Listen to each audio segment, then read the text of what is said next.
Call the meeting to order, please. Good morning, everyone. I gave you all a little chance to talk. We're actually running 2 minutes late, so before us this morning, before I start, do we have any substitutions this morning? David Kuhn for Kevin Arsenault. Government side's all right. Opposition, good. Okay, so before us this morning, we have the New Brunswick Legal Aid Services Commission. Appearing is Pierre Castonguay, Executive Director, and the annual reports under review are 2021, 2022, and we have 2 volumes of the Auditor General's report. Monsieur Castonguay, à ce moment ici, je te cède la parole justement pour introduire ton staff, puis any opening comments you'd like to make. Merci beaucoup, Monsieur le Président. Good morning, everyone. Bonjour tout le monde. With me this morning, beside me is Chantal Landry. She's the Director of Family Services and the Public Trustee for the Province of New Brunswick. As well, I have behind me Hassan Mansour, who is the Director of Corporate Services and the CFO for the Commission. And beside him is Mr. Sylvain Pelletier, our Director of Criminal Operations. So I'm glad to have them with me this morning. I will be presenting in English. We have, for opening comments, I do have a deck of slides, an oversight of the Commission. They're up there in both French and English. I will be gladly taking questions in French or in English, whatever you choose. So if I can begin with the presentation this morning, our mission statement at the New Brunswick Legal Aid Services Commission is that we are committed to access to justice and we advocate for our clients' rights.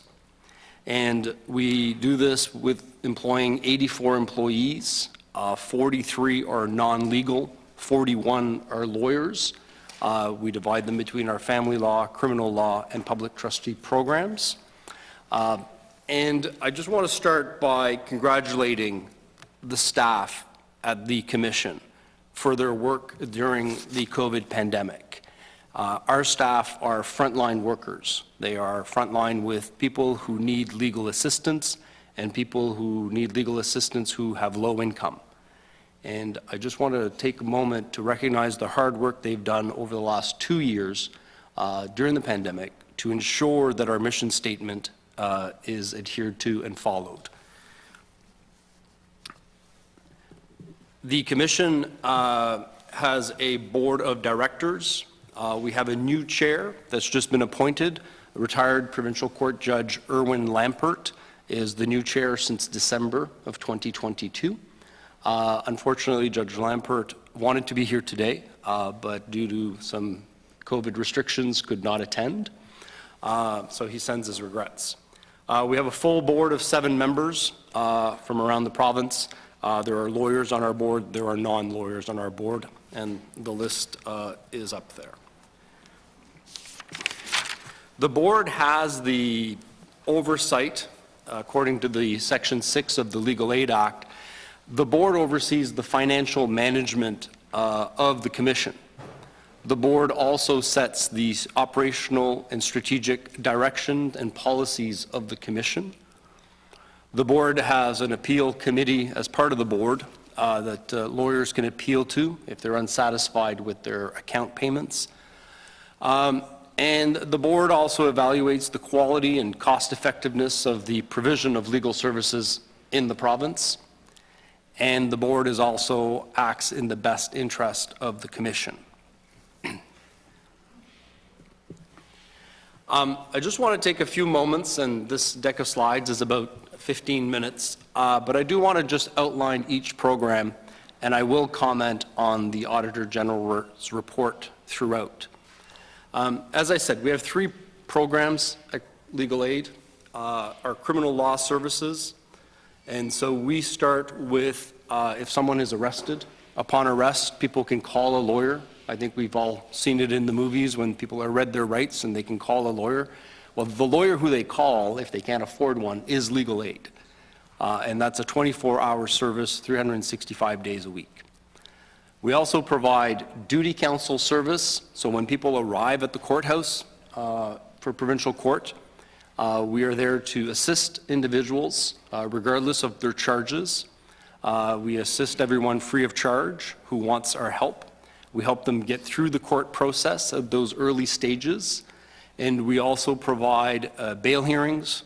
We do most of the bail hearings in the province if the people are detained.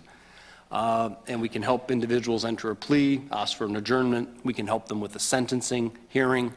At that stage of duty counsel, we are not their lawyer per se. We are there to assist the individuals through the court process. But we also provide criminal trial services where we do represent individuals who apply for legal aid and who qualify financially and who also are facing a likelihood of imprisonment if found guilty. That is one of the criteria for getting a full-time lawyer on your case, is that you must be facing a likelihood of jail for the offenses you are alleged to have committed. The family law has a broader spectrum of services. We represent individuals dealing with child protection matters. We do custody and access. We do spousal supports. We now do divorce proceedings. We do emergency intervention orders pursuant to the Intimate Partners Act. We also do emergency protection orders under the Family Homes on Reserves and Matrimonial Interest of Rights Act. So the spectrum of family law is a little greater than that of our criminal law. And again, people have to apply to legal aid to get these services. I'll speak about public trustee in a few moments, but I'd like to keep with the criminal law program and the family law program for now. Just the next slide is actually about the total number of assists that we provide in the province. This is found in the annual report. This slide here is for the year 2020-2021. As you can see, some of our services in New Brunswick are delivered by staff lawyers, and some of our services are delivered by private counsel. New Brunswick has a hybrid legal aid model. So we employ permanent lawyers and we also use private counsel. As you can see from the slide, depending on the nature of the service, we either use more private lawyers or more staff lawyers. So if we're talking about the 24-hour detainee call service, that is 100% delivered by private lawyers. We employ one firm in particular, and they roll out the service throughout the province. But if you look at criminal duty counsel or criminal legal caseloads, staff lawyers take the bulk of those cases, but we still utilize some private lawyers. On the family side, same thing. Duty counsel, 95% of the services are by private lawyers. It enables us to avoid conflicts for staff later on. And when we look at the family caseload, however, the bulk of it is by staff lawyers, although there's a great complement of private lawyers that also do family law, because oftentimes on a custody or support order, we represent both individuals, like Mr. and Mrs. Smith. And so obviously to avoid conflicts, the first one to apply would go to a staff lawyer, and then if the spouse applies as well, they would be sent out of the office to a private lawyer, and that way we can avoid any conflicts. So depending the year, obviously in 2021, it was 49.9% staff lawyers and 50.1% private lawyers. The following slide is 2021-2022. Again, the numbers are fairly similar. 50.4% were staff lawyers and 49.6% private lawyers. What is important to note as well, I think, is the number of assists that we do in a given year. For that year, 21-22, we helped over 27,520 individuals at different stages of their legal needs. The prior year, that number was 27,151.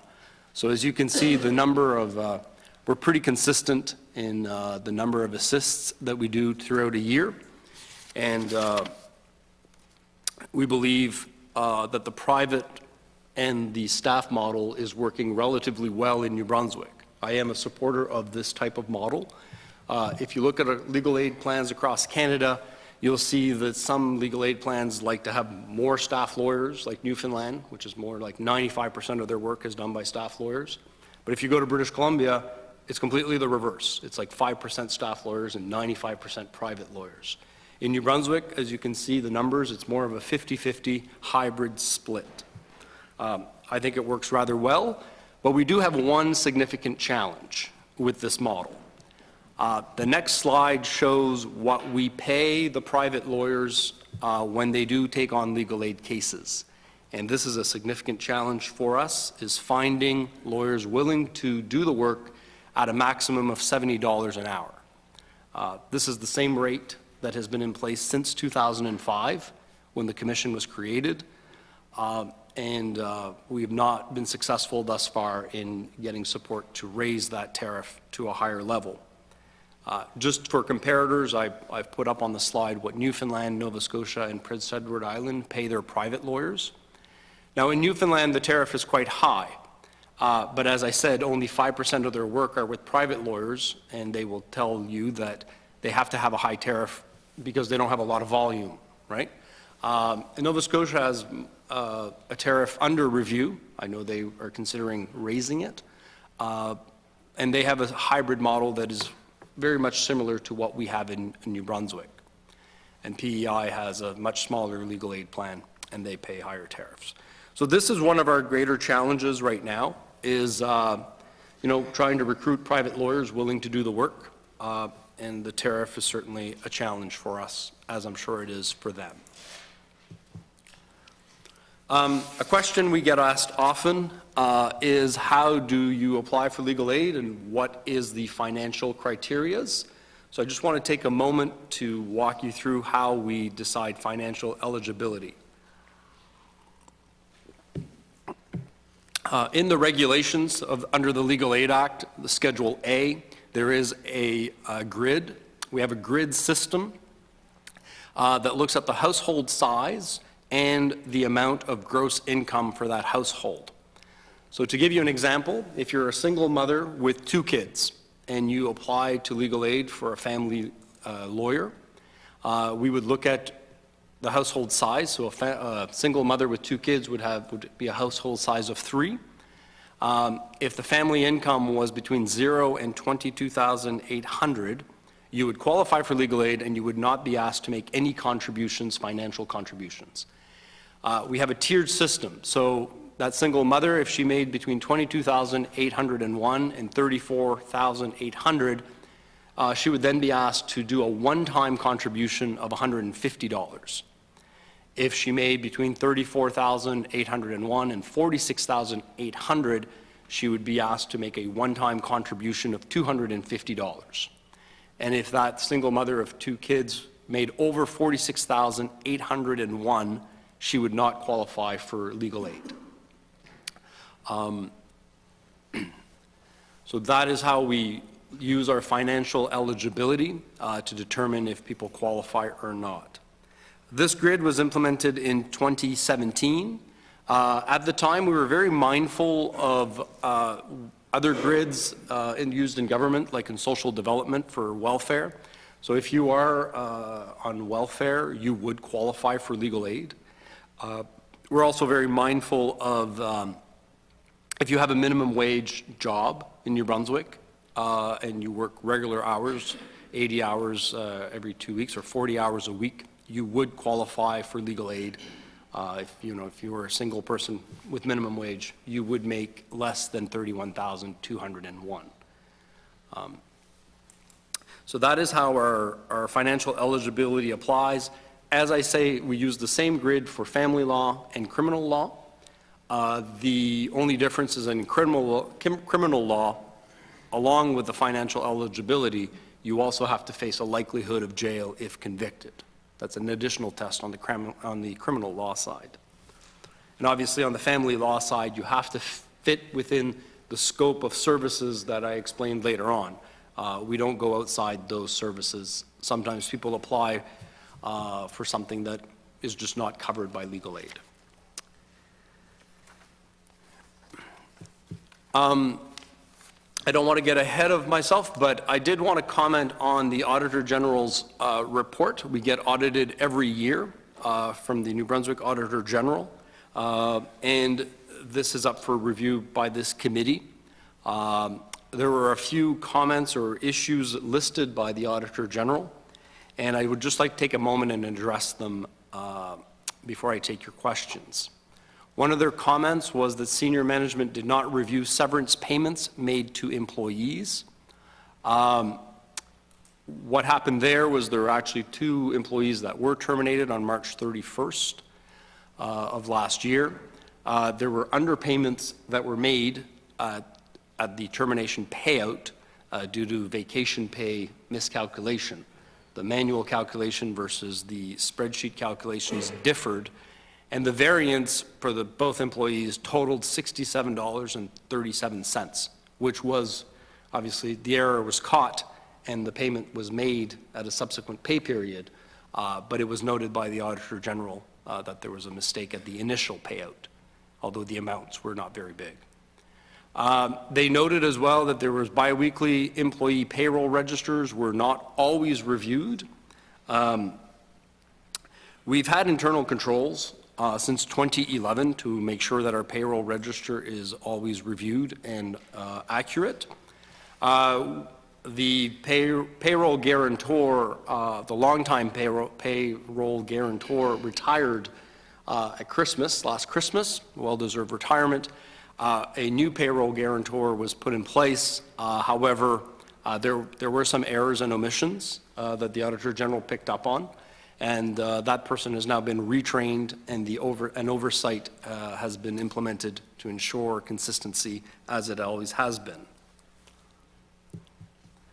A few more comments from the Auditor General. They noted that the year-end account reconciliations were not properly reviewed, and there was no documented evidence on the useful lives of tangible capital assets were reviewed. I don't disagree with their comment. I also note that this coincided with the long-term medical leave of our then CFO. This is no longer an issue. Hassan Mansour, as I introduced, is our new CFO at the Commission, and this was probably an oversight on our part during this transition period. The Auditor General did state that although they noted these issues, these items did not materially misstate the financial statements. However, it does obviously increase your potential risk for errors given these oversights. As they recommend, we have developed and implemented procedures to review key accounting and payroll decisions, and we are continuing to follow their recommendations and implementing them as we go on. So that was my presentation on the criminal law side and the family law side. We are responsible for the Public Trustee's Office. Chantal Landry is beside me. She is the Public Trustee for the province of New Brunswick. So I'd just like to take a moment and speak about the Public Trustee specifically. The Public Trustee has been with Legal Aid since 2012. Prior to that, it was with the Department of Justice in 2008 when it was created. The Public Trustee is there to protect the financial and personal interests of the elderly, persons with disabilities, children, missing or deceased persons, where there is no one else able and willing to do so, which is a key test, that no one else is able and willing to do so. There are a number of times or a number of situations in which the Public Trustee can be appointed.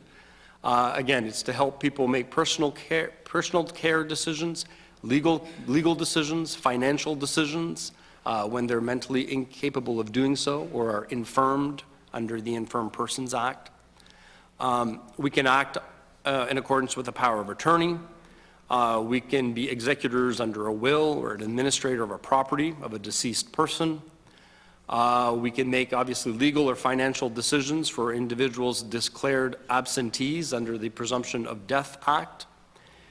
And we always act to protect an individual's financial interest if we are appointed by the court to do so.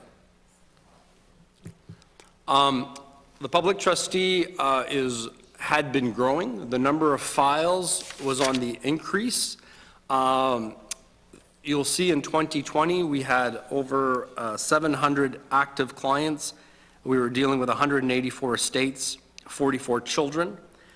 There was a decline in our services in 2021, but what we saw there is as a result of COVID and the pandemic, that was very difficult for the elderly, as we know, and we did lose a number of clients, unfortunately, as a result of that. We had less referrals as well to the Office of the Public Trustee during the first year of the pandemic. So there is a drop in the active number of cases for 2021, but you'll see in 2022, the rebound has started. There are more referrals.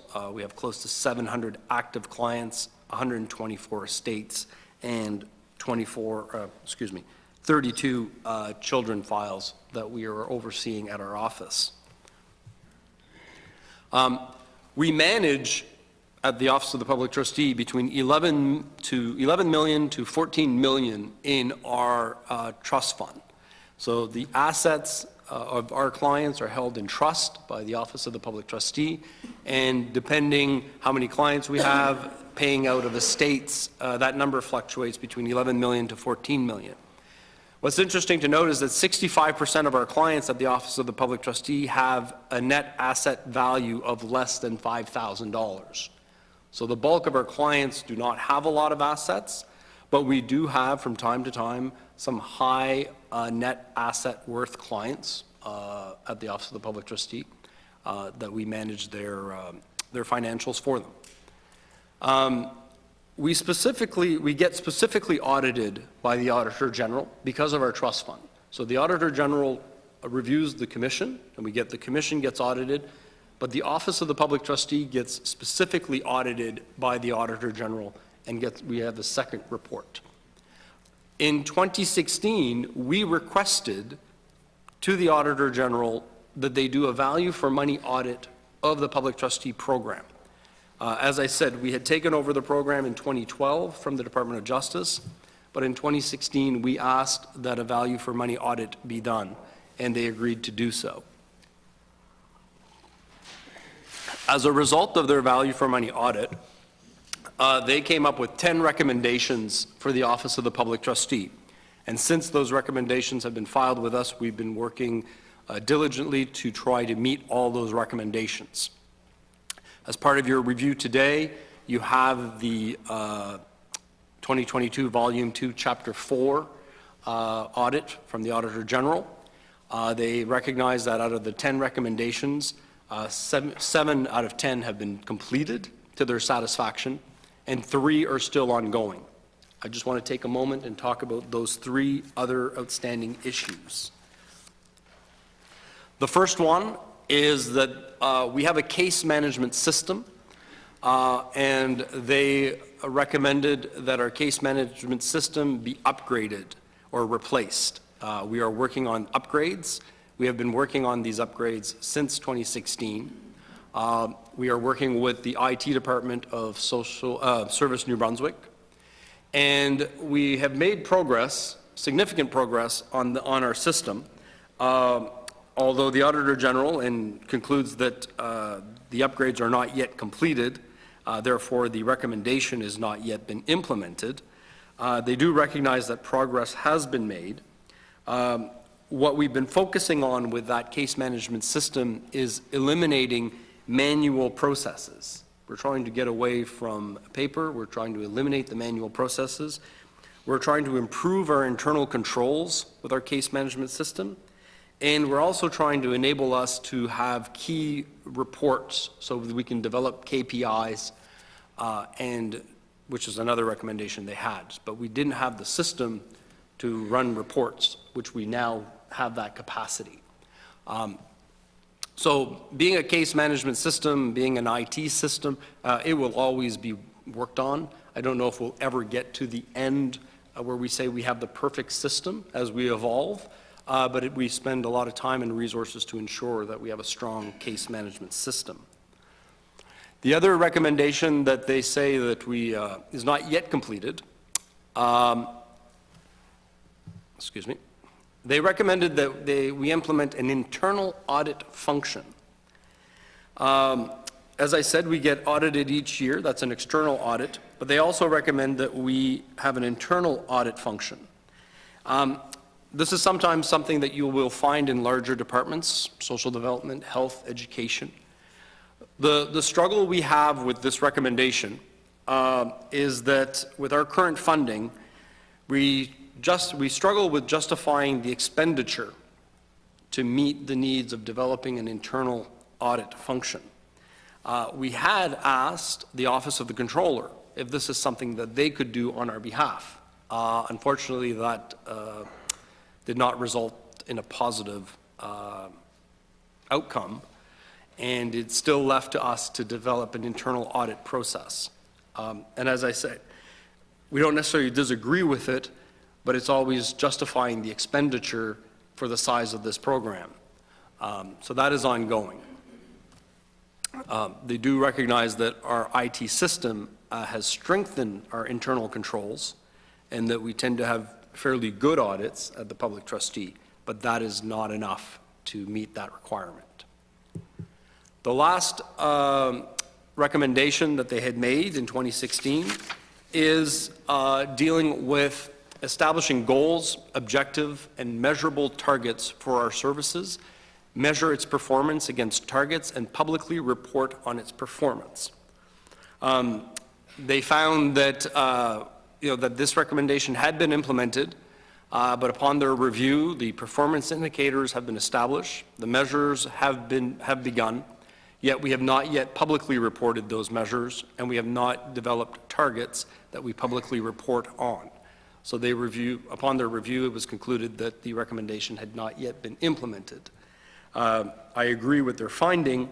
As we said, as we strengthen our case management system, we can now run reports. We do have key point indicators, KPIs, that we are now able to measure and report upon.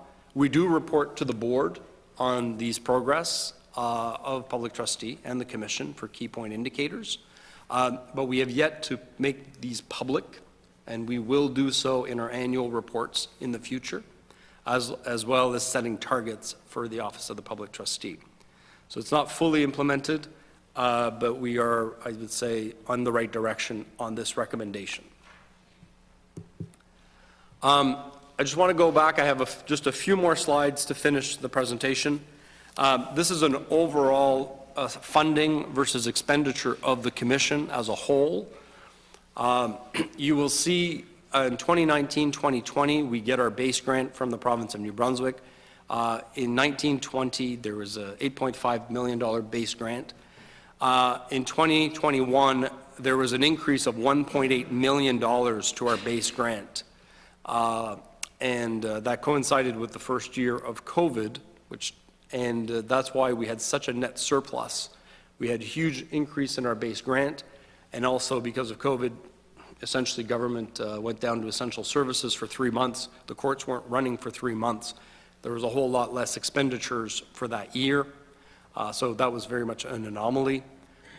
In 21-22, you can see that the base grant was still over $10 million, and the net surplus was a small deficit. Just to show you how we spend the money, as you can see, 91% of our spending is focused directly on our client services, whether it's for the criminal program, the family program, or the public trustee program. So 91% of our spending is directly on these programs. Only 9% of our spending is for the management of the commission, or head office as we refer to it. My last slide, since we've last appeared in front of this committee, there's a number of things that we've been working on.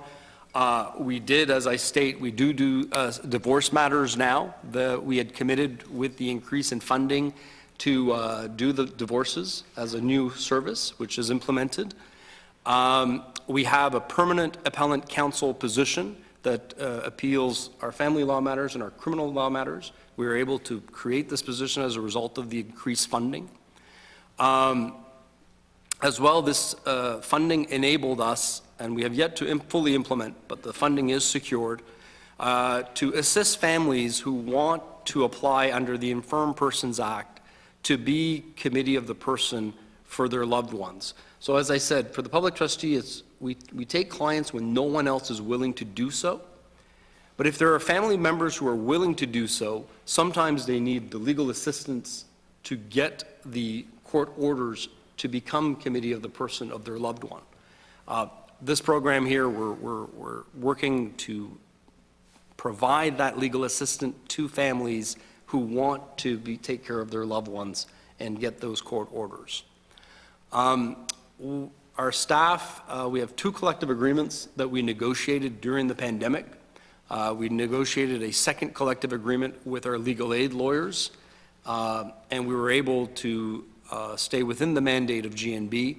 We were also able to have them get paid with the same pay scales as other government lawyers. Legal aid was not using the similar pay scale as the Office of the Attorney General, causing us difficulty with recruiting and retention. Our lawyers are now paid on the same pay scale as the Office of the Attorney General. We had our first collective agreement with our administrative support staff, also within the GNB mandate. And our board of directors during the pandemic released our 2021-2024 strategic plan. We keep focusing on our 3 pillars: client focus, service excellence, and organizational sustainability. And so we're trying to finish year 2 of that strategic plan. So thank you, Mr. President. Those were my opening comments. Thank you for your attention during this presentation. I'll be happy to take questions en anglais or in French. Merci beaucoup, Monsieur Castonguay. Questioning happens in a 15-minute rotation, starting with the official opposition, next to the government, and then to the third party. Mr. McKee, I believe you're up. Thank you, Mr. Chair, and thank you, Mr. Castonguay, for your presentation. It actually answers quite a few of my questions, but I'll go through some just the same. Near the end of your presentation, you indicated the funding that is received, and there's the 10,354,000. That one was from the provincial government, is that correct? Yes, our base grant is from the province. And then how much was it from the federal government? So there's an agreement with the federal government for criminal law only. Okay. Right? It's for only the criminal law program, but the government receives roughly $2.6 million in transfer payments from the federal government for assistance with the criminal law program.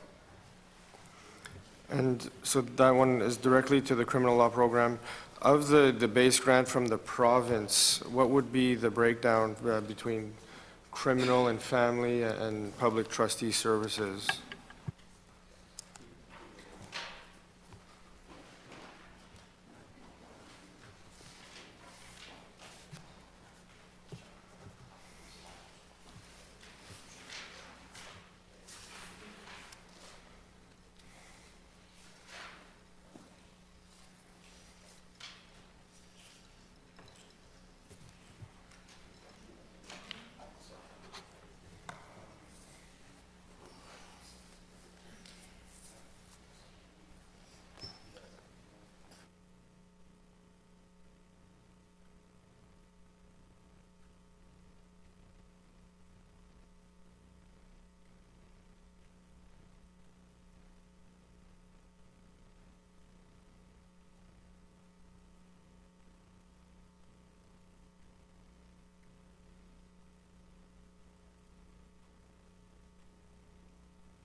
apologies for the delay. We actually don't have the breakdown in our annual report exactly per program. I can give you approximates. The public trustee program is a $1 million program. The money spent on criminal law is around $4 million, and family law is about the same, maybe a little less than $4 million for family law. The rest becomes administrative. And you indicated that the budget increase was during the pandemic year, and I know the former minister is in the room, and I remember when she was very excited about that announcement, but lo and behold, there ended up being shutdowns of services that year and turned in a surplus in that budget. And I see that the same figures stuck for the following year. When services picked up, what was the position, the financial position in the following year? If we want to talk about a normal year, was all of that funding used up, or did we end up in a surplus again? So as I stated, yes, we received the additional funding April 1st, 2020, and then obviously in March of 2020, we went down to essential services. And there were some additional positions that had been secured for 2020, enabling us to do divorces, appellant counsel, but we weren't able to recruit that year until August, until the pandemic had subsided. So that's why we had such a large surplus in the 2020-2021. It was mostly on payroll that we had savings because we couldn't fill the positions immediately. The following year, we had filled those positions, and you can see that we ended up with a $22,000 deficit for 2021-2022. We had the base grant. There was also additional funding of $161,972 that year, which was also from the federal government. The federal government had announced a $40 million assistance for COVID for 2 years for legal aid, criminal legal aid. We have a national formula that if the federal government announces increases to the national legal aid plan, there's a national formula as to how much New Brunswick would receive. For the COVID relief, we had received 161, which helped us with some of our challenges. So in 2021, 2022, things were more back to normal. We did spend all the money we had received, and we had a small deficit of $22,000. And then in 2012, when the public trustee came under the Legal Aid Services Commission, and it now carries $1 million budget, was there funding that followed that at the time? Yes, the funding, the whole program was provided to legal aid, including the base funding for the program. I don't remember what the base funding was in 2012. It was approximately $850,000 at that time. So that became a transfer to New Brunswick Legal Aid. And you touched briefly earlier around the tariffs paid to councils as being one of the major challenges in recruiting, I guess, to take on certificates. Are there any other significant challenges facing the Legal Aid Services Commission, either financially, if you will, that you wish to mention or that we could address or look into?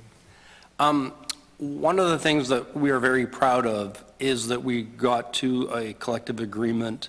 We got into a collective agreement with our staff lawyers that puts them on par with other government lawyers. It was one of our challenges was keeping our staff, as opportunities presented themselves to go to other departments and get increases. So I think that has helped us significantly. As well, it's helped us with our recruiting because we are on par with with the Office of the Attorney General. So that was a challenge, that was a significant challenge for us, which we have now checked off, which is why I think now that we pay our staff higher salaries or parity with Crown agents, I think we want to now turn our focus to the tariff, to the private lawyers. We also administer for the province of New Brunswick appointment of counsel. So if a court orders that the Attorney General provide a lawyer for an individual, the Attorney General sends us the request and we actually administer it to avoid any conflicts. So we administer appointment of counsels on behalf of the Attorney General. The rate we pay is also the same rate of $70 an hour. That is the rate we're given from the Office of the Attorney General. So the struggle is also there for appointment of counsel to find appropriate lawyers. One of the challenges I think that we have, and sometimes one of the criticisms you may hear about legal aid, it's rarely about the quality of the service. It's the quantity or the lack of quantity of the service. Many people have legal problems and they want us to address them, but our scope of service, as I outlined, in criminal law is very strong.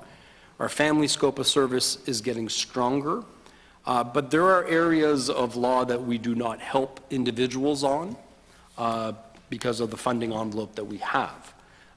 So there's, if, and I'm sure some of your constituents call you, they have problems with their rent control right now. Well, we do not help people with rent control or landlord under the Landlord and Tenants Act. People may call you and ask for assistance with social services or their support payments or their disability payments. We don't help people with those legal problems, unfortunately. So we don't do any civil law other than family law. So sometimes we must turn people down because they're calling for us for legal assistance and it's not part of our program. For a change to the tariffs, that would come through legislation, is that correct? Yes, the tariffs are in the regulations. And what would be the request from the Legal Aid Services Commission? If you were to make a request, if you've made one, I'm not sure. We have made one. We are requesting that the top payout be $100 an hour and that the minimum payout be $85 an hour. And would that be for the same, so if you had 2+ years experience, $100? Correct. Less than $285? Correct. And what has been the response from government at this point? And how long has that request been on the table? We made the request, the first time we made the request was for the 2020 budget, when we did get significant increases to our legal aid base grant.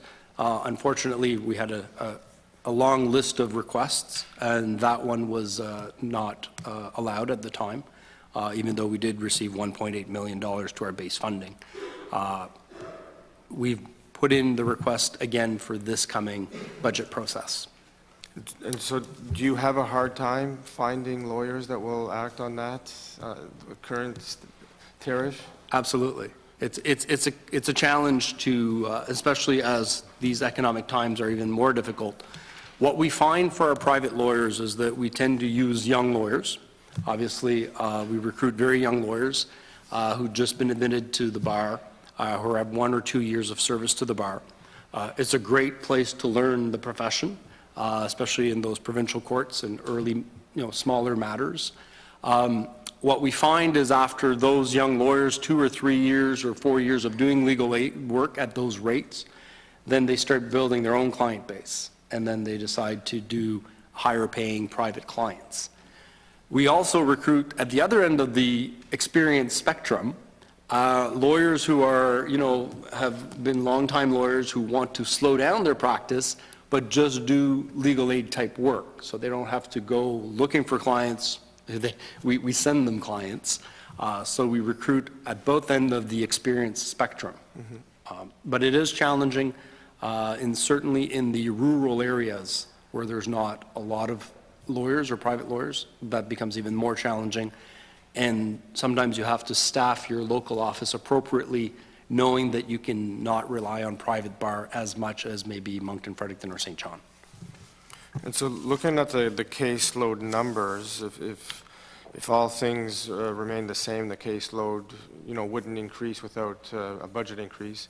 But if you had more private lawyers taken on some of those cases, I look at the criminal side, it seems to be a bit higher than the family side in terms of caseload. What would be the ideal mix for, the current staff that you have? You have 41 lawyers. I'm not sure how many would be on the criminal side, but if we're just looking at criminal numbers, what would be the perfect mix for, private versus in-house in terms of caseload, if you had a perfect situation?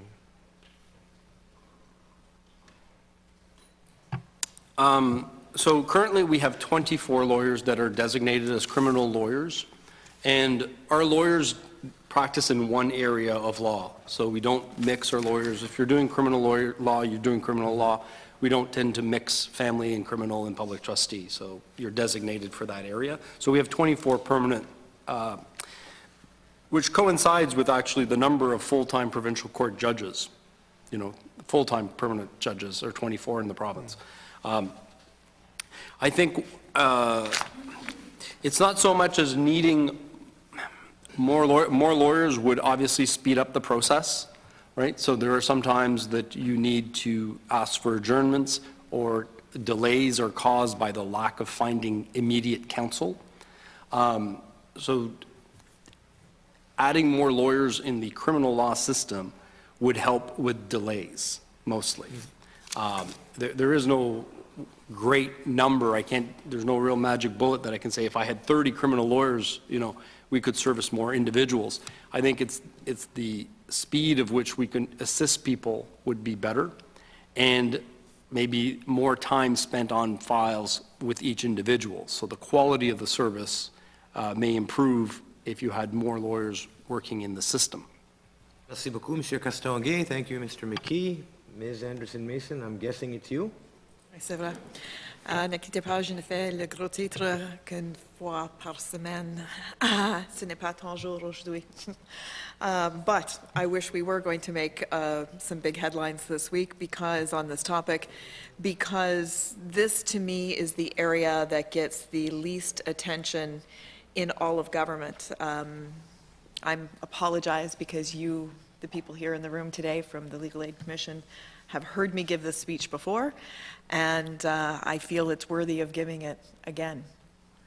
Is often I hear from government members, people that I work with, that they don't hear about justice issues. And I would say that that's quite correct, because people are quick to complain on Facebook about the hours that they may have waited for their child to be seen for a sore throat in the ER, but they're not quick to talk about the struggles with the justice system. Because the struggles that individuals have in the justice system are the deepest, most personal areas of our lives that we don't want to have public. And I think that justice doesn't necessarily get the attention that it deserves because it is usually around the most private of issues, in particular in family law situations. We don't like to advertise that we're not getting our child support, or that we're struggling with domestic violence in our home.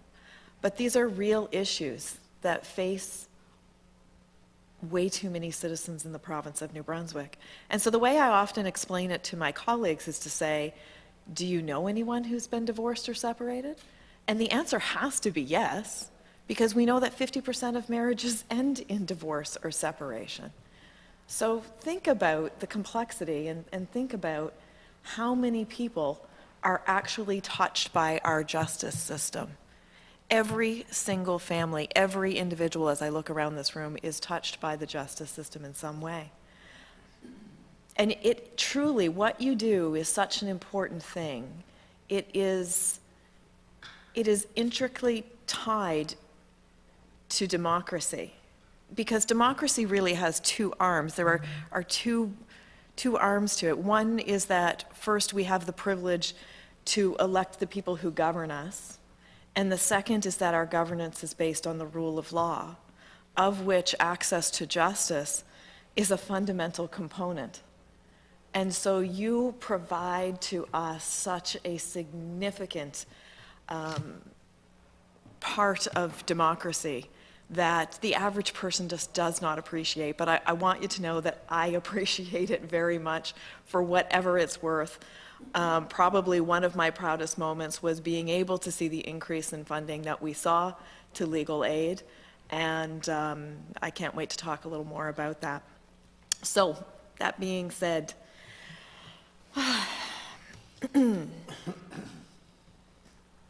where do we even start? There are some great things that have been coming out of legal aid, but I do want to start quickly on a comment that I heard from my colleague across the room, which was about the request for a tariff increase. Would it be fair to say that at the time the request for tariff increase came in, that there was also concern about parity, and that we prioritized parity in the system? Would that be an accurate representation? Yes, absolutely. I've always said I would rather pay our lawyers first with parity and then take care of the private bar thereafter. So your statement is correct. Because the private bar, this isn't their sole source of income. Is that fair to say? Absolutely. Couple of questions about the current spending, though. I'm extremely proud of the increase that we have, and I'm even more pleased to see that that number has stayed and was not reduced, even though we had the challenges of COVID. Per capita spending for residents in New Brunswick compared to other jurisdictions, can you just give us an idea of what that looks like? I did look at it just comparing with Nova Scotia and Newfoundland.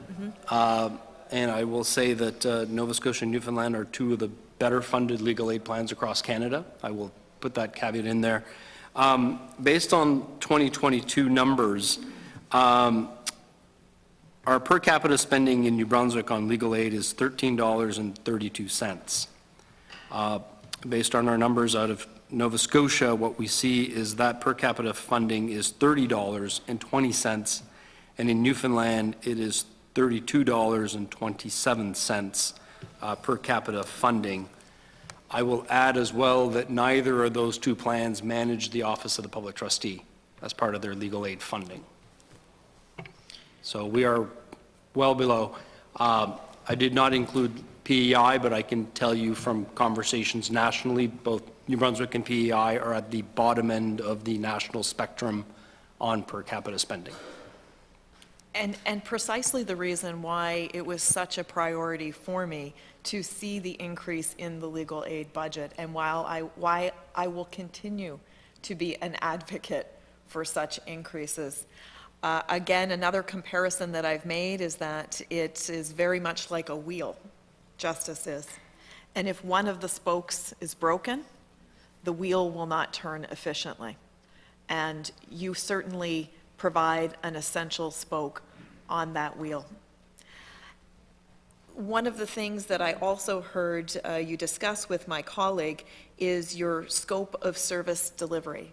Are there other areas? I am thrilled to learn this morning, actually, that funding is now available to family members who are looking to become committee of a person. We need to get that message out there. I'm not sure if my colleagues fully understand what that means, but I know that that is a regular call to the office that we get. My colleague or my family member needs a power of attorney. My family member is incompetent. What do I do? Where do I go? I now have the answer that I'm really excited to be able to share. We need to get that message out there. Actually, could you give a little further explanation of what exactly that service is going to look like? Yes, we were able to provide that service because of the funding that you secured at the time. It was part of the package of the $1.8 million. Given that I have the public trustee sitting beside me, I'm going to ask her to give you an update as where we are with that program. Good morning, everybody. And thank you for the question. We fully intend to implement that program. In fact, we've started having conversations of how we would actually bring the clients in, what criteria that they would have to fit. Obviously, if anybody has any experience in doing an application under the Infirm Persons Act in court, it is very procedurally heavy and requires a lot of third-party cooperation. and it's very lengthy. So there's aspects of that service that we want to make it more simple for clients, to make sure that the clients who qualify will meet certain criterias because most of the clients that I'm aware of that would want those services are, for example, a parent who has always parented a child who is handicapped, and they've aged out, right? Yes. They've become 19 and now they no longer have legal capacity. So those are the clients that we anticipate will be servicing the most. The challenge that we've had, I wanted this program implemented last year. We have not had a full complement of staff at the public trustee for the last 2 years. It started with a retirement. Then there was sick leaves. We're 6 people in the legal department at the office of the public trustee, and I've not had 6 people in the office for the last 2 years. I'm hoping that that has corrected itself and as everybody knows, during COVID, everybody transitioned out. They either retired, or they had a reflection on their career, or they had a better opportunity elsewhere. So it's really been a challenge of the resources. The second challenge that we've faced in the last year, the public trustee services, is, as you all know, with the hospital clients who are taking up beds, and there's been a direct ask that any clients that are referred to the public trustee, that we prioritize those clients to get them out of hospital. And, you know, we have been working diligently on prioritizing those clients as well in the last few months. So it's about shifting priorities and trying to balance all the asks of our office. But we are meeting in the next month with my group, now that I have my full complement of group, to implement this service as quickly as possible. Once we have the logistics of how somebody applies and what is required, we already have base knowledge of that, we can certainly start offering the service. But as you know, with not having full staff available for the last 2 years, and having priorities with respect to certain government pressures in the health department, for example, for our clients, I have 2 lawyers, and those, I have limited resources as to how fast I can fast track those applications.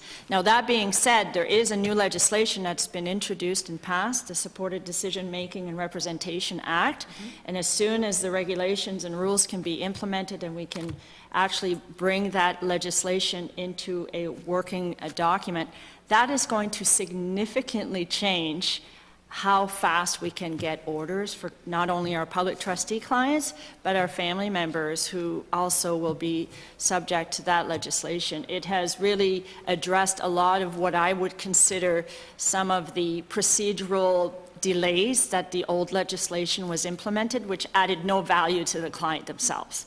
If anybody has experience in that. So I'm really excited about that piece of legislation being introduced and passed, and as soon as it can be implemented, it's going to make a significant difference on how fast we can get orders for both public trustee clients and family members who would qualify for this service. So I'm anticipating that before the end of the fiscal period, we will have conversation and start promoting to the public that this is an available service for them.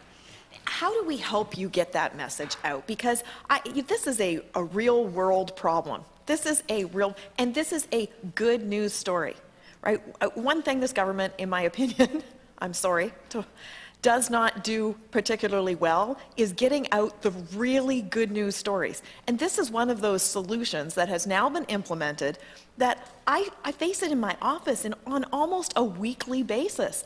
I get calls from, so that everybody understands just exactly what it is that I'm talking about, because there's only a couple of lawyers in the room, is when you get that call from a parent who says, I have a special needs child, and they are going to go in care, and I'm told I need a power of attorney, but the lawyer says I can't get a power of attorney, what do I do? Okay, when you get that call from the individual who says, Mom needs to go into a home, she does not have a power of attorney, we don't know what to do, where do we go? We've called every lawyer in the book, what do we do? This is a real problem, and we are going to see it with our population aging the way that it is. We're going to see this problem growing exponentially. And here, we have put in concrete solutions. We have made the system better. and I couldn't be more proud. How do we get this message out? How do we help you? That's a great question, and thank you for that. Once we are ready to roll it out, because obviously I'm not one to ever make, to promote something that is not quite readily available. I think that's unfair. There is a service for private individuals. Lawyers can do these applications, but they cost a fortune to a family, and it's not something that's financially feasible. We have to also be cognizant at Legal Aid that there has to be some kind of financial criteria for clients to qualify, because we do not have the resources to help everybody who is facing this problem. So it's going to be, a financial eligibility criteria. Does that look like the legal aid criteria? I'm not 100% sure, because it's a different dynamic. There's usually people who are on limited income, and what is the scope or the maximum that has to, so that's a conversation we can have. However, to your question of how do we publicly make it available to the public, we work with Please New Brunswick, of course, Yes. and they always update information for us. We would put it on our website. We have very good rapport with the Department of Social Development and Department of Health. A lot of our referrals are coming through hospitals. These individuals, obviously, it's a private home, and maybe their child is in a special care home or whatnot. I would anticipate that at some point we would probably make some kind of public announcement, maybe through newspapers or however that will be best beneficial. And if there are creative ideas as well that can come from different individuals who can suggest some kind of publicity about our services. I know that one of the things we've done in the last couple of years is we put posters in the courthouses. Now, I know these constituents don't necessarily go to courthouses, but a poster that would sort of summarize the service could be made available in medical clinics, or in, because these clients' children probably go to doctors. So there can be a connection there that we can work with our community partners to make the information available, for sure. This is going to sound ridiculous, and you're all going to laugh at me when I say it. Oh, am I done? Thank you very much, Ms. But thank you for your Anderson. questions. Mr. Kuhn? Thank you, Mr. Chair, and good morning, Mr. Castagay, Madame Landry, and to your staff. It's good to see you before the committee. It's been a while with COVID and so on. I think last time you were here was January 2019, and thanks to the good people at Hansard, a lot of water has flowed under the bridge since then, but we have the transcripts, access to the transcripts between Hansard and Translation Services. It's like having a external hard drive for your memory, so that's very helpful. Because before 2019, it had been 2016 the last time you were here.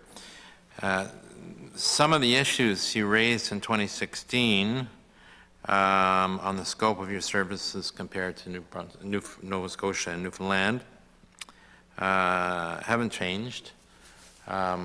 Your budget has changed, thankfully, incrementally, but certainly still haven't caught up with, anyone else on a per capita basis in the country.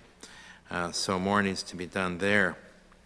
I guess in 2019 you walked us through a plan that had begun some years earlier to try and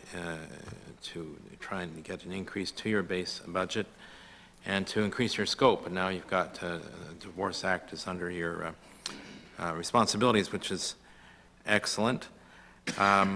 So I want to start with, on the legislative side, there are a number of things in your governing legislation that limits what you do. And in the past, you pointed out that other provinces, in terms of providing legal services to people on the criminal side, don't have to have a reasonable assessment that they could face incarceration, but still can get legal aid services. without that in other provinces. That would require a change to the legislation. Similarly, the Schedule A hasn't increased since, I think, 2017, you said, whereas the costs of living have increased, and the poverty line has been raised since then, in 2017, if you look at the numbers. So that also would require some kind of a change to, in that case, the regulation. So do you have a plan afoot to encourage government to look at and modernize your legislation?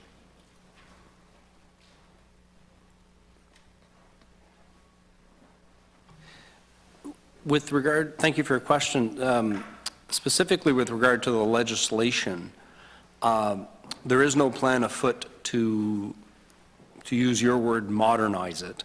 The Legal Aid Act was thoroughly reviewed in 2014 and then further updated in 2017, it was proclaimed, which enabled us to change how we did eligibility of our clients, having the grid that Schedule A in the regulations, and changing a bit of the composition of the board and having an appeals committee.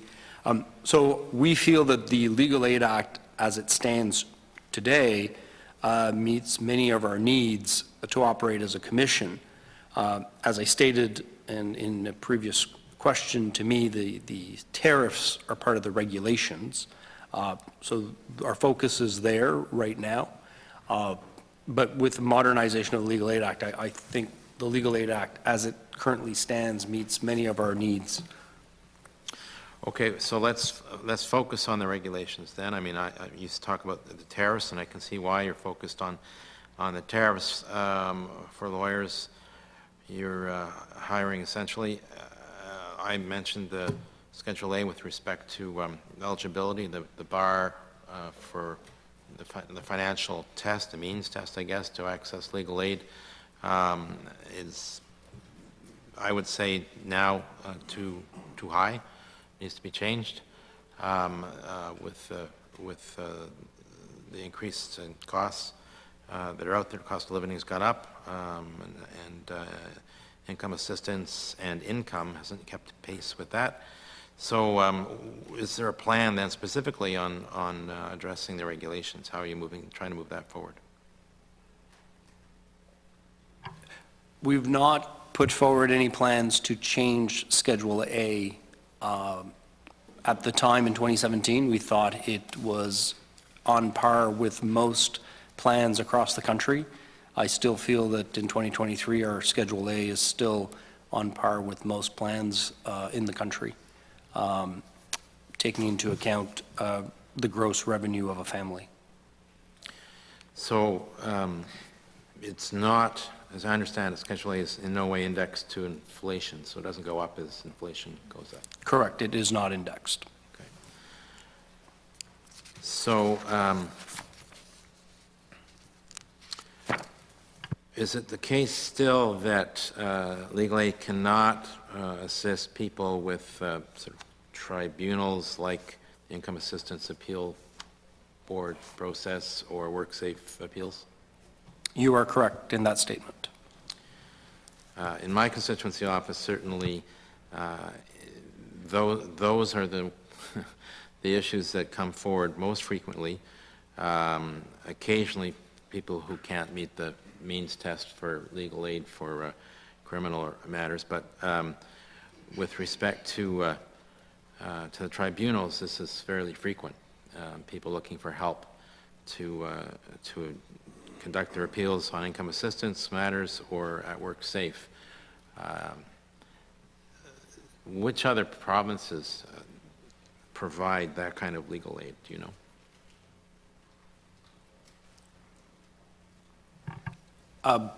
Specifically, I've not quite studied every legal aid plan. I do know that Nova Scotia and Newfoundland do provide those types of services in some of those scopes of assisting what they will refer to as poverty law, which is not within our scope of service. Right. So let's use that term, poverty law. So in other words, in order to engage in the area of poverty law and have your scope expanded, would that require legislative change or just a budgetary change or regulatory change? What would be needed? It would be both. It would be a change to the Legal Aid Act to expand the services that we do provide, because those services are listed in the Legal Aid Act.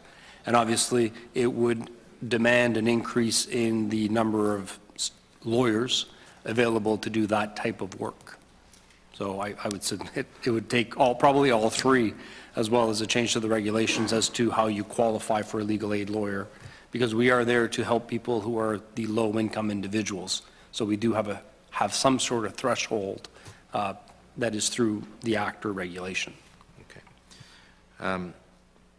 And again, the issue of the likelihood of incarceration in terms of part of that means test, in terms of whether legal aid is going to be provided in criminal cases, that again is in the legislation. That's set out in the legislation. Would have to be changed there if legal aid services were to expand on the criminal side as are available in some other provinces. So I just want to be specific about the need for a likelihood of incarceration. When I say we provide services 24 hours a day, you don't have to face jail time to call our 24-hour hotline. You don't have, when we provide duty counsel services at the courthouse, we assist people who are facing tickets or impaired driving, may not have jail time associated with those types of charges. So at the duty counsel service, it's for anyone, regardless of whether they face jail or not. The likelihood of jail is only when we provide you a trial lawyer to help you with those charges that you're facing in the courts. Correct. But I agree with you as well that we would have to change the act if we were to expand that to individuals who are not facing potential jail. And if I can add, we do provide legal aid to youths regardless of what their consequences of trial. Yeah, well, and I see legal aid services as a vital part of our social safety net. So we want to make sure they're as thorough as possible so that people can access justice when they otherwise can't do that financially. So, because you know the kind of downward spiral that can happen if people are not properly defended. On the divorce court side of things, Divorce Act side of things, that's a positive change, but also I had a question around that because it refers to providing support, legal services for simple divorces. So is it the case that if there is property involved, that you won't take the case? I'm going to ask our Director of Family Law to address the service under the divorce. Thank you, Mr. Kuhn, and that question does get asked quite often. We had studied the issue of expanding our scope of service to include division of marital property, and again, we got to keep in mind as to which clients are actually qualifying for our services. We do divorces. Many of our clients do not have any property to divide, or it's not an issue. So we are successfully representing them. The term simple divorce is just, it becomes attached to the parenting order requirement and the support order requirements and whatnot. So as part of our strategic plan, we did have we did engage ourselves into studying the issue of whether or not legal aid could expand to include marital property. And so I gathered 5 of our legal lawyers that work on the front lines, and we studied the question about the pros and benefits, the pros and cons of taking on that additional litigation, for lack of a better expression. And, you know, after we had a chance to discuss it and also look at the benefits to the client, we came to the conclusion that the amount of work required in dealing with a even simple marital property division can exponentially delay the resolution of the case, and it would sidebar so many other clients because that lawyer is there, his time is tied up in that one single case. And I'll give you an example, perhaps it'll make it more realistic to you. And not that to say that that's not an important issue, but it would delay servicing another client who is waiting to be serviced on a parenting order, or custody order, or support order, which we feel are priority services for the clients that come to legal aid. So one just small example, we did have a legal aid lawyer where the application contained a marital property division and there was a private lawyer on the other side. And the parties knew that our scope of service was not to include their request for division of property. And so when they attended at court, the judge said, well, I'm sorry, you're here on the record, you guys are going to deal with this marital property division. Everything else had been resolved but the division of marital property, which was disputing things like Walmart utensils and very, I'm not, I don't want to dismiss or minimize the importance of these issues, but they became emotional issues to the client, and it did not really, in the grand scope of things, really was delaying the resolution of that file for that lawyer so that they can now put their attention elsewhere.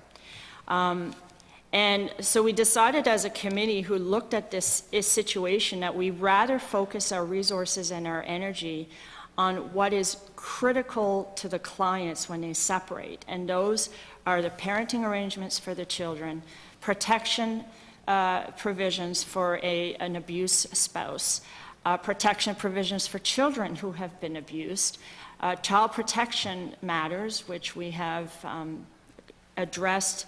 I'm sure you're aware of the new Court of Appeal decision that wanted to fast-track those cases. We have changed our eligibility criteria for those clients to allow those to happen. So at the end of our reflection, and we did a lot of reflection on if we could at least gather or make it possible for some people to qualify, we just simply said we have to make it black or white, because if you start saying, well, we'll do simple transactions of a marital property, that can turn into a 3 to 6 month fight that is really, doesn't really respond to what legal aid is supposed to be in addressing the critical issues that people face in the separation. So I know that it's not a popular answer, but we have to look at what the resources of our plan can provide and how much time these issues come up. So for the most part, these people typically will resolve their property issues. It's minor a lot of times, but if it's especially if you're facing a marital property home, we're not equipped with trust funds to hold anything in trust to sell a property.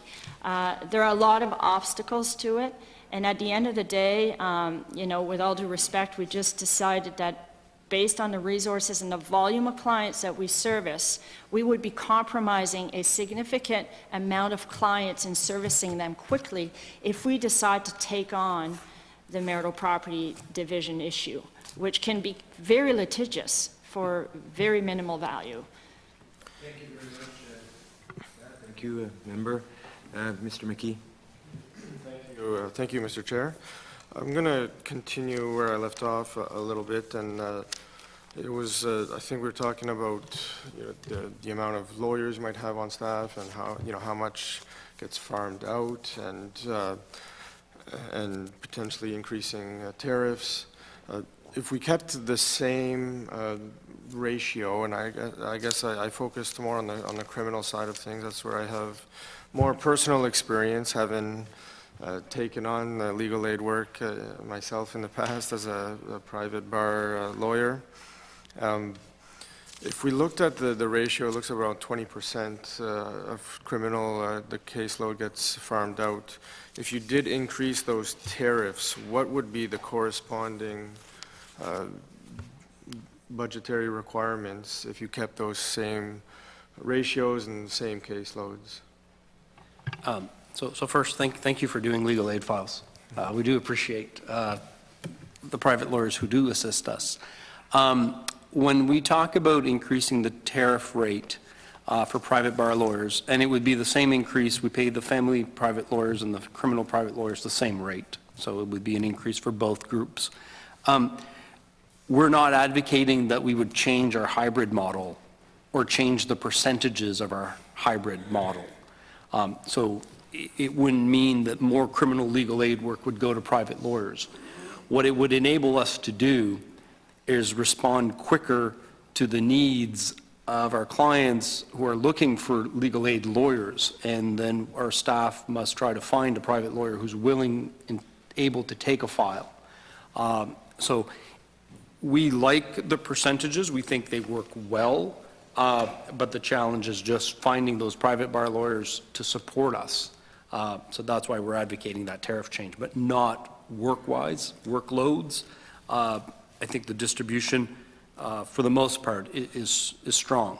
In the criminal law, we do see that at the duty counsel level, so when we assist all people at the courthouse, as you know, we are starting to use more of our staff lawyers at that level.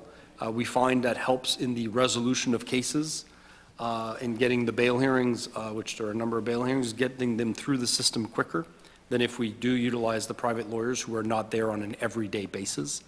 So we're starting to look at our percentages to say maybe the better usage of our full-time staff lawyers is more so at the duty counsel level and the private lawyers at the trial level. So we're maybe evaluating that a little bit, but the tariff is not related to workloads.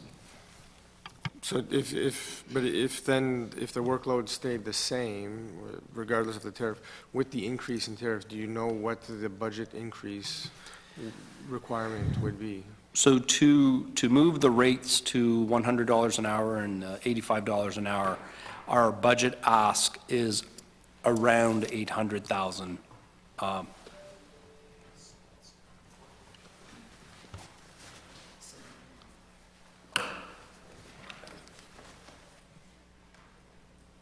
Sorry for that. I got a more detailed number. It's actually $705,000 is our budgetary ask to increase the tariff. And I just want to add that the reason we picked $100 an hour is that it is what the Crown Prosecutor's Office pays private lawyers when they ask private lawyers to handle a prosecution for them. So it would be the same parity rate.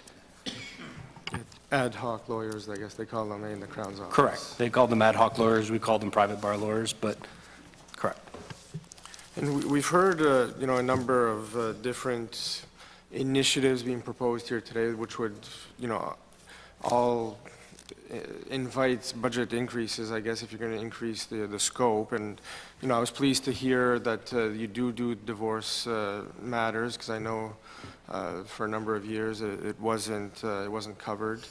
On the criminal side of things, I guess I always thought over the years that summary conviction matters were not eligible. And is that an accurate statement, or is it the likelihood of prison is the real criteria there? It's very much the likelihood of incarceration in jail, as opposed to whether the charge is summary or indictable, because with many of the amendments to the criminal code over the last few years, summary charges are now carrying up to 18 months imprisonment. So we look at what is the likelihood of incarceration as opposed to the charge itself. Okay. So it would be incorrect to tell someone then that they're not eligible on a summary conviction offense? Yes, that should not be how we promote that. Do you know a breakdown of the caseload? What would be indictable versus summary convictions that are accepted?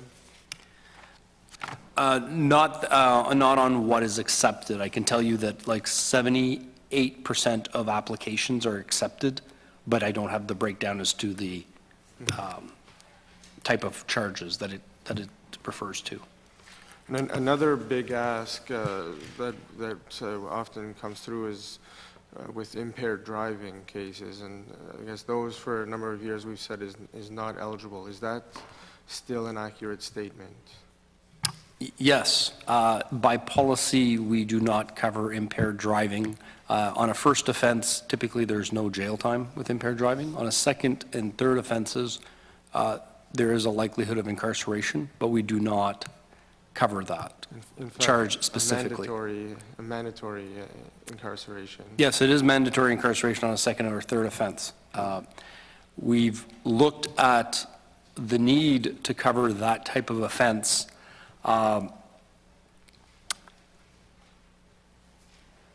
At first, we were always afraid that if we decide to start covering impaired driving trials in New Brunswick, that the floodgates would completely open, because close to 50% of the charges in New Brunswick are unfortunately impaired driving.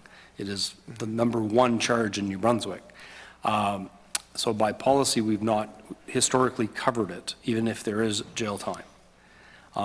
The other aspect of that evaluation is that people who tend to be able to afford cars, afford insurance for those vehicles, may not pass our financial eligibility test. They are not necessarily individuals with low income that we typically serve. So I don't think that it would be a high number of our clients.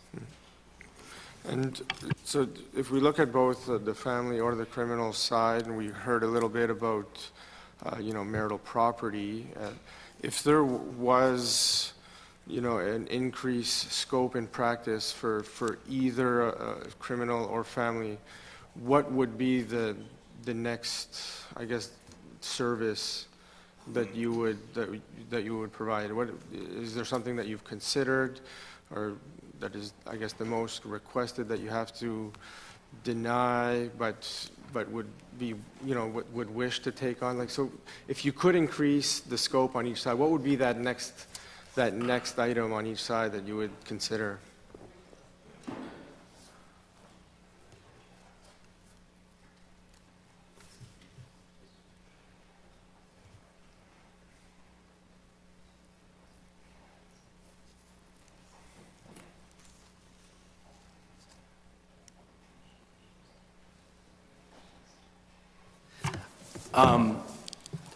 Thank you for your question. We do consider that there are some other areas of law that legal aid could certainly help individuals in New Brunswick. The UNB Law School has just opened a legal aid clinic in Fredericton, which we were part of those discussions.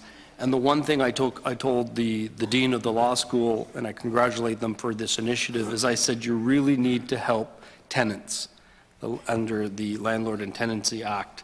And to me, residential tenancy housing is the #1 issue. And I think if I could have a wish list of an area of law where we could help people, that would be the #1 area that I think we should address. But also, we do not do any immigration law in New Brunswick at legal aid. We don't help with refugee status or deportation hearings. And I think as the province demographics is shifting in the last 5 years, I think that this is an area of law that legal aid should maybe start studying as to the need to assist those individuals who are new to the province.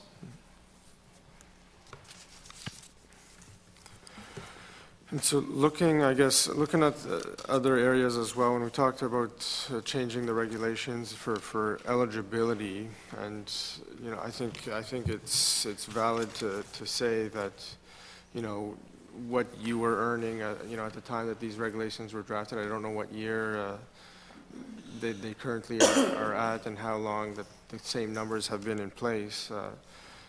But I'm probably also right to say that, you're at full capacity now with the current criteria. Are there waiting lists, or I have a question written around a wait list, but I don't know if it's something that you can really wait for when the court process is ongoing and judges, hold you to your, appearances and that.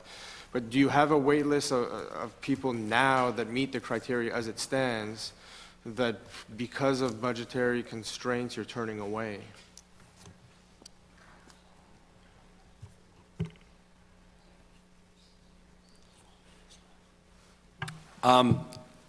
So the grid itself, Schedule A, which we referred to, has been put in place since 2017. So that was the last time we looked at the cutoffs for legal aid.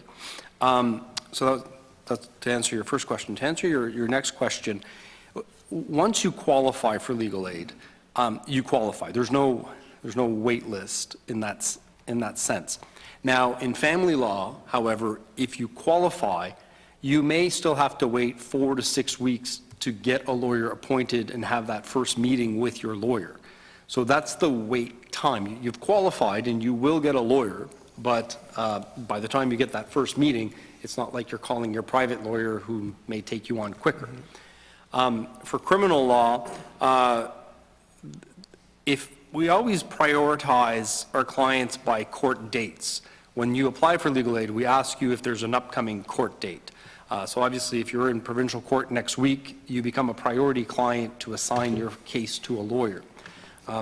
So we kind of work with the court schedule to look at priorities. It may be, though, if you applied the day before your court date, which is sometimes a challenge we have, is that clients are not always diligent in applying in a timely manner, that we'll need to ask the court for extra time to find the right lawyer, whether that be a staff lawyer or a private lawyer. But the wait times typically happen after you've been approved, not trying to get approval, because we've simplified our intake process to make that appointment, under 20 minutes. And now, I failed to say this earlier, but we do all our intake appointments now by telephone. This is something we were striving to do, but with COVID, it was one of the things we implemented right away, is that our clients just call. They no longer need to come to the office to meet with our staff. They do it via telephone. And we've continued on, and we will continue on doing these types of applications or this type of meeting with the clients.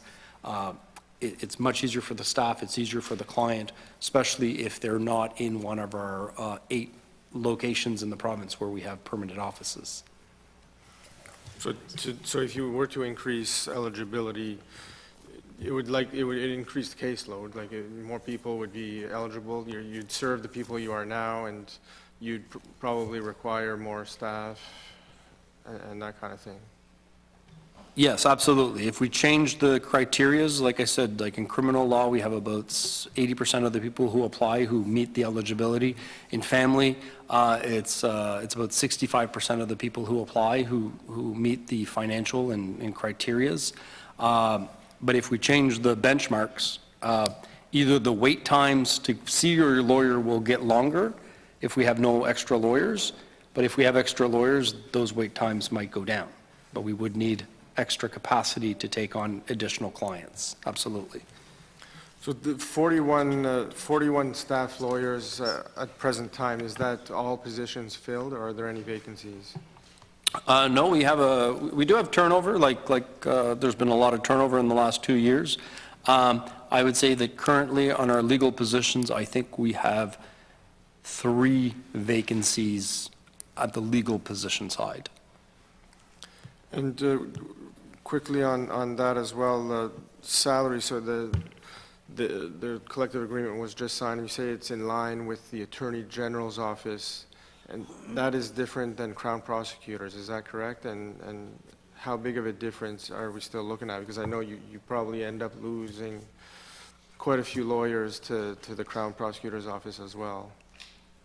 We have in the past lost a lot of lawyers to the Crown prosecutor's office, but also the family Crown prosecutors. So when I speak of the Office of the Attorney General, I mean the criminal Crown prosecutors, the family Crown prosecutors, and the legal services, which we don't tend to lose as many lawyers to that group. But they actually, both our lawyers and the OAG lawyers, have the same union representatives. We use the exact same pay scales now with this new collective agreement. It is the exact same pay scales. Now, where a lawyer may personally be on that scale may vary somewhat as we continue to implement this new pay scale, but we use the same progression. Very much. It now being mid-morning, I think it would be time for a short health break, so we will recess for 5 minutes.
Thank you.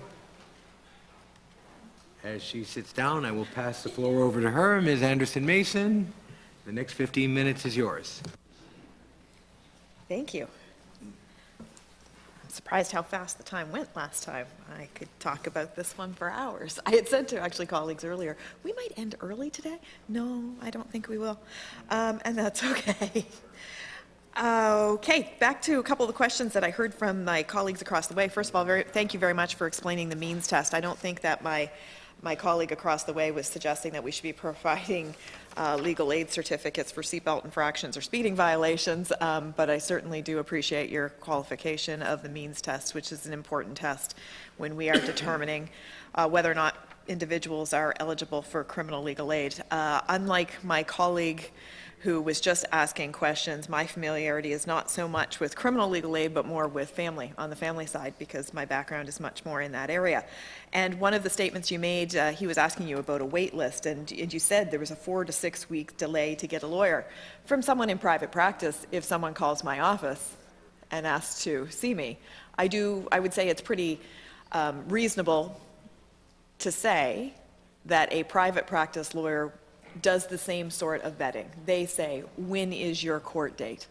And if the client says, the court date is tomorrow, then we make adjustments accordingly. And if they say, you know, it is 2 months from now, then it may very well be that the individual does not get to see you until 4 to 6 weeks. So I think it would be fair to say that 4 to 6 weeks is not really a delay per se.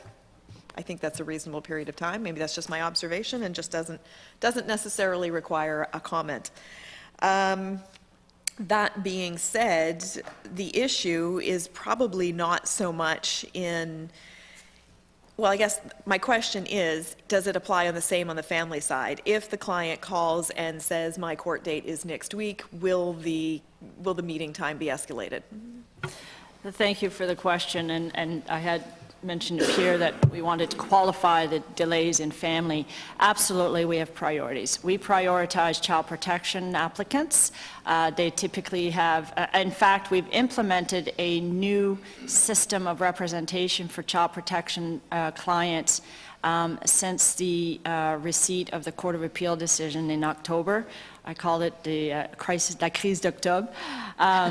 And in fact, those clients, we have shifted representation where we can provide legal representation even as of the first appearance, simply because we have waived their requirement to apply for legal aid. We actually assist them in applying for legal aid at the first appearance if they wish to have our services. So I think we've implemented a very good service to child protection clients. Historically, though, before the system was put in place, if a child protection client called, they had a court date, of course, that is a priority appointment. It could be that the lawyer would ask for an adjournment because they, again, like Pierre said, sometimes they applied the day before the court date, and that was always a bit of a challenge. The other priority clients that we do see faster are domestic violent clients, or clients who have received emergency intervention orders and they're about to expire. We typically vet those as well. What we typically do is if a client does come in with an emergency situation, we have what's called an urgent assessment form that we have them reply and complete, and then the lawyer will look at it to assess whether there's a real emergency or if it's just clients who just want to be in quicker than others. So the 6-week margin for wait time is really for the client who comes in for family law, who doesn't have a court date, who wants to initiate an application. They've just recently been divorced, there's no domestic violence, and there's no child protection concerns, and there's no other immediate risk to the client. They fall into that regular appointment kind of delay fashion, but we do, as I said, prioritize the others. So a lot of times, maybe that 6 week can be 8 weeks. It depends on how the lawyers in the office have been busy. There are a lot of court dates that are coming up. Rule 81 in St. John and Moncton have very quick turnaround dates, so they're in court a lot for those. But I would say that that's probably a proper assessment for a client who does not have an emergency situation that they're facing. I know. hopefully that answers your question.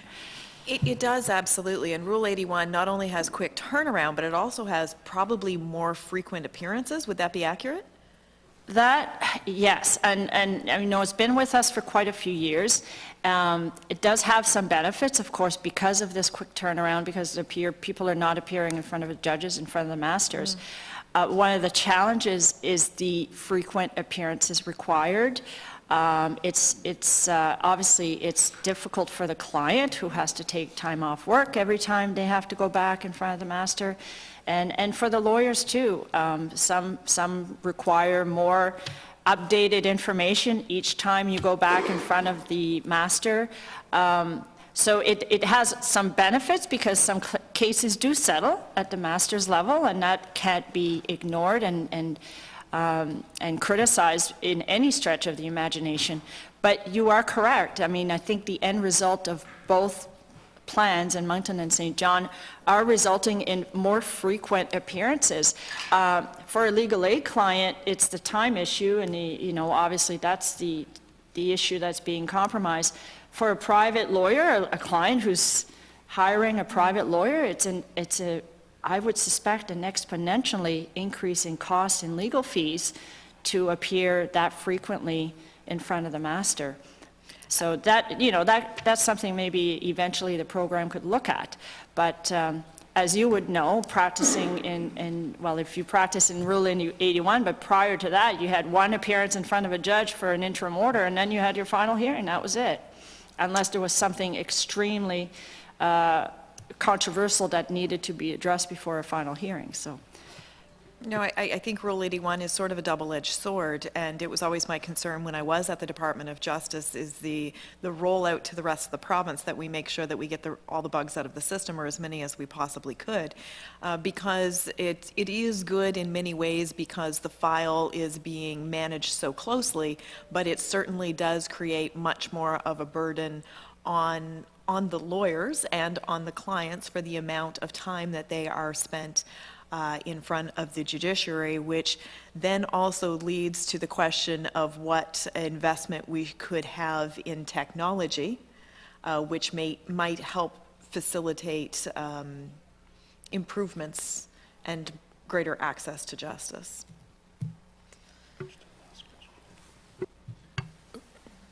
I'm not sure what the question was with regard to technology. It's sort of an observation as well. This is one of those ones where I just like talking about it. But I know our Chief Justice is very pro IT and technology and practical solutions, so. Any chance that I get to advocate for more investment in the justice system, I very much take advantage of. And I certainly think that investment in technology could see us improve access to justice significantly. But what I want to go back to is a statement that you made when you were speaking to my friend across the way. You said, we're all aware of that Court of Appeal decision. We're aware of that court, you and I, and the lawyers in the room are aware of that Court of Appeal decision. And before I ask the question, I want to preface it by saying, I want to applaud you for what it is that you have done. Because prior to coming in today, I spoke with many stakeholders. And the consistent message that I heard from everyone I spoke to was, ask legal aid about the changes they have made. They have excelled. They faced the crisis, as you would call it, and they met it. And there is nothing but praise for what you have done. So perhaps it might be advantageous to give a slight explanation of what the Court of Appeal decision was in relation to, and how you pivoted and how you answered the call, and compare it to the way things were done and the way things are currently being done. Thank you for the question and absolutely the recognition. And I do want to let Ms. Landry, who's our Director of Family Law, answer that question, because she did lead the response after October. So I will give her the mic. Thank you. Interestingly enough, the Court of Appeal decision came on the heels of our own appeal to the Court of Appeals. So just briefly speaking, we do child protection matters. What was happening in some regions is that we were having clients who were faced with an application for, let's say, a 6-month custody order by the minister. The minister would have had apprehended the child, and then the parents have a right to be heard on that apprehension, and then they have a right to have a trial on that apprehension for a 6-month custody. What was happening in some regions, and why we brought one case to the Court of Appeal, is that the region was scheduling the trial of the 6-month custody apprehension at 5.5 months within that 6 months of apprehension, because when you get your court order, it's retroactive to the date of apprehension. So essentially, the parents were not given any right to be heard or have a trial in regards to what the minister had done. So in consultation with our appellant specialist counsel and one of my lawyers in St. John, we said, well, we need to test this. We need to bring it to the Court of Appeal because this is not right for our clients. They're not getting any right to be heard efficiently. And so the Court of Appeal came down with a decision that was similar to a previous Court of Appeal decision that they'd rendered in the past. That they said the legislation states very clearly that applications have to be heard within 30 days of apprehension. And we were not respecting that whatsoever. As you can see, over time, people just kind of got into the routine between the requirements of building a case and getting disclosure out. So cases, some of them were being heard, let's say, for the 6-month custody within 3 months, but a lot of them were getting 5.5 months. So the Court of Appeal said, you are breaching the law by holding these cases beyond the 30 days. Unless there are exceptional circumstances, which the Court of Appeal outlined in its decision, the matters have to be heard within 30 days. Our Chief Justice DeWare read the decision and did something about it. And I'm very grateful to her decision. So she brought in some directives immediately after that Court of Appeal that literally shifted everybody out of their seats and said, from now on, all child protection cases that are on the docket have to be heard within 30 days. Everything else got delayed. The private matters got delayed because we had to bring something like 137 cases that were child protection cases waiting to be scheduled, had to all be rescheduled within 30 days. So I sit already on a committee, a working group for child protection improvement strategies. So we have the Crown prosecutor, Family Crowns there, myself, one of my legal aid lawyers who only does child protection services. We have a judiciary representative and social development representative. And we had been working on practice directives to improve the efficiencies of child protection hearings.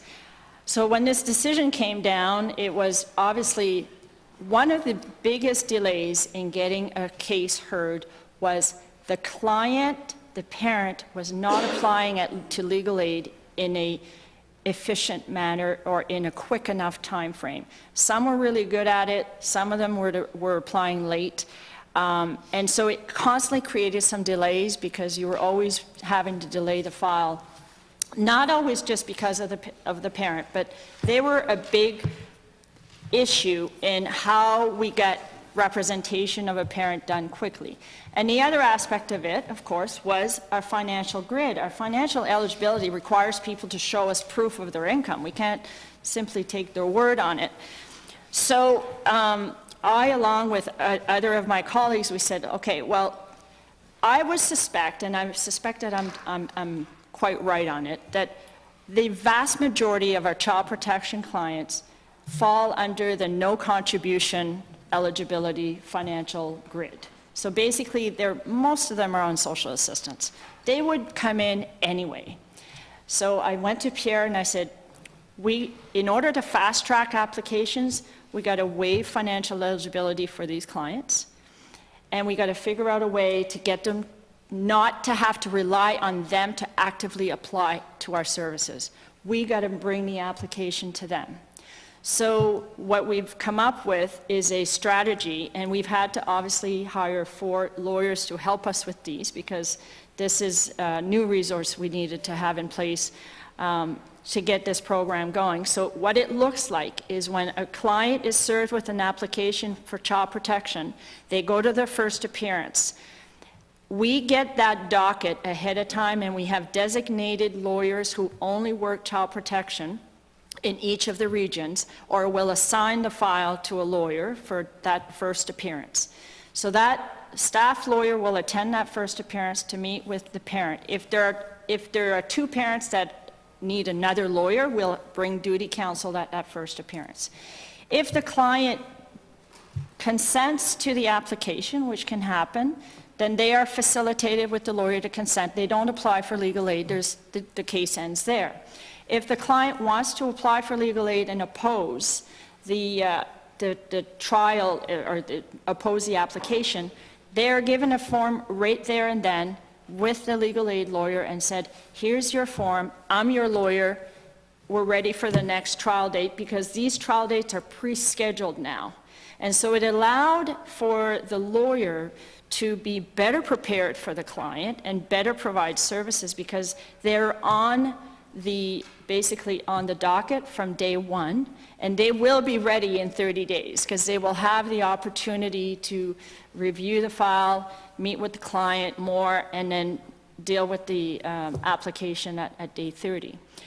With this system in place, and I'm just giving you kind of the high-level system, it has allowed us to bring those 137 cases that were waiting for a court date, and we're now down to, I think the last count I got was something like 40 cases across the province that have been heard since October to now, that either all have been resolved or have had a trial and a decision has been rendered. And there's been obviously one of the things that the judge did, Justice DeWare, and again, I can't commend her enough on this, is that she restricted timelines for the hearings. Now, there can be anomalies, but a guardianship is 3 days, a custody hearing is 1 day, and a supervisory hearing is 1 day. And my lawyers have told me that that seems to be sufficient, because what's happening, it's forcing everybody to be more efficient, especially in the Crown. The Crown have to prepare their evidence with the most relevant and pertinent information. I was, prior to this Court of Appeal decision, we were having custody cases and guardianship cases that were lasting 14 days. And 10 of those days was bringing all the history, the Crown was calling 20-some witnesses and bringing all the history in, where really the issues were today's issues, not what's happening 5 years ago. So I think that what we put in place, and with the cooperation, some very qualified lawyers at Legal Aid who have jumped on this bandwagon with us, are excited to assist with us.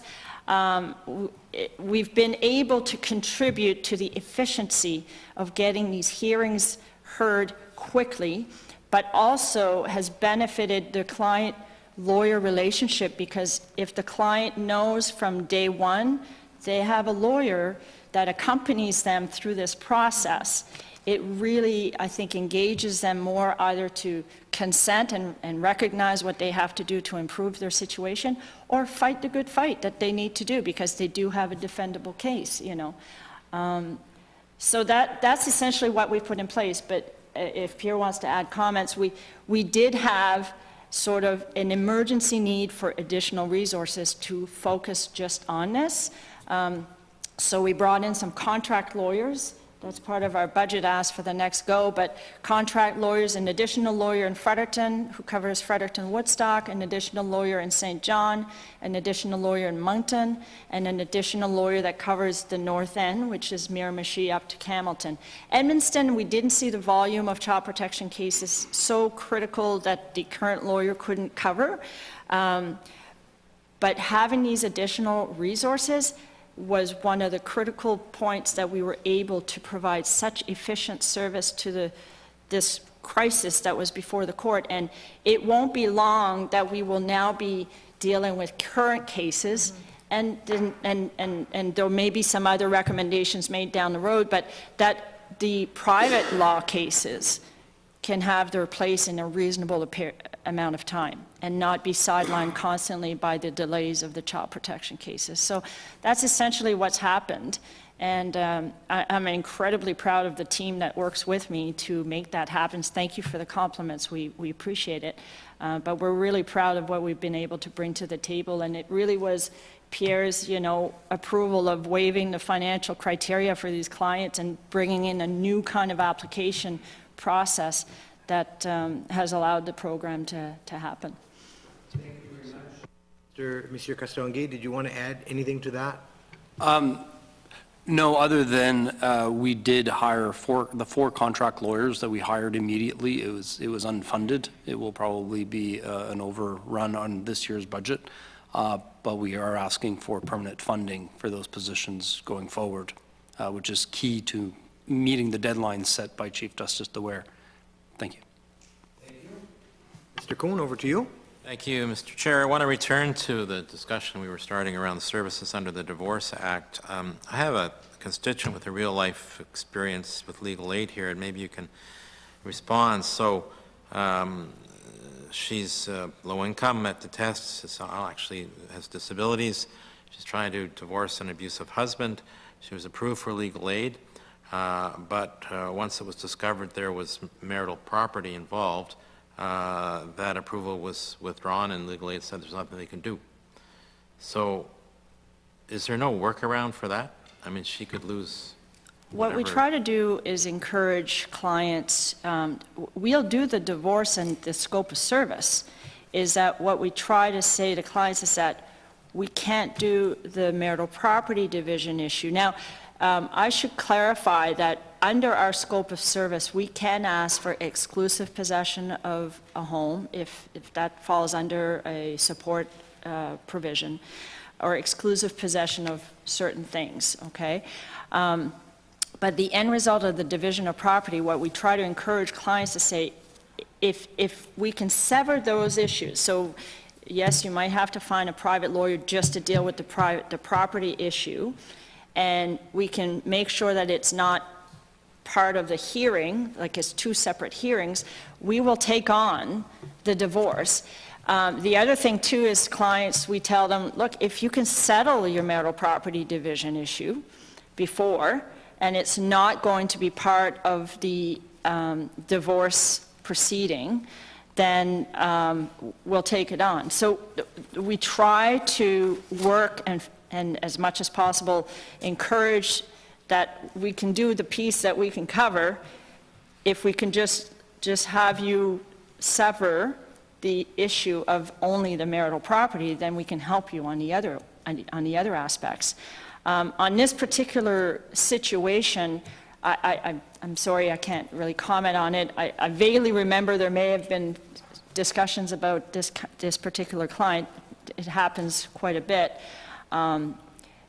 Again, I come back to the issue of we take on marital property division, it becomes complex very quickly, and we are sacrificing our time to help other clients with respect to the other issues.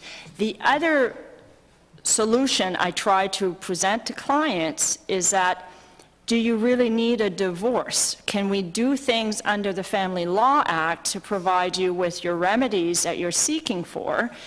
And, I understand division of property may be important to you. I'm not sure of the context of this situation. But if you need a restraining order, and if you need spousal support or child support, and if you need a parenting order to protect your kids, let's do it under the Family Law Act and take care of that, and worry about the divorce later. I know that, it's a legal strategy that we try to help our clients and to make, because some people say, I want a divorce, they don't understand that there's different legislation involved and there's different considerations. So those are conversations that we might have with clients to say, look, let us help you under the scope of service we currently have, it could include an exclusive possession of a home if a client is living in a home and can't afford to live elsewhere. But leave the division of property and maybe the divorce that will include your division of property at a later time. So you know, we try to find creative ways to help them if they're open to it. But didn't you say earlier that part of the challenge here is a judge can simply say, well, you're here and we're going to put property back in even though you want to sever it out. We're going to put it in, you know, as part of the case. It's a risk. I can tell you, though, that my conversations and my understanding of the judges that are currently sitting understand the scope of service of legal aid, and they will try to help a client have legal aid as much as possible. Like, they won't, you know, create a scenario where they know the client will be ousted.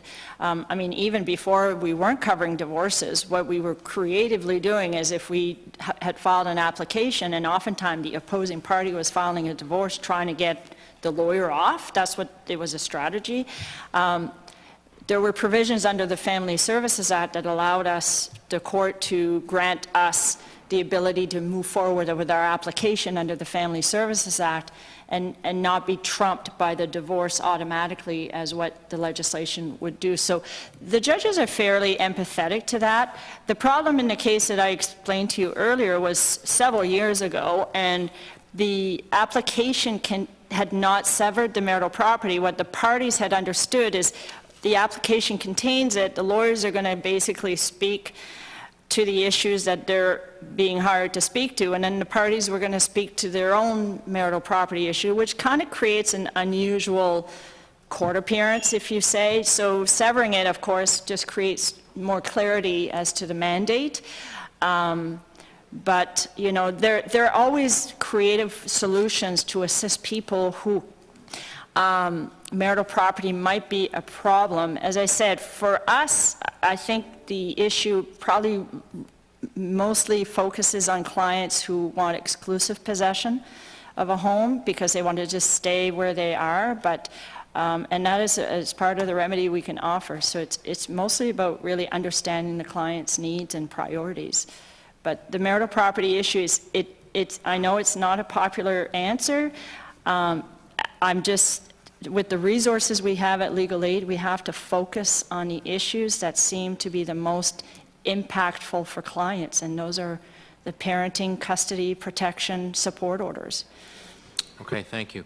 I wanted to go back to the means test, Schedule A. So can I have an explanation on, so Tier 1 is, there's no contribution on the part of the client. Tier 2 and Tier 3 there are. Can you explain how, what they're in for, what their obligation is? In the past, prior to 2017, if you had property and you applied for legal aid, we used to take a lien on your property. And then once you sold that property, 5, 10, 15, 20 years later, there was a lien on your property and you had to reimburse legal aid, the value of legal aid services to you.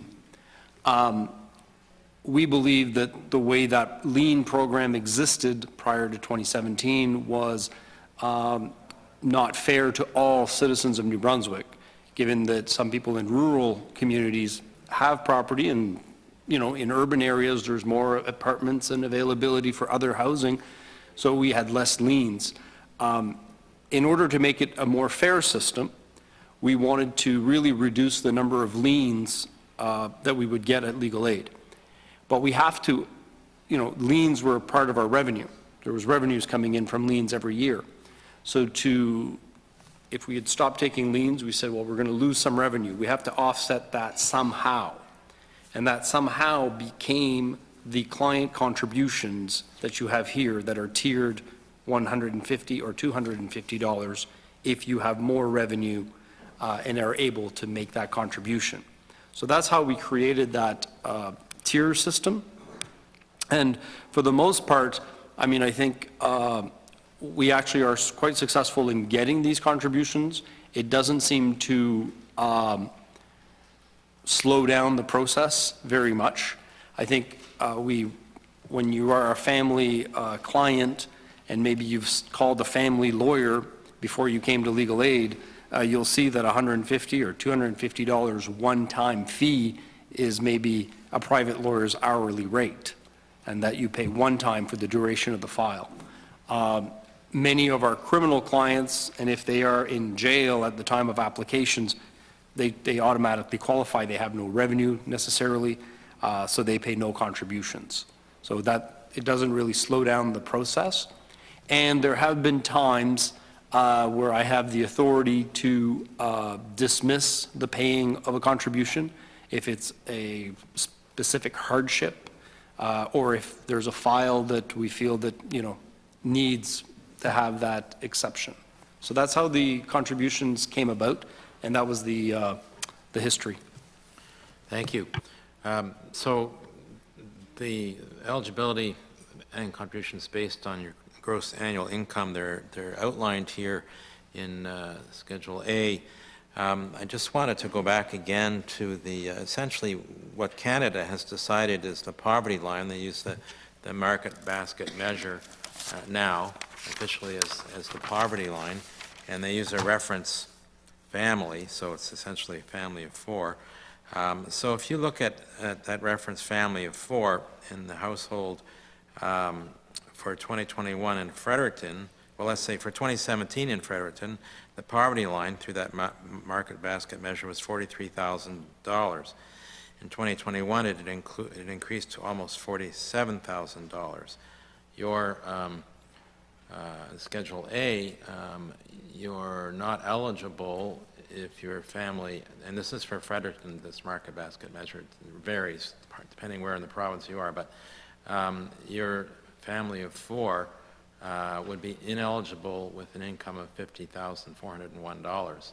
So we're getting preciously close to the market basket measure defining what Canada, the federal government, sees as the poverty line in the case of Fredericton, anyone living in Fredericton there. So I guess it raises, in my mind, the question of, is there a process for reviewing the acceptability around the eligibility based on income? There is no process, or there is no timelines set in the Legal Aid Act or in the regulations that would force us to review this Schedule A at certain periods of time. Okay. So it is open-ended. Thank you. You also mentioned immigration law a little earlier, and that's an area that you might like to see the scope of legal aid expand into. Can you make that a little more concrete for us so we have a better understanding of what that is? Well, it was in reply to a question from the floor as to, what would be a shopping list of things that we could see in the future where legal aid could maybe expand their scope of service. Probably half of the legal aid plans in Canada offer immigration law, whether it's refugee or deportation hearings.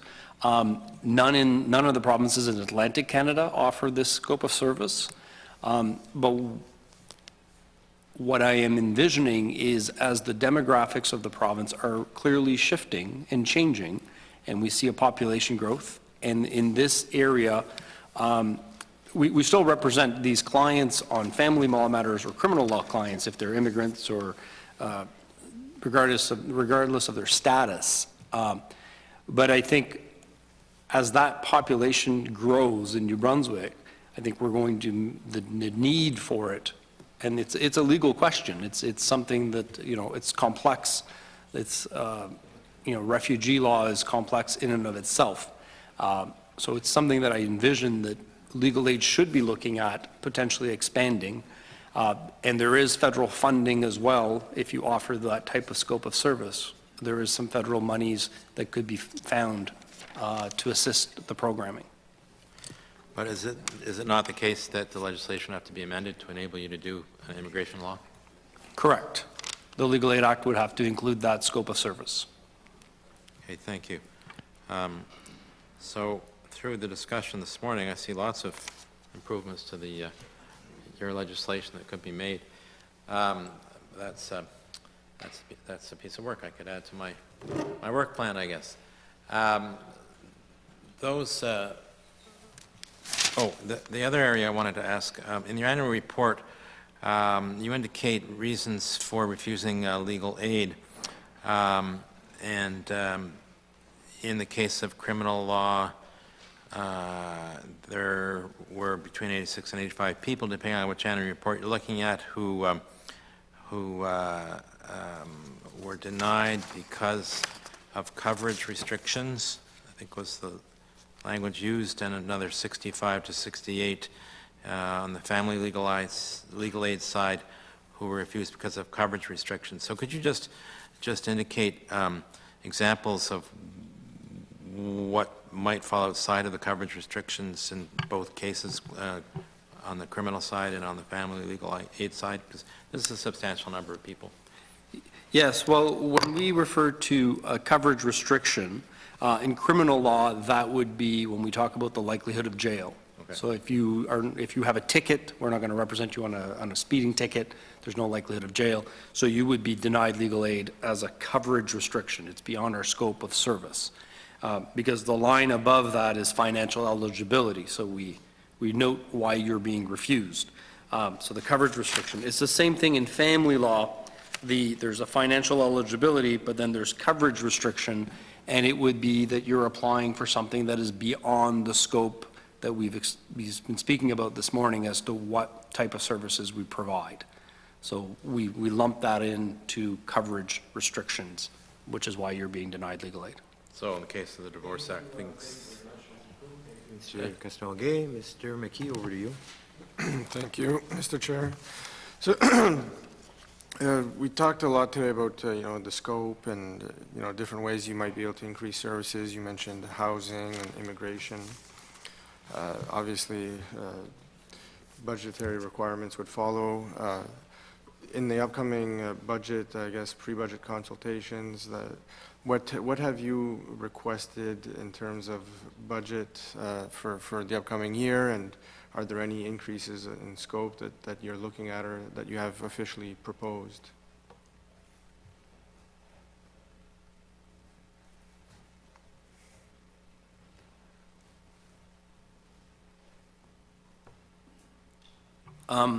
We have made some budgetary requests, obviously, for the upcoming year. There is nothing that would increase our current scope of services.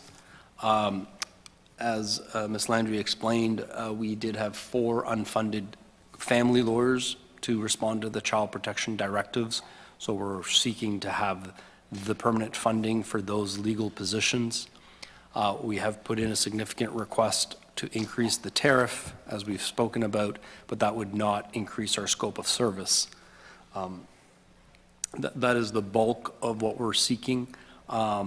We've not made any specific requests for additional funding for the upcoming year in the criminal law program, as we expect there's some additional federal money coming for the next fiscal year on the criminal law side, so we are not asking anything from the province in that program. We have also asked for additional funding for the Office of the Public Trustee. As Ms. Landry alluded to, we are working with the Department of Justice to get more people out of the hospitals. I think we've identified 71 potential clients. So we would need additional staff to take care of their financial decisions and health decisions of those clients if we do land those clients. So we've added for a few additional resources at the Office of the Public Trustee. But again, that doesn't change the scope. It may add to the number of clients we can serve, or expedite matters like in the child protection cases to expedite them more quickly. I'm just going to go through some of my questions quickly here, make sure we cover everything before we conclude. So are there plans to add any family law services through legal aid? So I guess the answer is that no, you're not looking to expand the scope necessarily. That is correct. We are not looking to expand the scope. And any plans to hire additional support staff or legal counsel? So you're saying 4 unfunded currently. Those would become permanent? The request is for 4 family lawyers, yes, to meet the new child directives, child protection directives. And it was talked about earlier with respect to on the family side with respect to the child protection cases, directive from the Court of Appeal decision.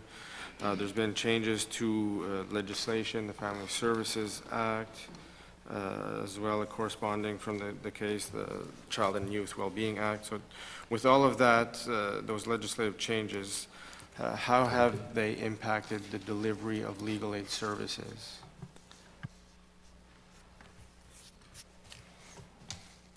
The changes that we've implemented was in fact to address those changes that are going to be obviously reflected in the current Family Law Services Act changes and the new legislation, because the timelines are going to be fairly short regardless. They've already been identified as being fairly short, so I think we have addressed those. If we can get funding for the permanent positions, we will continue to, I think, be able to be in a position to address those in light of those new legislative changes, the timelines.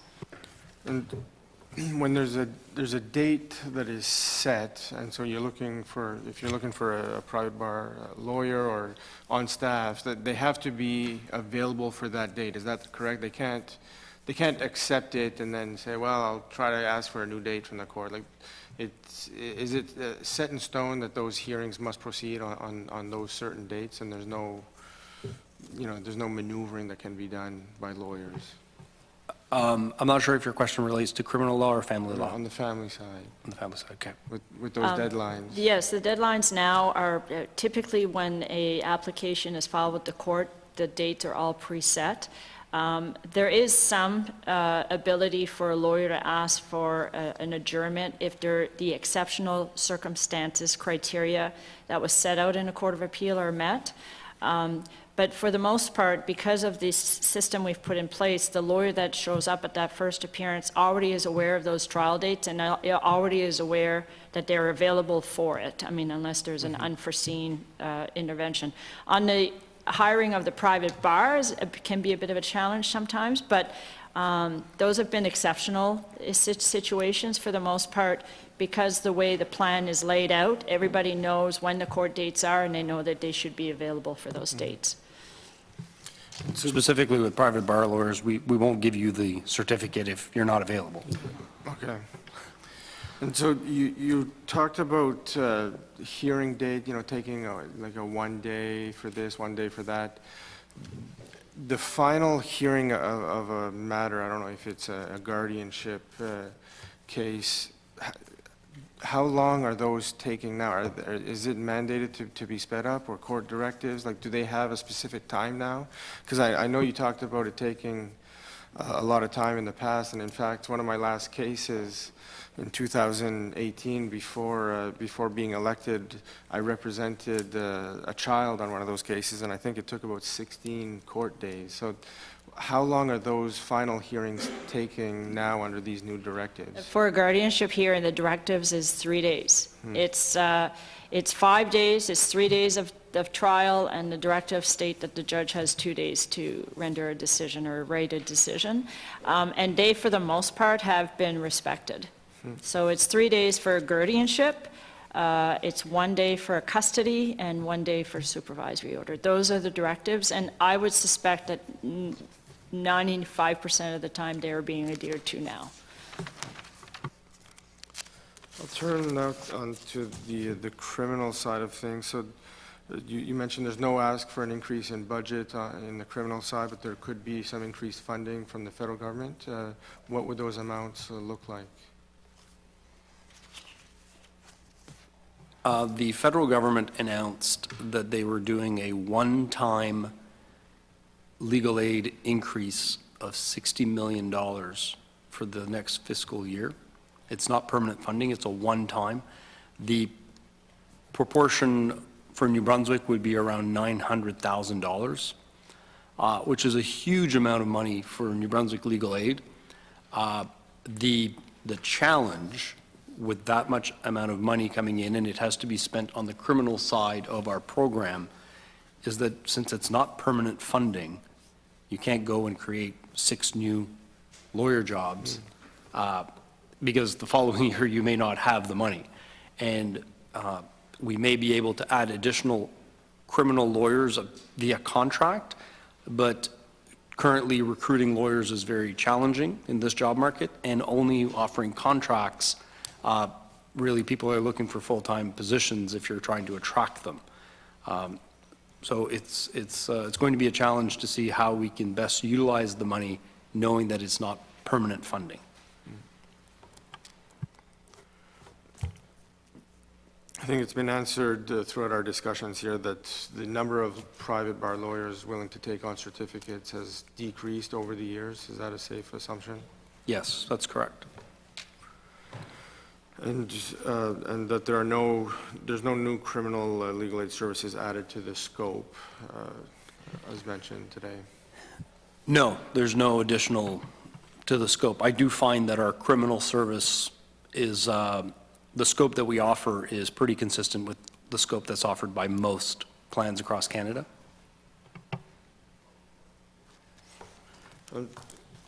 Maybe quickly on the mental health docket in St. John, do you have any duty counsels or legal aid lawyers that are specifically taking on those cases? We do. For the mental health docket in St. John, it's very important to have a consistent lawyer attend the same hearings every Thursday. And we actually hire out a lawyer on a contract basis to be the lawyer for the mental health docket in St. John.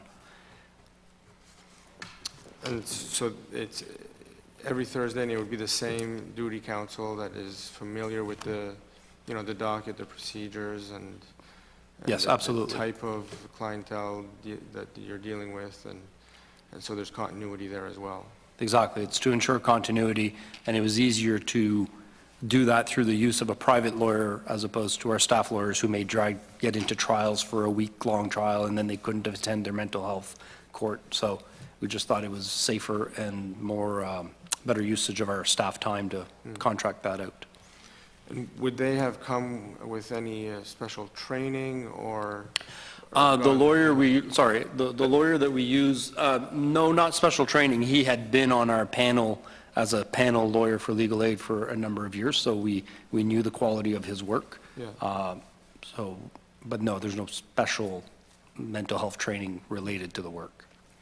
And if the court would be expanded to other areas of the province, would you seek to have a similar type of situation where you'd have a lawyer or certain lawyers that would be dedicated to that? Absolutely. It's what we do with the LC Booktook Court. It's always the same lawyer. It's a staff lawyer who goes to the LC Booktook Court every week. We try to do that with youth court as well. We have dedicated lawyers that typically do all the youth court matters, and it's just important to have consistency on the defense side and people that are well-versed into the type of law, because the Youth Act is different than the criminal code. So it's just better consistency to have the same staff attend every week. And I'll turn my attention now very quickly here. We have a few minutes left. You did answer a lot of the questions, I guess, with respect to the Auditor General's review of the 2016 report that he had done in the last year. One of the recommendations being around the case management system. You mentioned that there's progress being made. One of the questions that I've written here is regarding the sprint program that was chosen.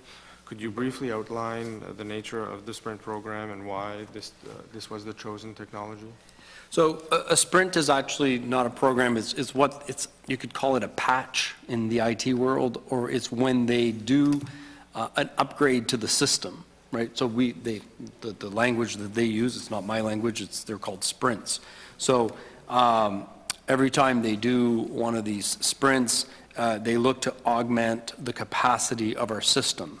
So if I look like it could be helping with the accounts payable, or doing a sprint that will now enable us to create reports on our KPIs, or it could be something that would allow for, instead of manual inputs, we could now do data inputs.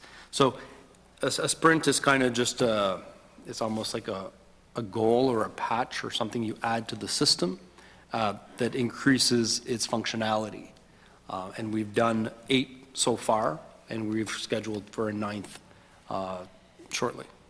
Okay, so it's not necessarily a whole new system software or whatever? It's Not at all. It's It's like an we're augmentation to the... We're taking our current case management system that was specifically designed for the Office of the Public Trustee, and you can't really go buy something off the shelf for the Office of the Public Trustee. You have to build it within.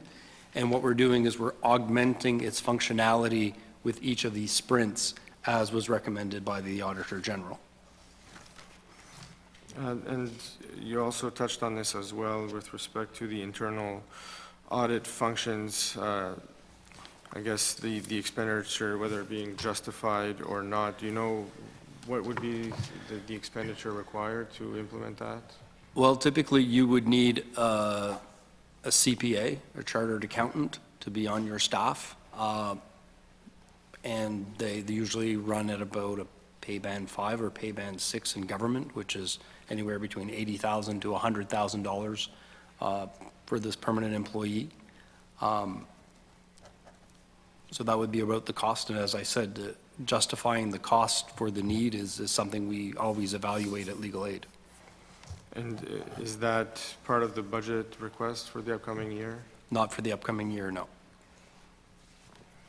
And then finally, on the plans for public reporting, I think you said that you plan on running reports with the new case management system. So was there a sprint added to the system now that you're able to generate these reports that you will add to the annual reports? So sprint number 8 gave us that capacity to run KPIs and run reports from our case management system.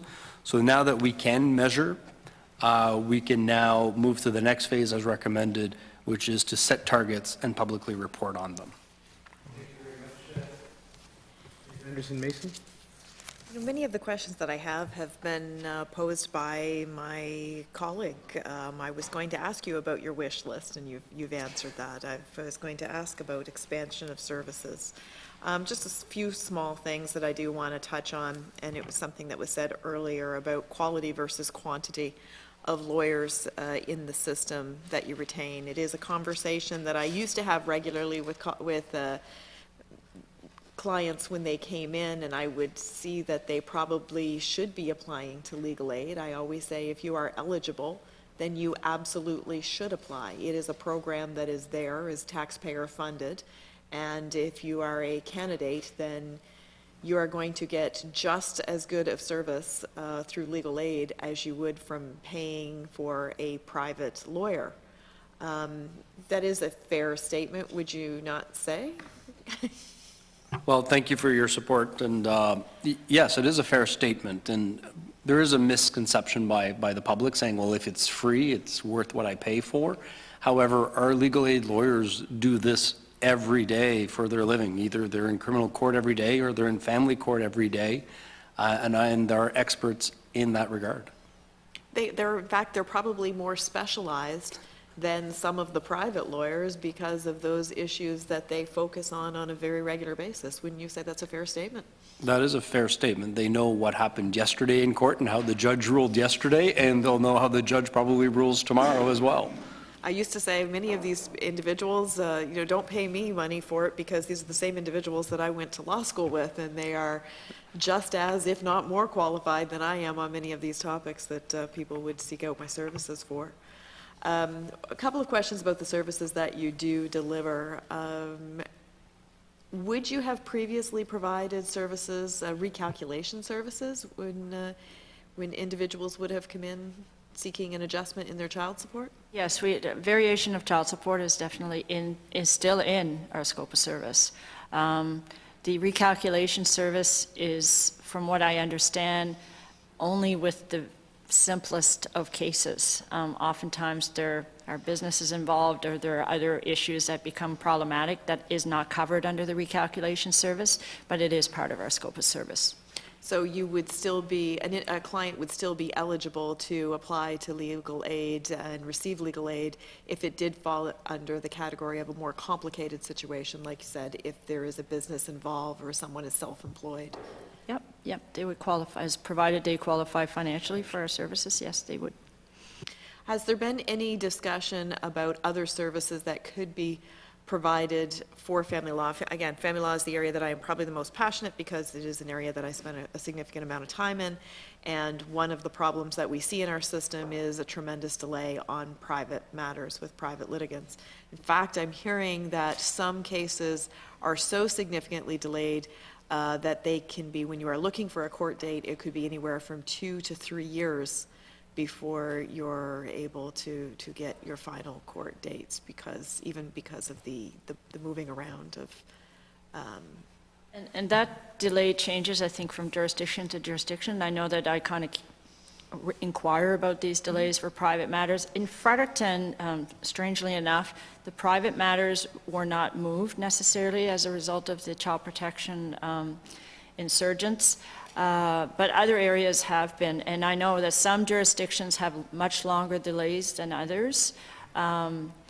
That's really, it's not necessarily for lack of having legal aid services. We're subjected to those same delays as the private bar lawyers have. We don't have priority over dates if it's not an urgent matter. But let's hope that the system is made more efficient soon so that private matters don't incur those incredible delays. Are there any discussions about alternative dispute resolution, the implementation of mandatory mediation? Is there room for that in legal aid services? None of the items you mentioned are part of our strategic plan for 2021 to 2024. So we are not having those specific conversations, no.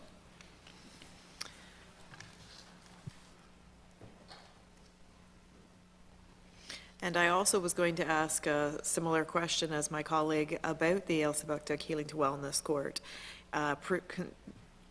One would suspect that if the program is expanded to other parts of the province, that the hiring process would be similar. You would require more help in that regard? Yes, we probably, depending where the program is, but you know, it depends where area of the province that the program would be expanded to, and our current staffing model in that area.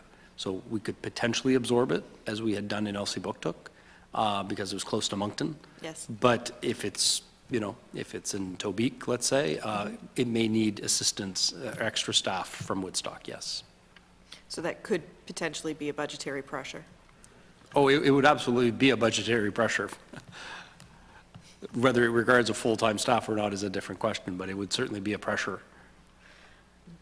You know, I really have, that's exhausted my questions. I just want to finish with saying that I do very much appreciate the work that you do. And it is such an important service that you do provide, and I think you do it extremely well. I think there are always room for additional funds, but find me a government department that would look at you and say, we don't need any more money. That's like looking at a household and saying, we don't need any more money. I'll always be an advocate for the services that you provide, and again, appreciate very much the quality of work and the level of service that you provide to the residents of New Brunswick. And thank you very much for being here today and being willing to even just talk about what it is that you do, because I don't think that you get enough exposure, and we need to highlight more often the good work that you do. Well, thank you for your comments and your questions and your continued support. I can, as you saw this morning, the additional funding that you secured for legal aid with the assistance of then Deputy Minister John Logan has made a significant difference in the delivery of our program in the last 2 years. Thank you. Any other questions from the government side? Ms. Wilson?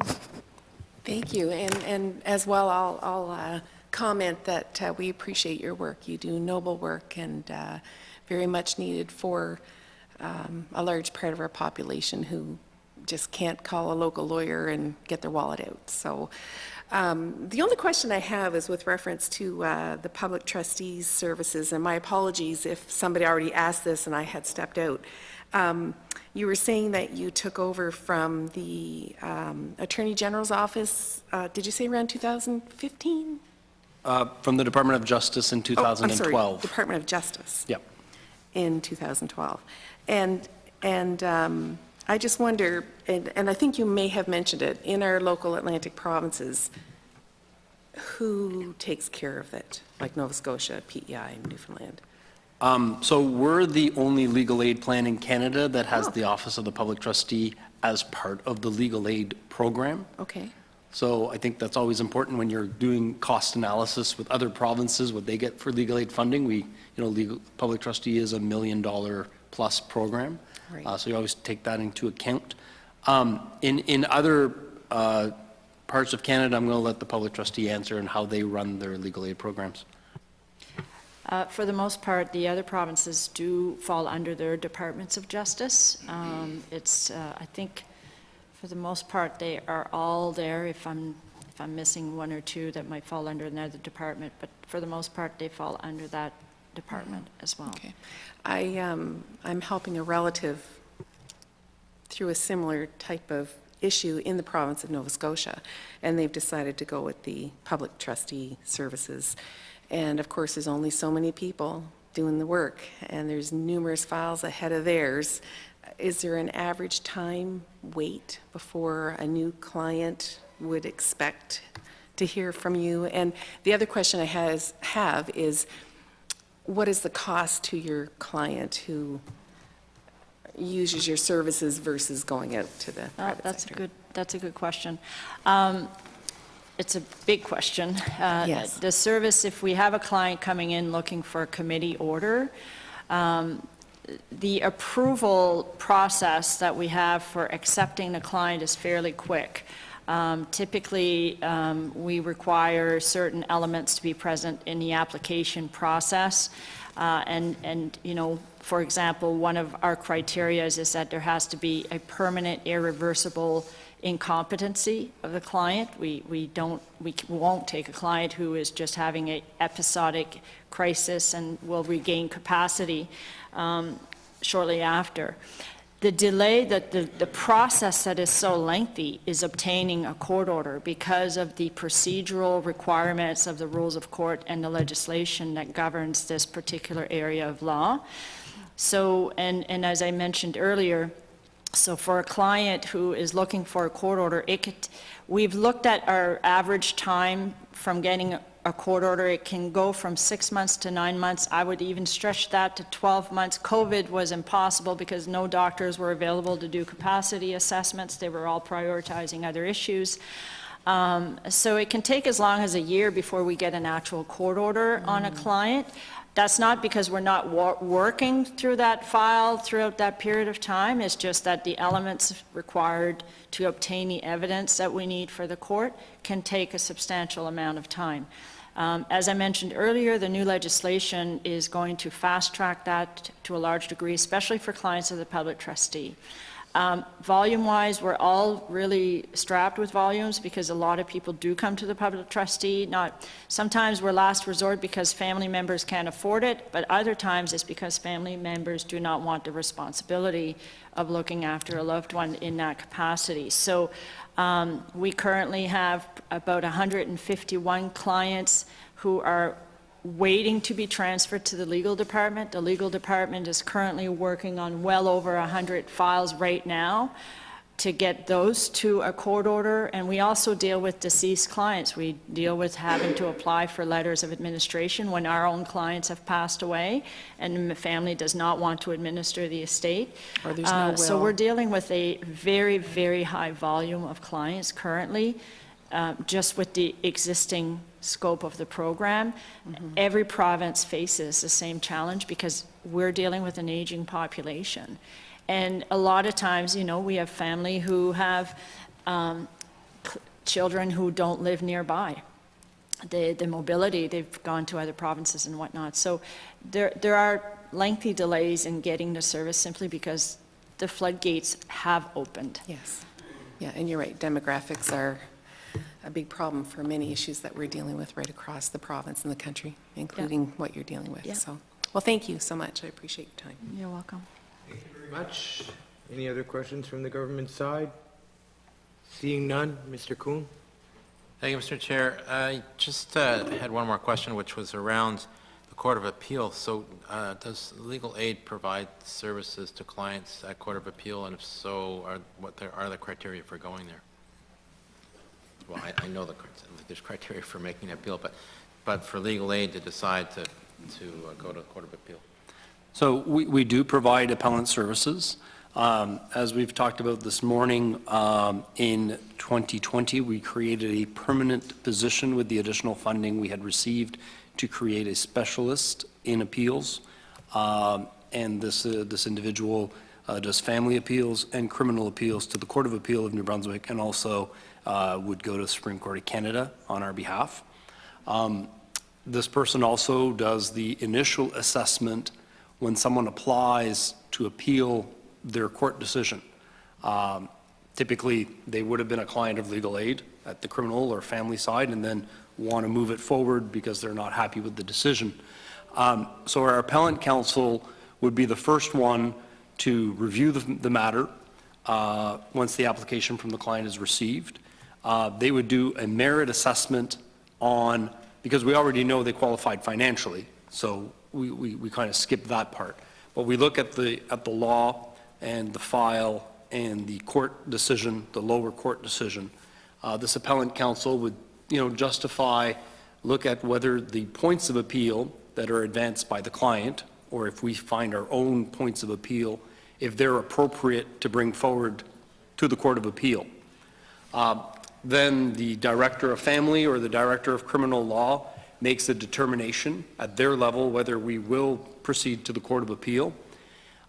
If it's approved, it goes forward, and the appellant counsel takes on the file for the client. If the Director of Family Law or the Director of Criminal Law does not allow the application, there is an automatic appeal to me as the final decision maker. So I review it as well in consultation with the director of, with the appropriate director. Sometimes I talk to the appeal specialist because he's in our office, and I make a final determination on whether this appeal will be allowed or not. And the reason we do it automatically is that this was in consultation with the Court of Appeal. They asked us, because they could always appoint a lawyer for this person if none has been appointed by legal aid, but the client has to exhaust all the appeal processes within legal aid, right? So the Court of Appeal asked us, could you do this a little more expeditiously so they don't go back and forth? At my level, and also at the director level, what we consider is there a valid point of law to be argued? We don't look at the likelihood of success necessarily. Like if there is zero likelihood of success because you're just not happy with the decision, we will not fund an appeal to the Court of Appeal for that. But if there's a valid point of law that can be brought forward, and I'm not saying it's successful, but there was an error or there's a legal argument, then typically the client would get an appellant certificate and move the matter forward. And we would use the same analogy or the test if we were going to the Supreme Court of Canada or making an application to go to the Supreme Court of Canada. Thank you very much, and thank you to you and all your colleagues for the service you provide New Brunswickers. Thanks. Thank you for your questions today. So we've got about 4 minutes before noon. If there are any additional questions at this time, we're going to break for lunch. If there are no questions, then we'll close this session off. So do we have any additional questions?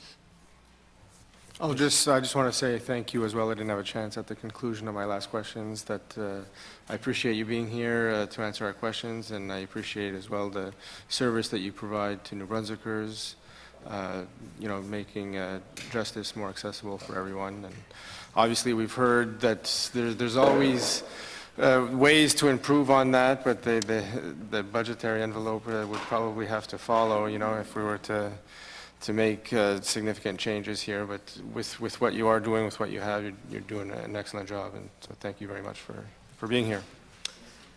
Are there any additional questions or comments? Seeing none, I'd like to thank you, Monsieur Castonguay. I'd like to thank you for your presence and your staff as well. And I will turn the floor over to you for any closing comments you wish to make. We just appreciate the opportunity to be before this committee. And again, I just recognize the work being done by our staff over the last 2 years during the pandemic to ensure that our essential services have been done.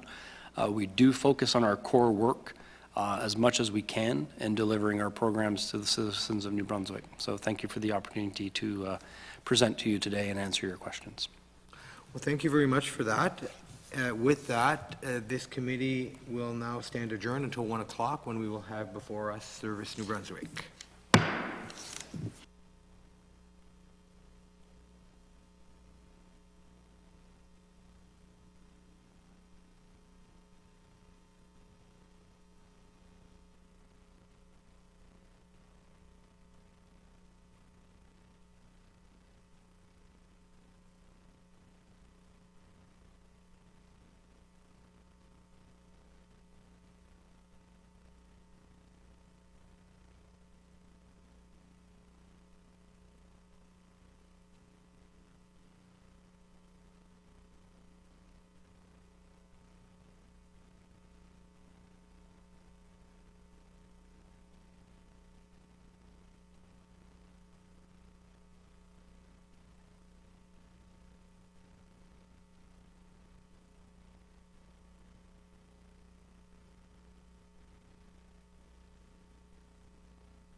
Meeting to order. Good afternoon, everybody. So before us, we have Monsieur Alain Roy, Mr. Alan Roy, and he is the Chief Executive Officer of Service New Brunswick. So I guess we're going to get right into it. Mr. Roy, do you have any opening comments or presentation that you would like to make? We will be doing a presentation, but for a few opening comments. So good afternoon, everyone. As you know, my name's Alan Roy, the Chief Executive Officer of Service in Brunswick, and I'm pleased to appear before the committee today. Let me begin by introducing some of my executive leadership team joining with me today. So Renée Laforêt, she's Service in Brunswick's Chief Financial Officer and Vice President of Strategic Procurement and Corporate Services. Derek Jardine, Service in Brunswick's Chief Operating Officer. Judy Ross, Vice President of Public Services. David Dumont, Vice President of Health Services. Rob Arsenault and Tanya Davies, Vice Presidents of Technology Services. Karen Harper, Vice President of Enterprise Services. Lisa Dion, Executive Director of Property Assessment Services. And John McNair, General Counsel and Privacy for Service of Brunswick. And also with me today are a number of our other senior leaders who will be assisting us in providing you the answers to some of the questions you may have. So the slide that you see in front of you today, that's just a snapshot of our corporate head office. This one here provides a little bit of an overview of our organizational structure. As you're probably aware, Service in Brunswick's a Crown corporation that employs about 2,400 employees to provide services to the public, businesses, and organizations all across government. These services fall into 6 distinct business divisions and cover the areas of information technology, procurement, supply chain, laundry services, clinical engineering, accounts payable, payroll and benefits, registries, property assessment, and residential tenancies and service centers. So certainly quite a breadth of responsibilities at Service in Brunswick. Before we get started, I also want to take an opportunity to talk to you about some of the good work that was undertaken by the staff at Service in Brunswick for the years in question. So essentially just some of the accomplishments, the highlights. So Service in Brunswick was at the forefront of the pandemic response, providing critical services and other supports to maintain the everyday functioning of government. From the onset of the pandemic, which saw a general government shutdown in March of 2020, more than 90% of the staff at Service in Brunswick's 2,400 remained on the job, with even more demand for their services.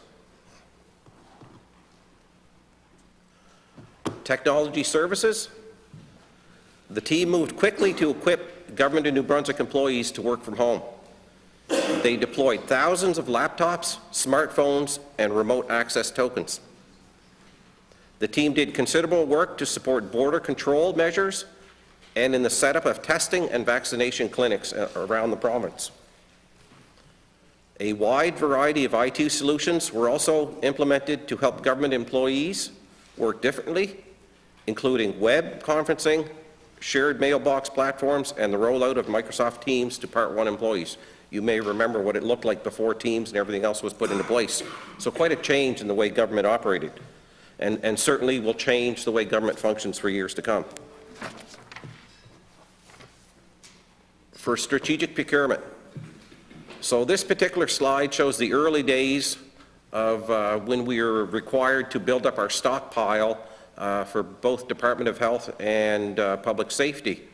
The Strategic Procurement Branch procured $17 million worth of personal protective equipment for the stockpile, as I said, maintained by Public Safety, as well as another $25 million for the Department of Health stockpile. Most significantly, $10 million of the personal protective equipment we were able to procure locally. The next slide talks a little bit about the progress we made for online services. And the pandemic really spurred the drive to provide more online services. In May of 2022, we made online driver's license renewal applications available for the first time in New Brunswick. New service online.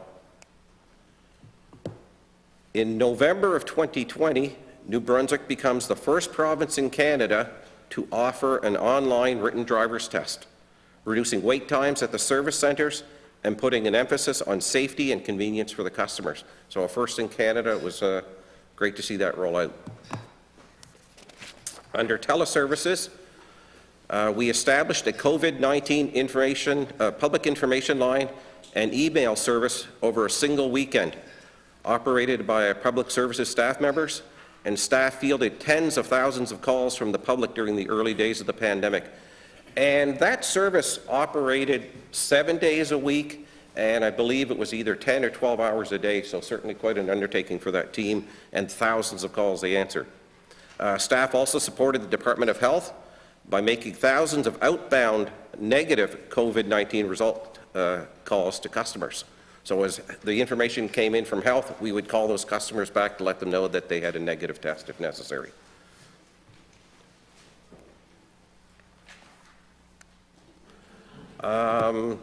Translation services.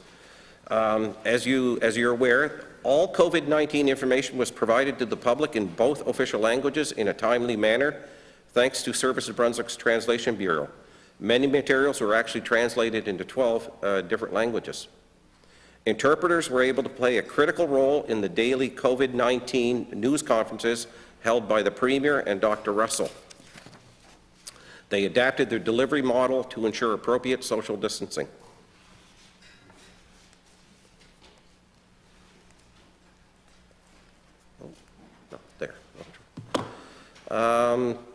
Clinical engineering, and many of you may not be aware, but Service in Brunswick provides clinical engineering services to the RHAs, and we supported New Brunswick's regional hospitals redeploying critical patient care equipment to multiple dedicated in-hospital COVID-19 care units, and that's just a picture of some of the equipment that they typically deal with. Laundry services started laundering of reusable operating room garments for Horizon Health Network Authority in light of supply chain challenges of disposable products. Staff also did emergency laundry processing for Nova Scotia Healthcare as a result of a plant failure in Halifax.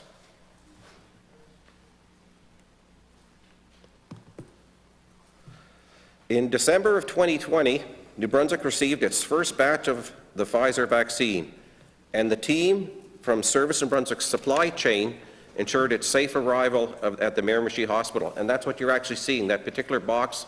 One of our Service in Brunswick employees, that vaccine arrived at the hospital. And to be honest, it was quite a proud moment in our corporation's history. A lot of people were counting on the vaccine to arrive, and to have staff be part of that was really, as I said, a proud moment for our organization. These are just some of the activities related to Service in Brunswick's COVID-19 response. It does not capture all the ongoing work that our staff was able to undertake. It certainly was an unprecedented time of upheaval and uncertainty. I will also note that we are also seeing in recent months an increase in volume of work throughout the corporation as a result of the upheaval and the change over the last 3 years. An example can be seen in the growth of land registrations, which is the result of a robust real estate market. To give you a sense, so from 2018-19, we were processing about 82,000 land registry transactions a year. In 21-22, that increased to almost 111,000, 110,000 transactions, registrations, an increase of over 30%, so significant volume.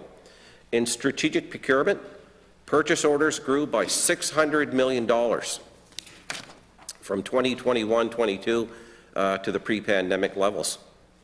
Essentially, approximately $1 billion increased to $1.6 billion in 21-22, an increase of 58%. Inventory growth in medical equipment also grew significantly. So all over the corporation on the different transactions and services we provide, a huge demand and increase in services. Another item that I did want to mention was the New Brunswick First procurement strategy.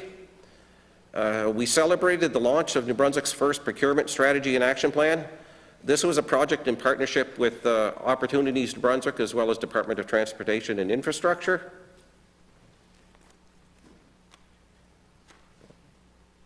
Not sure what's going on there.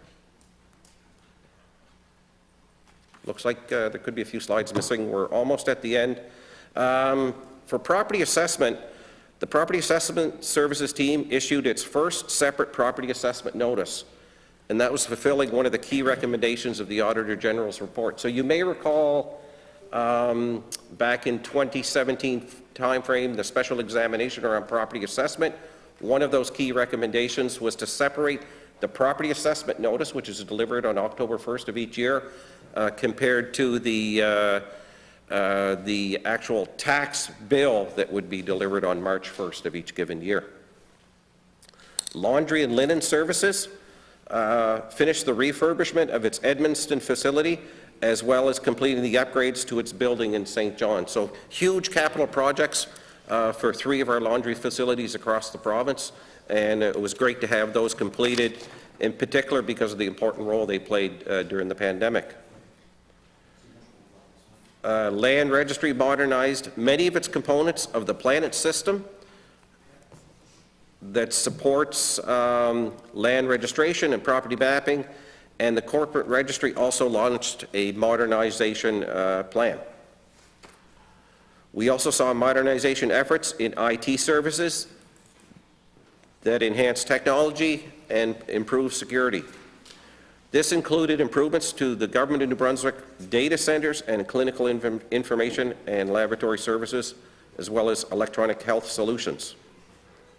And finally, in 2022, Service New Brunswick launched its latest strategic plan, which will guide our organization over the next 5 years. At Service New Brunswick, our vision is excellence in service delivery. Certainly during the last 2 fiscal years, we have seen what excellence looks like. Despite fatigue, unique working conditions, and unprecedented demands on their time and resources, our employees have given their best. I am incredibly proud of our team and would like to thank them all for their efforts. At this point, I am pleased to take any questions for the last 2 fiscal years. Thank you. Thank you very much, Mr. Roy. And the questions are in a rotation of 15 minutes, starting with the official opposition, then going to government, and then to the third party. Monsieur Book, you're first up. Merci beaucoup. And thank you for Service New Brunswick to be here today, for being here. I want to start off by saying that I am a fan of Service New Brunswick. I'm a longtime fan of Service New Brunswick. I'm a former minister of Service New Brunswick a few years back, and I really enjoyed my time there, and I think you guys do a fantastic job.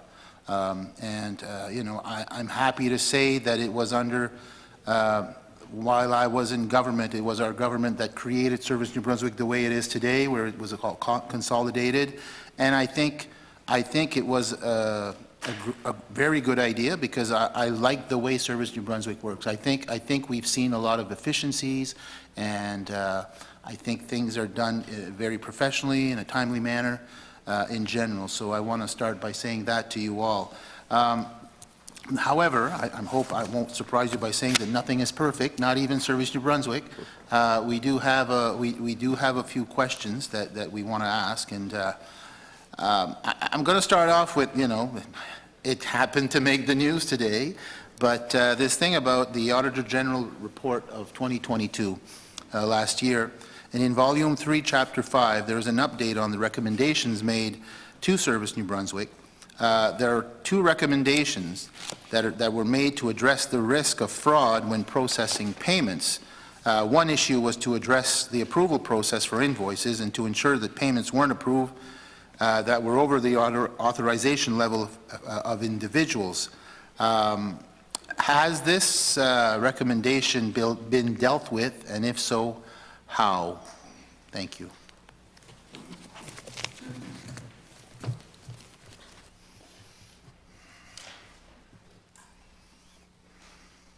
We're well prepared. As you can see, we're well prepared with a fairly large binder, so bear with me as I go through some of this information. We were anticipating a few questions. So the comment that you pose and the question, just obviously any comments that we would receive, recommendations from the Auditor General, we take them very seriously. Service in Brunswick, as you know, has a board of directors. Underneath that board of directors is a audit and finance committee, and any recommendations we receive from the AG, we would review with the audit and finance committee, and then we would take that to the board of directors as necessary.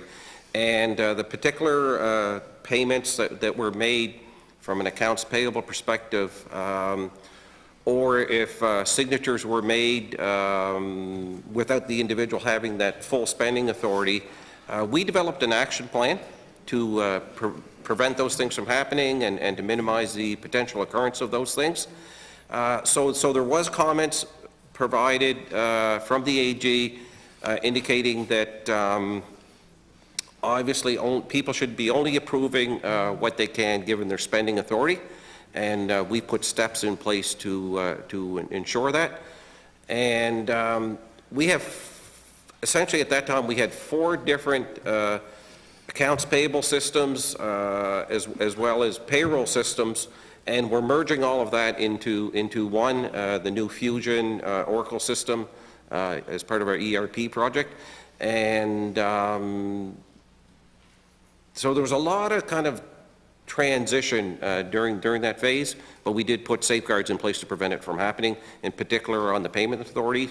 All of those payment authorities where someone would have signed off on something and not necessarily had the full authority, we reviewed those, and I would have since then confirmed that it was the right decision to make, and I signed off on them, to be honest. So, Thank you. Let me ask, you've answered the question, but I'd like to ask maybe the question again in a more specific, dig just a little bit deeper. Would you feel comfortable with the answer you just gave to say that the recommendation has been properly dealt with, or is it still a work in progress? Everything is a work in progress, right? Like, there's no doubt about it as we continue to improve our procedures, and as you said earlier, no one's perfect. So we certainly strive to be perfect in all of the processing of our transactions. To put it in real terms, we're talking about $6 billion worth of government spending that we would put through the system. The action plan is in place. We've taken corrective steps to address it. To say it might happen again, it's hard to say. Certainly we've trained the employees to ensure it doesn't happen again, and extra precautions have been put in place. So I'm confident that what we've decided will meet the need as per the AG's recommendations, and we would have responded accordingly. Since then, they've also done reviews, meeting with us on our action plan. So yes, we put the safeguards in place. Okay, thank you. Yeah. Appreciate that. Okay, my next question, and it was also part of another issue, was the duplication of payments which had happened on 26 occasions and resulted in almost $240,000 in unauthorized payments. It is fair to note, however, that at the time of the update, the vast majority of overpayment had been recovered, but I just wanted to ask, it was flagged, there was part of recommendation to deal with it. Has it also been dealt with? Yes, it has been dealt with as part of that same action plan that I mentioned earlier. Steps have been taken to minimize the potential of those occurrences happening again. We've recovered all of the $246,000. I think we have a small amount remaining that we're working on of about $2,600.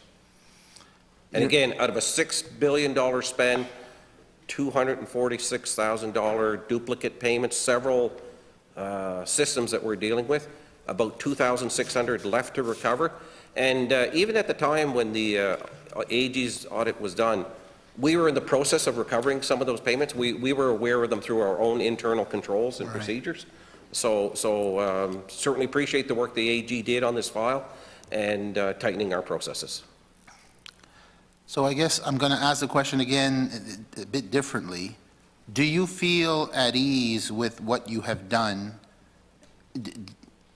knowing that nothing is 100% foolproof? And we all understand that, but do you feel that a lot more needs to be done, or you're confident in what has been accomplished until now, or are you saying we still have some more work to do? I don't know if you understand my question. Yeah, no, I understand your question. I am confident the work that we've done to date around this file. We're still dealing with multiple accounting systems and some of those scenarios. So until every government department, as part one, would be on the new ERP system, providing those additional safeguards. As I said, we're dealing with multiple systems. So the safeguards that we have in place, I'm confident with that they'll do the job. Okay. But still with the goal of getting to the one system for across GNB part one. Right. So there was also a recommendation to improve year-end accounting processes. Has that bill dealt with Yes, as well, yes. along with the whole thing you were talking about? Yes, definitely. Extra reconciliation processes, training of staff. Documentation. Yeah, documentation. We do it on a monthly basis now, too, right? Reconciliations. Yes. We would have established documentations and standard operating procedures for the staff to follow. Okay. As part of this. Okay, thank you. There were also recommendations to provide support for significant accounting estimates in the financial statements, like retroactive salary payments. How has this been acted upon? Do you have our response there?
So this particular item, as you brought attention to it was around the retroactive salary payments to employees for approximately $9 million. And what happens in this particular area, management accepted that recommendation. Service New Brunswick received and accepted an acceptable amount of support from Finance and Treasury Board, which was provided to the audit staff during the audit, along with numerous conversations and processes. So because there was so many years of retroactive payments required, we would have done an estimate to determine sort of what the liability in that particular area was. Better communication with Finance and Treasury Board in the calculation of that information, given the number of years that we were talking about, was part of the comments that the AG was making in this area. And in future years, as we're preparing this information, we work closer with FTB in terms of what allowable amounts or as part of the contract negotiation process would be eligible for retroactive payments. Thank you. There was also a recommendation to approve valuation and accounting procedures related to tangible capital assets. Can you explain the nature of these concerns expressed by the Auditor General and how they were responded to? So this was a long.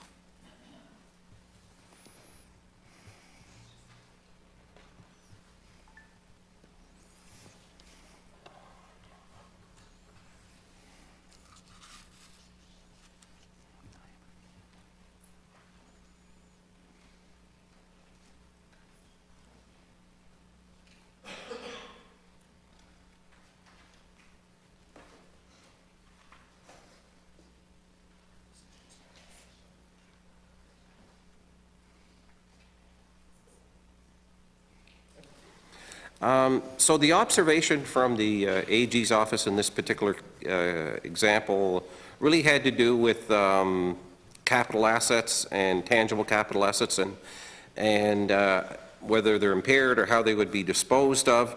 And working with our various staff at Service New Brunswick, ensuring that we're accounting for it properly in terms of capital assets, like the amortization period of that information, those type of things. So again, the recommendation was Service New Brunswick review, update, and document as necessary the useful life estimates of its tangible capital assets, and we accepted that recommendation. And we will continue to review the useful life estimates of tangible capital assets and associated policies, and more importantly, we were dedicated to improving the documentation of these reviews and discussions. That action plan that I mentioned earlier, that was included in the action plan for regular reviews and training provided to staff on any particular capital assets that an area would be responsible for, and we revised our tangible capital assets policy accordingly. Okay. Yes, sir. So yes, in other words, we implemented the recommendation that was made by the AG, but it's a yearly activity that we would have to report on. Okay. Can you are you able to give me a number about when we talk about tangible capital assets? Would you have a value in terms of what those assets would? How much are we talking about here? Yeah.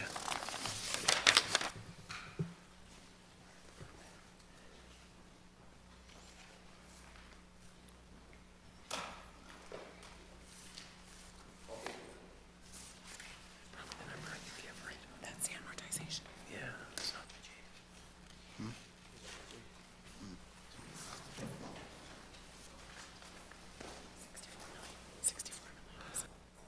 So in total assets that we're dealing with, it's around the approximately 64 million. Okay. Thank you. So I guess I found your previous answer not about the money figure, but about how you're dealing with that recommendation. I've heard, yes, we're dealing with it, but we're continuing to deal with it. I felt I wasn't clear on, I don't feel I'm clear on how Sure. you're dealing with it. No, okay, maybe to give you a little bit more background. So this is about the documentation of the tangible capital assets. Right. But as you're aware, each year, the value of those assets would drop depending on the amortization cycle. And what happens is, in some cases, but depending on the accounting policies, the useful life of those tangible capital assets, it's an estimate. And in some cases, we were estimating the life of those assets, but we hadn't documented it very well. The documentation part of it, we're satisfied with, and the approaches that we're going to use, categorizing certain types of assets, whether it be a 4-year, 10-year tangible capital period for amortization. So that's been done, but we continue to educate staff in these areas as we get new employees, new supervisors, those type of things, because they also play a role in, as we acquire new capital, as well as the maintenance and the scheduling of that capital asset in terms of amortization. Thank you very much, Mr. Roy. Monsieur Book, merci beaucoup. Mr. Turner, over to you. Thank you, Mr. Chair. And thank you, Mr. Roy, for being here, first of all, and bringing we thought the whole office, jokingly earlier, but no, bringing a large team with you of support, because I think it clearly demonstrates the size and scope of the department you represent, and also the many different facets that you, broad range of areas that you cover for our province and the work that your team does. So thank you all for being here. I know it's probably a long afternoon, but we appreciate it, and we get the answers and get the support that you need and that we need to get the answers. So it's a good combination, I guess, for sure. I want to start by saying my riding is Moncton South, but I wanted to thank you and the department, I guess, for showing the confidence in our community in the renewal of your offices in the downtown core of Moncton, and modernization that was done there over the last, I guess, couple of years overall that it took to make it all happen. But the reality is, it's increased service levels immensely. I think there's a lot less negative feedback that we were getting from people that everything's working really smoothly, and people seem much more happier. And being a retailer, formerly a retailer, customer service is what it's all about, and keeping the people happy. So I thank you for that show of confidence in our community, in our city, in our region, and it is bearing fruit for sure. Having said that, I recently received a communication from the Chamber of Commerce of Greater Moncton regarding delays in the Brunswick Land Registry. They presented it as an urgent request. If it's urgent for them, it's certainly urgent for me. Many businesses, most of the businesses in my riding are represented by the Chamber, and they're concerned. They're asking that government reconsider the centralization of the land registry services and ensure that the resources that were present in the regional offices become available again at several points of service to reduce the application processing times and thus return to the previous deadlines. They say municipalities are seeing increased delays, which have all but tripled within the last year and since the centralization of services. In your opening remarks, you talked about modernization efforts of several areas of service in New Brunswick, and we accept that. In 2020, 2021, you indicated that the Land Registry Unit Modernization Planet. What does that mean, New Brunswickers? And will you also respond to the concerns of the Chamber of Commerce in particular, I guess? Can you help me with that? Okay.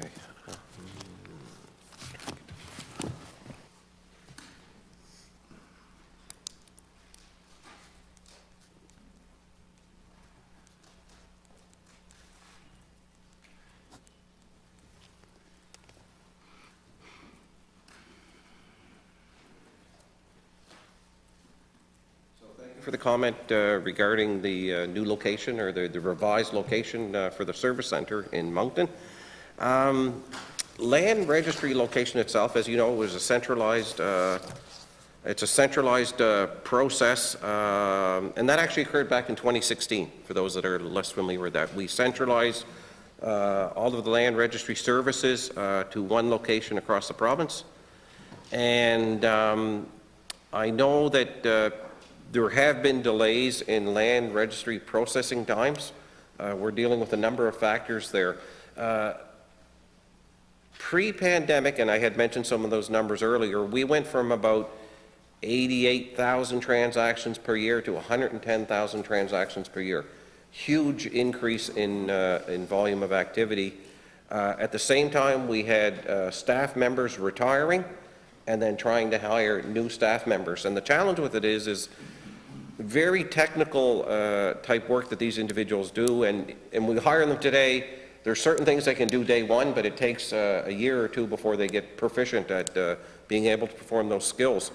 So I want to be clear here, it's not so much about the centralized location. I mean, I'll admit I was never a fan of necessarily going to that part of the province, but the centralized effort, what we actually can do as a result of that is we distribute the workload equitably. So rather than having staff spread out throughout the province, and they would be responsible, this was a county-based land registry system, each deputy registrar or survey technician, mapping technician, would have been responsible for the mapping and the documents registered in their county. With the centralized land registry approach, we're actually able to process the documents in a much more timely fashion. So, because it's a provincial approach. Moncton has been extremely busy. So not only has the province been busy with land registry transactions, the province has, Moncton in particular has, as opposed to the province. And we're able to assign that workload, distribute it evenly across the province, and benefit an area that would be a little busier than, say, the county-based approach that we were using in the past. To give you, again, just a sense of where we are today, so provincially based, we're able to distribute the workload a little bit better. You'll be pleased to know that processing times for registrations have actually practically returned to pre-COVID-19 levels. As of January 13th, processing times were between 1 and 7 business days, and depending on the type of documents presented, it should be noted that simple transfers, which represents about 93% of all documents, so a deed transferring land to the grantor, to the grantee, can actually be currently 1-day processing time. 93% of the documents are processed within a 1-day turnaround. The registrations that are more complex, the reviews by survey and title examiners, and that represents, again, about 7% of the total volume. Currently, we're at 7 business days. And the improvement, as much as I'd like to take the credit for it, it's really because of the cooling of the housing market. I mean, we've added some new staff, we've improved our processes, we did some modernization efforts, added actually six new individuals to the team for that area. Is it perfect? No, but our transaction times are getting closer to pre-COVID levels, as I said, 1 in 7 days, depending on the complexity. Also, as our land registry offices became much more busy, just the sheer volume, it was busier for our land surveyors and the law society that are processing many of these transactions that come into the registry offices. We observed a higher than normal rejection rate for documents coming into the system. So we've worked with the Law Society and the Survey Association to try and ensure that fewer documents get registered, allowing us to process the information much quicker. And that's helped a lot, but I'm talking in some cases, the documents themselves could have been rejected 3 and 4 times because of errors contained in the documents, making them non-acceptable for registration. So sometimes people think that the delay is actually on Service in Brunswick's end, when in fact it could be the documents that we received were not in registrable format. We communicate that to the parties involved that are doing the registrations, and sometimes there's a bit of toing and froing to make sure that the documents finally get registered in the appropriate format. So that is just a reality of what we're dealing with, and we've communicated to the parties involved to offer additional support as required to ensure. Some of it was on our end, certainly some of it was on the end of the providers of that information. In terms of the modernization of the Planet system itself, just get some notes on that. Back in 2018, Caris, the company that we were using to essentially support the IT infrastructure for Planet, that was purchased by a separate company, Teledyne, and they advised us that they would no longer be providing the same level of support that they were providing to Planet at that time. And so what we did is we brought that Planet maintenance inside, and we also put a number of enhancements in place. So you may not be aware, but Planet is an integrated online source of land registration, property assessment, property mapping, and real property information services. It's evolved into a large complex system which supports land registry operations within the province. The new mapping interface browser was implemented in September of 2020. GONB is now able to offer new products that contain layers of geographical information, things like road network, water network, crown lands, wetlands, and other data sets. And so New Brunswickers can actually go online free of charge to access GONB information in all those various layers. On the access to the Planet information or the real property information browser, they can access that information for a fee and as part of a subscription. And we're in the process where in the near future, individuals will actually be able to access information for a small fee on their mobile devices. So a number of moving parts, Yes, land registry transactions have been going through the roof. We've seen it leveling it off, and we're able to get closer to our KPIs, our key performance indicators in this area. Still a bit of work to do, but 7 days, 1 day for a simple transaction, 7 days for a complex transaction would be certainly leading most other jurisdictions across the country in this space for delivery times. So thank you for the question. I'll thank you for the response. First of all, clarifying Planet for the committee and exactly what that stands for and the progress you're making. Could you repeat that? No, I'm just thanking you for the explanation of what Planet, the positive impact that that's making overall on your operations, and just so to clarify what that stands for. But back to the Chamber of Commerce, just so I can go back to that, their concern, they feel, and when I say they represent over 800 businesses in our southeast region, which is the majority, plus all the municipalities and probably in the province they're speaking for, they feel there's been a drastic decrease in the level of service for these particular items for the business involved in the last year. And I know you're saying that this actually started back in 2016, I heard you say that. But reality is they really see a tremendous decrease. Now, I think you're saying that that must be because of the increase in volume. But I think reality, if there's some sense of ownership within the Moncton office or whichever region of the province we're talking about, that people can seem to react to those people that they can meet with them, or they can face to face. If something's wrong with their application, maybe they can help clarify it. But the things they're looking for, permits, approval, amendments to bylaws, rezoning applications in particular.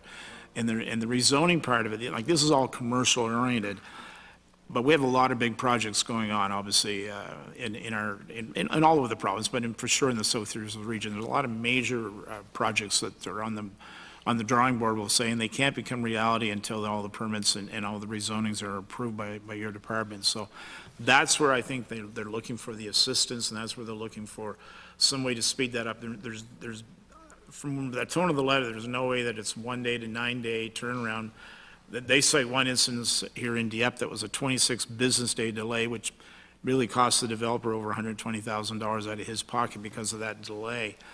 So, and I know there's different things come up for different reasons, but somehow we've got to make sure we so-called cut the red tape and make sure we give them the best service we can get to make sure these projects, that we don't lose them. We need housing in the worst way, residential-wise, and I know you know that, but anyway, so I appreciate anything you can do to help. If you can't decentralize this, which obviously I think is the goal here of the chamber, like decentralize and move it back into the regions, then find a way that we can maybe even speed it up a little more than it is. Thank you for those comments, and I'll discuss it further with my staff to see whether solutions we can put in place. Thank you very much. That completes my questions. Time for one question, anybody? All right, Ms. Mitten, over to you for 15 minutes. Thank you, Mr. Chair, and thank you for being here today with your team. I do want to start by recognizing the work that Service New Brunswick does, and specifically, I know Service New Brunswick was called on to do a lot of extra work under unique circumstances during the pandemic, and so thank you for stepping up to all the many workers that you mentioned work for Service New Brunswick. I would like to start by asking some questions related to the review of the rental landscape report. So this came out in May 2021, and I was wondering if you could tell us the role that Service New Brunswick played in this rental review.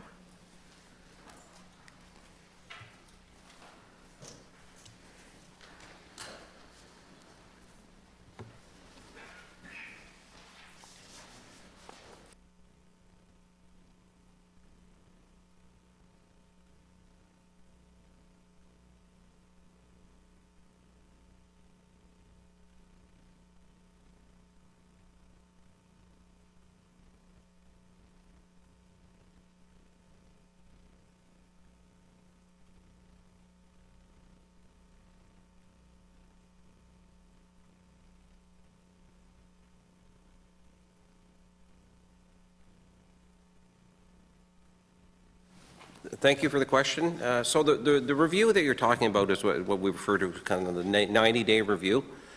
Service New Brunswick was one of several departments that participated in that review, and there was 4 particular recommendations that were directed towards Service New Brunswick under that review at that time. The first one was to have an improved access and assistance in tenancy matters through a revamped phone service, so New Brunswickers can get the answers quicker without delay. That was implemented. To continue to provide advocacy groups with the tools and information to help tenants and groups understand their rights, and we completed that undertaking as well.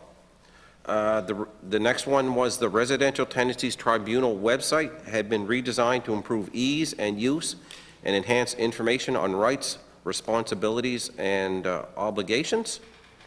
And finally, we were doing work specific to modernizing the Act itself and accompanying procedures to remove barriers to accessing services. So the legislative amendments we made limited rent increases at that time to once per 12-month period, as well as better protections against unreasonable rent increases. So that's kind of the role Service New Brunswick played in responding to the recommendations and action items out of that review. Okay, thank you. I applaud the modernization of the Residential Tenancies Act. And one piece of that you just mentioned for the fiscal years in question was providing better protections against unreasonable rent increases. So the way that Service New Brunswick did that and through the Residential Tenancies Act would have been the rent cap. Is that correct? Yes. During the period of January 1st, 2022 to December 31st, 2022, government implemented a 3.8% temporary rent cap. Okay, thank you. And so I'm wondering if you can indicate what the goal of the one-year rent cap was, and was this goal achieved?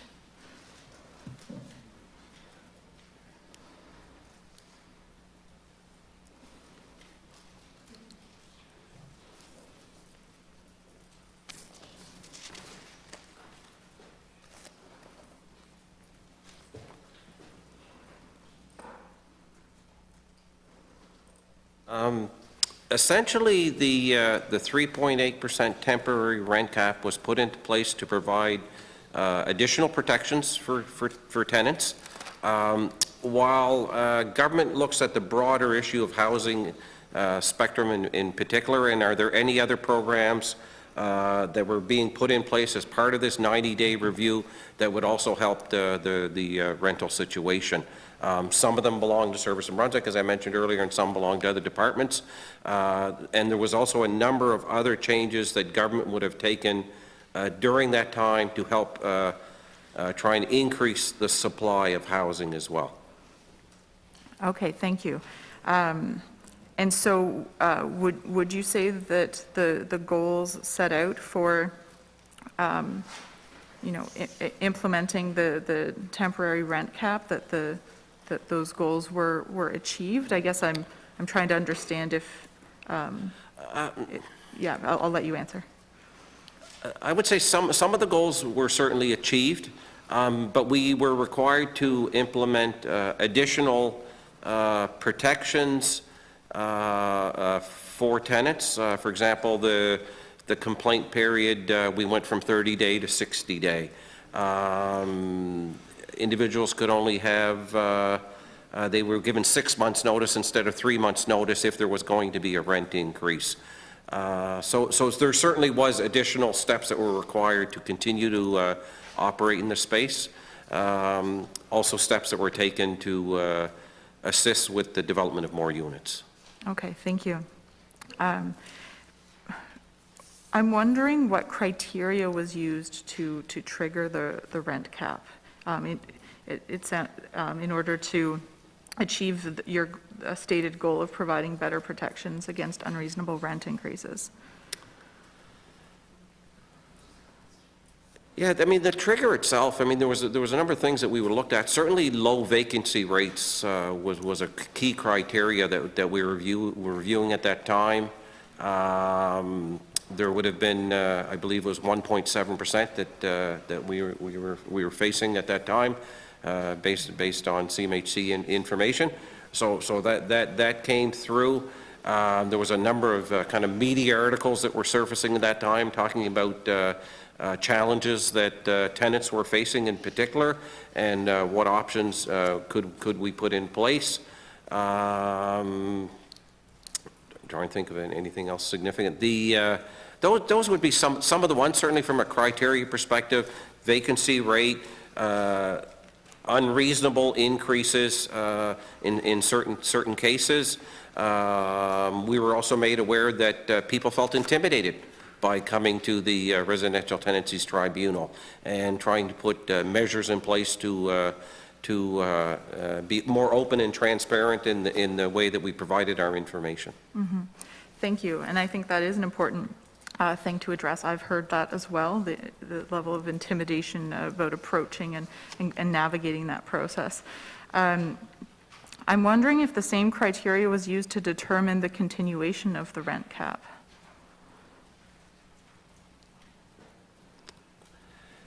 So the rent cap itself was not extended beyond December 31st of 2022, as you know. What we did do is we provided, again, additional protections for tenants that would be facing what would be deemed an unreasonable rent increase. So the rent cap was expired. Additional protections were put in place back in, I think that started in December 2022, where the authority that the residential tenancies officers would have were increased, and it allows them to review what would be considered an unreasonable request, provided we received a complaint from an individual, and we would look at the kind of the market conditions of that apartment building, the neighborhood that that's situated in, and trying to determine, is this a reasonable increase or an unreasonable increase? And if it's deemed an unreasonable increase, we can deny it, straight up power. So certainly the powers were increased for those individuals. If it was deemed perhaps an unreasonable increase for a one-year time frame, we had the authority to spread that out over a 2 or 3 year period as well. Essentially some of the same drivers were there. The approach that we took was to give more authority to the Residential Tenancies Tribunal to intercede where those increases were deemed unreasonable. Thank you. I would agree that the same triggers for the rent cap did exist. We will have to, I suppose, wait and invite you back to ask you whether this new approach worked or not. It's still new, and it's in a different fiscal year. But there is still a low vacancy rate. There are still stories in the media of people struggling with their major rent increases. One of the issues is, like you mentioned, sort of people feeling intimidated, not sure how to navigate the system, and not sure what's going to happen. You mentioned assessments of what's a reasonable increase. Can you talk to us more about what that criteria is, what that looks like?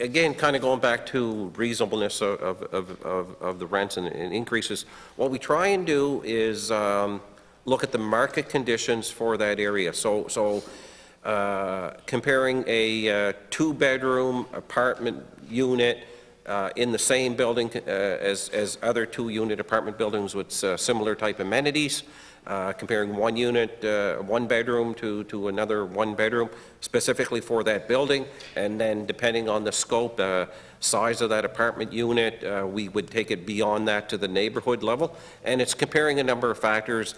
Is heat included, not included, any of the other things, parking could be included or not, and again, just trying to determine, is that increase reasonable compared to like-type properties with similar amenities included, and going from there. So it's really just trying to get at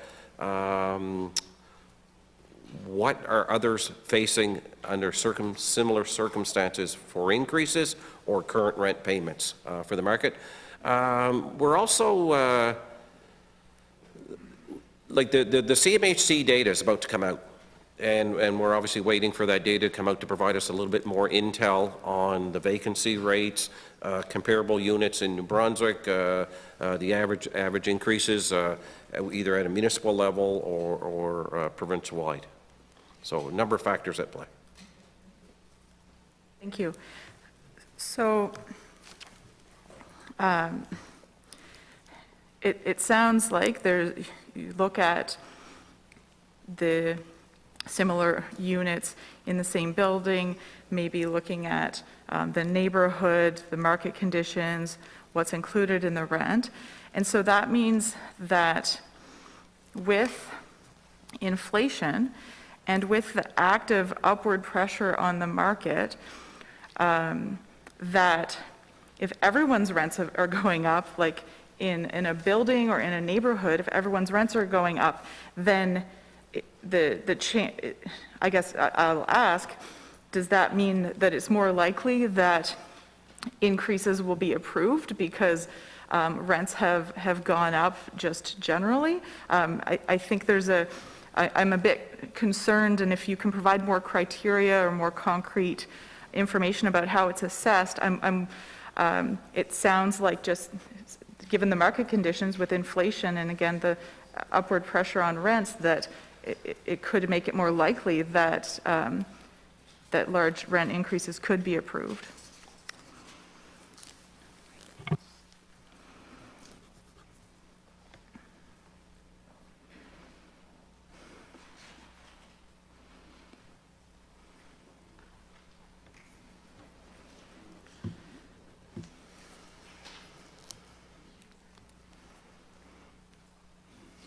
So to date, we have not really seen any major evidence showing that directly.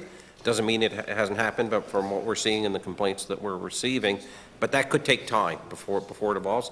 That was part of the reason why we implemented those additional protections to be able to spread it out over a couple of years if necessary as well. So maybe it's a reasonable increase based on the market conditions, but then we look at it and say, okay, now what's a reasonable implementation for period for that? Is it 2 years, 1 year, 3 years, et cetera, going forward? So again, giving more power and authority to the residential tenancies officer to play that independent role between the landlord and the tenant in these decisions. Okay, thank you. We'll have to come back to this. My time's up. Good job in setting up a question for the next session. Monsieur Book. Well, actually, I'm actually going to go along those lines of my colleague, and I would actually attempt to actually answer her question. And the answers I'm about to give are based on my questioning of the minister during the last bill that passed on the Residencies Tenancies Tribunal. What we were told at the time, and I'm asking the Deputy Minister to confirm this, that they would base the increase shouldn't be more than what the CPI is of 2022.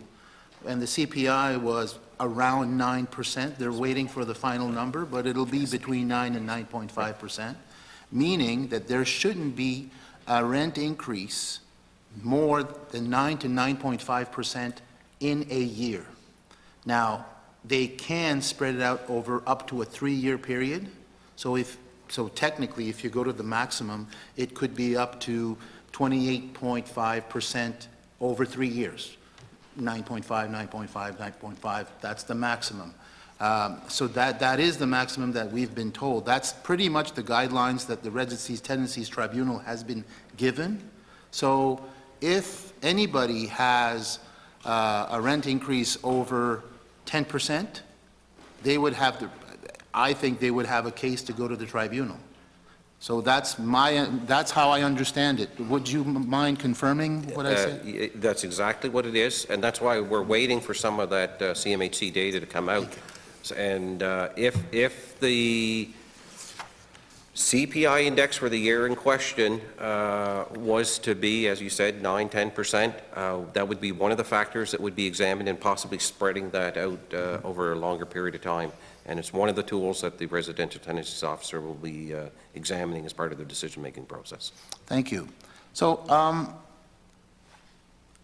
I'd like to ask you directly, just following up on this, because I also have some questions regarding the RTT. So the decision, as my colleague talked about, you know, the 2022 rent cap of 3.8% has been scrapped. Can you advise the committee here what basis this decision was, what the basis that the government used for this decision of no longer having a rent cap of 3.8% for 2023?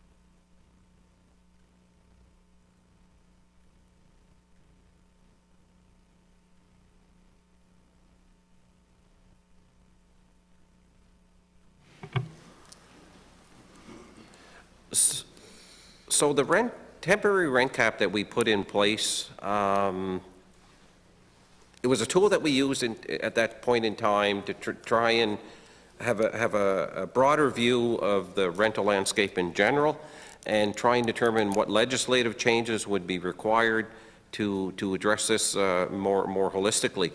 And based on what we saw in other jurisdictions as well as in New Brunswick, the rent cap itself actually had some negative consequences. And many people aren't talking about the negative consequences that much, but we were advised and certainly made aware in some of the other stakeholder conversations we were having that it was discouraging development of new units. And this is really a supply-demand issue, and right now the demand is outpacing the supply. So we're trying to encourage as much development as possible. Some of the other policy decisions and legislative changes that we put in place to encourage development is looking at that, as well as the decisions to provide better protection in the terms of spreading out the rent increases over a period of time, 12-month period for an increase, and 6-month notice. So there was a variety of different things that went into play from a legislative perspective to try and deal with this issue. Is it perfect? Probably not. But we want to try and encourage development as much as possible. I was in meeting with developers and landlords, and they are also facing extreme costs. I mean, they have cost of living increases similar to the other individuals, whether it be a variety of fronts, and trying to deal with that, and potentially facing bankruptcy in some cases that were brought to our attention. So we're trying to level out those decisions in a balanced approach, and that's really what we're trying to obtain. Okay, thank you. Well, I have to say, I'm a bit perplexed here because I hear what you're saying in the sense that a rent cap, in theory could hinder new development. But we did also hear from economists saying that the major impediment for real estate development or new buildings or new dwellings or new rental units development has more to do with inflation costs and increase in the cost of building supplies more than it has to do with the rent cap. I guess my next question would be, are you aware of any data that supports that when you're saying that, that it has a negative consequence? Do you have solid data to support this? No, it would have been comments that I received firsthand from individuals that were either pulling out of a province because they implemented a rent cap, and they told us firsthand that if that's what's happening in that jurisdiction, I won't be building there. So that's firsthand evidence that I would have heard. As well as, again, I mean, even with a variety of economists, I think there was a particular article that I read that was at least 100 different economists, and they had different points of view on whether a rent cap would be a good idea or not. Most of them did agree it's a supply and demand issue. You may recall 5-6 years ago, province of New Brunswick, we didn't have this problem. The landlords themselves were actually competing with each other to what they could do to fill their tenants. The vacancy rate was at 5, 7, 8%, and they were putting incentives in place for people to move into those buildings. With the right conditions in place, we can get back to that point, but it's going to take a time. The population of the province has also increased significantly, placing a greater burden and need for those units, and that's what we're trying to do from a legislative perspective is support those incentives. Oh, yeah, and I mean, we all want to see, we all want to come back to the days where somebody can have, access to proper lodging at a proper price, at a proper price point. So obviously, certainly not going to argue against that, and I think it has to do with striking a balance between making sure that there's proper development that's done, but also making sure that the accessibility in terms of prices is reasonable for the average New Brunswicker can afford. And sometimes one or the other doesn't always push and pull in the appropriate way. And I'm hoping government, I believe that when it comes to this, government needs to play more of a role. I'm not a big fan of Adam Smith's free hand in this particular aspect of the economy. And not to say that, it shouldn't be full control, but there needs to be some checks and balances, and I think government can and should do a bit more on that. But anyways, that's my editorial comment. I'll just keep on going. Other provinces like PEI, Ontario, Quebec, Manitoba, and British Columbia have instituted regulated rent caps. Are you aware as to whether the introduction of these measures stifled the construction of rental housing? No, I'm not aware whether it's stifled or not. Again, I was going with verbatim comments that I would have received from landlords in particular. Okay. On that file. And that could be for a variety of reasons. I mean, you mentioned cost of construction being a big issue that's impacted people. Labor shortages. Labor shortages, huge issue. We talked earlier about land registry delays and those type of things. Some of those same delays are occurring in approvals to actually allow the building of some of these units, right? So there's delays in quite a few different places in the system. Trying to put the regulatory regime in place to encourage incentives to build We've introduced some of those through the property assessment incentive program. Is it enough? As you know, the Minister of Service in Brunswick has also been tasked as Minister of Housing now. They're putting in place a fairly comprehensive strategy. It's going to take some time to get there, but that work is underway now. And I have to be careful here just because I'm the CEO of Service in Brunswick. Residential Tenancies Tribunal falls under my area of responsibility. But the new housing portfolio with the minister, that's still evolving. I guess another comment that I would make is when you went to receive anecdotal evidence from developers, I would be surprised that any developer would say, as an owner, I am for the rent cap because it'll limit my revenue. I mean, geez, yeah. Honestly, they'd be in the wrong business if they'd be for a rent cap. But to you, I find, so obviously they're going to say we're against it, and the reason, and that makes more sense, labor shortages, inflation of building materials, that is much more of a pressing issue in my mind, and it makes sense that that would hinder more development rather than the rent cap.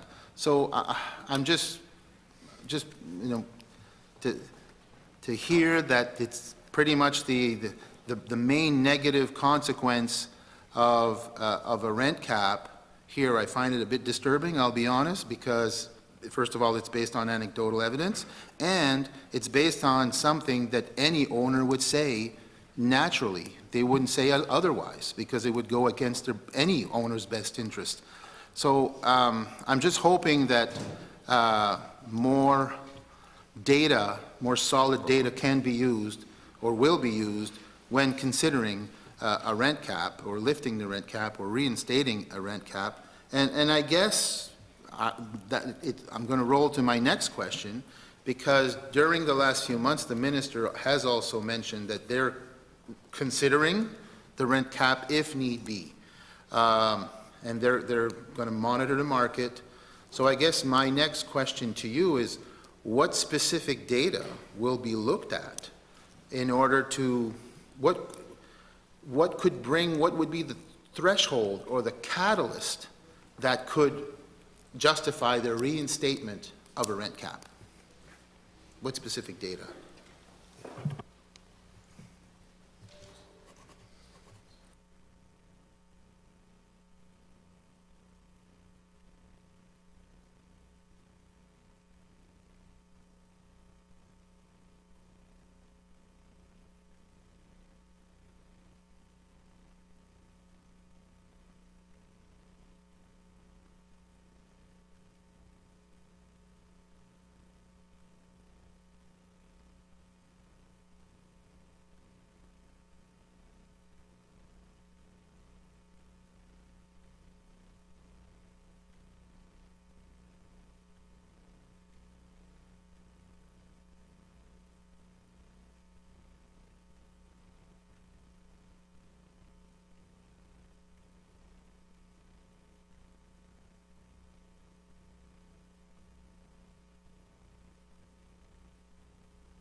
So thank you for the question.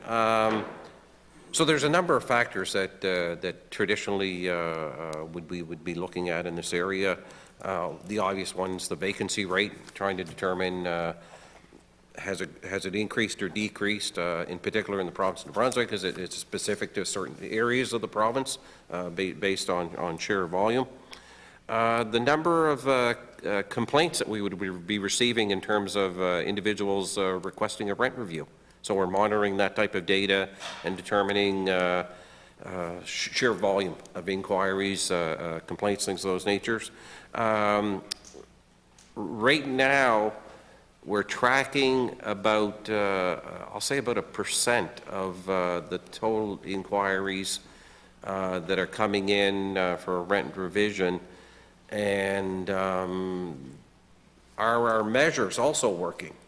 So do we, a complaint comes in regarding a rent revision, do we deny that rent increase because it was unreasonable? Are we able to spread it out over a period of time? So are some of the other factors and protections that we have in place, are they doing what we expect them to do? We talked a little bit about the intimidation factor earlier. So we implemented a navigator program for tenants to access to provide them with a number of housing options. So data that we'll be pulling based on inquiries into our navigator will also assist us in making decisions in this area. What type of comments are we getting, the complaints themselves, and steps they're taking. This is all in context of a much broader issue about housing in general that is under the minister's responsibility. So that could create other factors that they'll be looking at. For example, number of new constructions of affordable housing units, and how does that play out, whether it's a social development responsibility or new builds that are happening, individuals that have taken advantage of either a federal or provincial program in the creation of these units. Thank you very much, Mr. Roy, and thank you, member, for bringing the level of cooperation of this committee to a new height and actually answering a question for a witness. Ms. Wilson, over to you. Thank you, Mr. Chair, and thank you to all of the staff of Service New Brunswick being here today. Of course, many might not realize there's well over 400 services provided under Service New Brunswick, and I think I'm safe in saying this is the largest contingent of staff for any department that has been here so far over these past couple of weeks. So thank you all for what you do, and thank you for the hard work that, especially during COVID, that you were all front and center in providing service to the residents of the province of New Brunswick. So it's probably no secret in this room that I'm a big fan of New Brunswick businesses and supporting local first. So could you tell me, please, about what progress has been made on the New Brunswick First Procurement Strategy Action Plan? And did you see a substantial change in the amount we are procuring from New Brunswick companies since the launch of this strategy? Thank you for the question. And maybe just to clarify, part of the reason why I'd like to bring so many staff with me here today, it's really because of the important work that you do in this committee each and every day when you're meeting. And I wanted to make sure that, as from a Service New Brunswick perspective, that we are answering all the questions that you ask, and I have the team here with me to be able to support me in doing that. And in some other cases, it could be even as a developmental opportunity. Mm-hmm. I may not always be the person sitting here answering the questions. Someone else could be doing that, and it also gives them a little bit more background on the functioning of the committee. In terms of the New Brunswick First Procurement Strategy, in February of 2020, Treasury Board at that time approved the creation of the New Brunswick First Procurement Strategy and Action Plan. Government officially launched the strategy as part of its economic growth and recovery plan. And really this strategy, as I mentioned earlier, is a collaborative effort between Opportunities New Brunswick as well as Department of Transportation and Infrastructure. So to give you a sense of some of the savings, in fiscal year...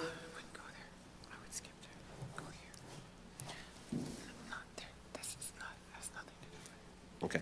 In fiscal year 2021, the spend was approximately $1.6 billion worth of goods and services that would have been awarded to local suppliers. As a direct result of the work under the New Brunswick First Procurement Strategy, 88% of those government contracts were awarded to New Brunswick companies. So you can imagine, 88%, $1.6 billion spend because of demand, but we were able to direct much more of that to New Brunswick entities. And in terms of what it meant for New Brunswick companies, it was a 24% increase from the previous year equivalent, and $305 million that were kept within the province. Just one example of certainly paying more attention to this and really promoting and working with New Brunswick companies as much as possible. The other action item under the procurement strategy was the use of regional economic development exemptions. the Procurement Act, we're bound by trade agreements and either working with other jurisdictions in Canada or around the world and obligations that we have in that. One of the exemptions allows for 10 regional economic development opportunities in the province where the work can be directed to a company without having to go through a formal request for proposal process. And the value of each of those 10 is worth $1 million, so $10 million in total. Prior to the strategy going in place, we would use about 2 or 3 per year. Since the development of the strategy, we're using all 10 each and every year. So direct awards to New Brunswick companies that could have otherwise gone to other jurisdictions. So thank you for the question. Okay, well, thank you. And with reference to those regional economic exemptions, what kind of businesses might have, what type of service would they have provided, or just some examples?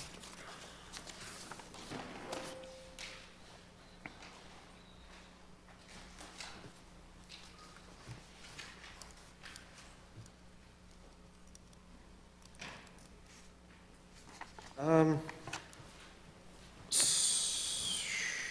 I'm trying to think of some examples. So some of the examples would have been goods and services to begin with. They would include things like sand and salt dump boxes, plow wings and blades, modular bridges, pressure-treated lumber, fire trucks and fire tankers. So all goods and services that the government of New Brunswick needs, and we're able to keep that work within the province. Wonderful, thank you. With reference to property assessments, the annual reports under discussion today address the recommendations made by the Auditor General in the SMB Property Assessment Special Examination 2017. Could you tell me what recommendations you have fulfilled from the Auditor General's report and what is outstanding? Okay, I'll try and give you the condensed version of that because it is quite a lengthy special examination. Okay. But essentially, back in 2017, the AG reported on 25 different recommendations. 22 of those recommendations were directed for Service New Brunswick, 2 were directed to Finance and Treasury Board, and 1 for the Executive Council Office. Several additional recommendations were also brought forward by the AG in 2021. In 2022, 19 of the 22 recommendations for Service New Brunswick have been completed and implemented. So 19 of the 2022.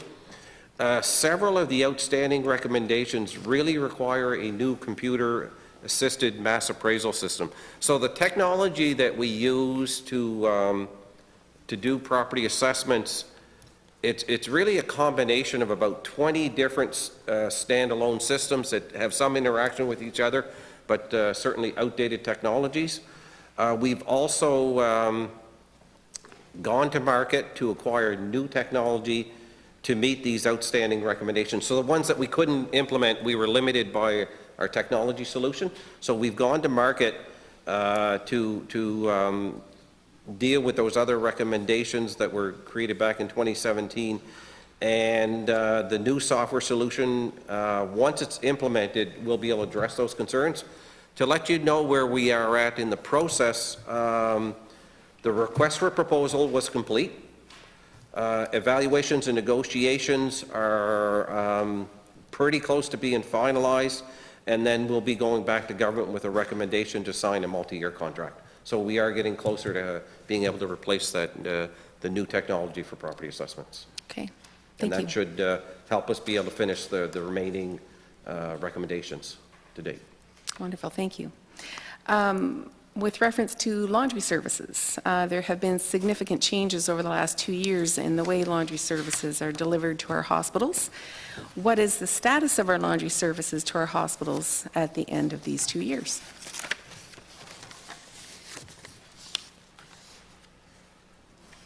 Okay. With the creation of Facilicor and the merger with Service New Brunswick in 2015, October 2015, At that time, we were operating with approximate, I think it was 8 different laundry facilities around the province. Most of them would have been located in larger to some of the medium-sized hospitals, but there was 8 around the province, and we put a consolidation approach in place to reduce it down to 3. And the reason why we did that was the machinery and equipment for those laundry facilities all became end of life around the same time. And we were talking some pretty significant investments would have been required to bring that to standard. As of February 22nd, 2022, there's 3 laundry facilities that remain in the province, and they've been totally modernized. The Edmonton, Capital, and St. John locations.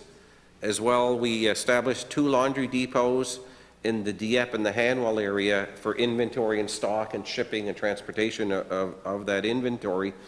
But reliable laundry service is really an essential part of the operation and delivery of healthcare.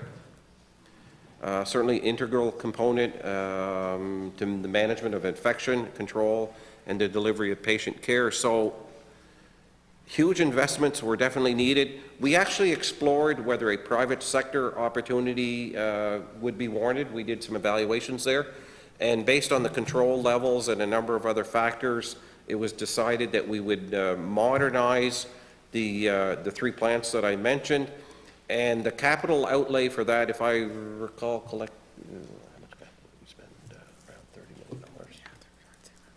40, approximately $40 million in capital outlay for refurbishment of those laundry facilities. And to be honest, knowing everything that we've gone through in the pandemic, I would have hated to be here in a different situation, that our laundry facilities had failed, we had let the healthcare system go down and not being able to provide that service without those investments. As it was, even during the refurbishment phase that we were in, we had to rely on out-of-province providers to assist us during some of these downtimes, just because of the sheer demand and volume on these services. Now we're in a totally different situation in New Brunswick. We actually have other jurisdictions that are looking to New Brunswick because we've modernized our equipment, and we can help them with as a backup to some of their challenges that they're facing in those other jurisdictions. So thank you. Wonderful, thank you. You mentioned about the how New Brunswick was the first province to have the written driver's license in the country. Are we still the only one, by the way, or have other provinces caught on? As far as I know, we're the only one. Is that right? Yes, we are. Okay, yeah, it's fascinating. So, of course, the pandemic has contributed to the adoption of more online services, including the written driver's test. Can you tell the committee about what has changed since the beginning of the pandemic?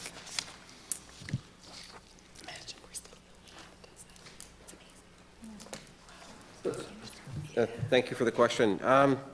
There's no doubt about it, COVID-19 pandemic impacted the ability to access in-person services. Service in Brunswick acted quickly to shift its focus and assure essential services were available online.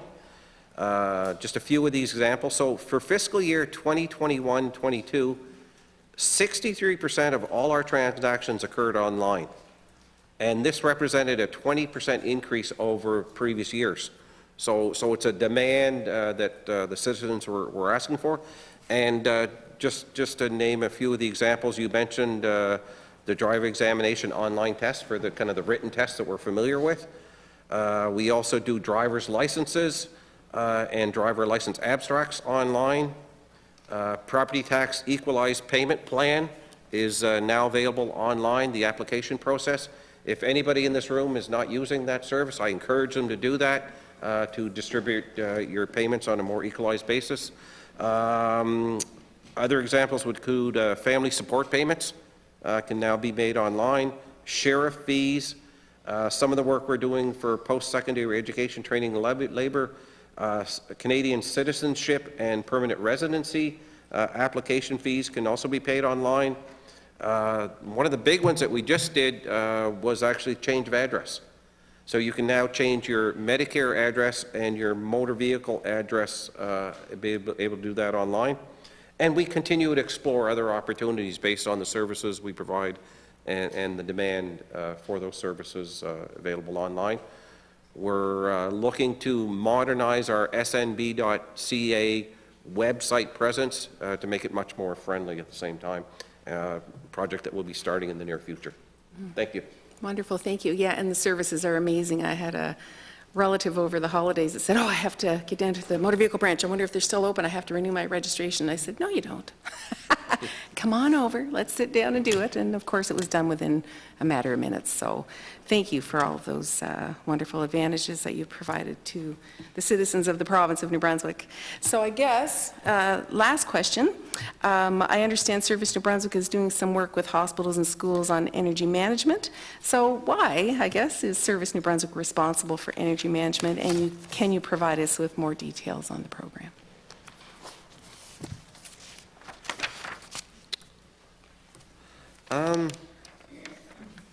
So why Service in Brunswick would be responsible for that?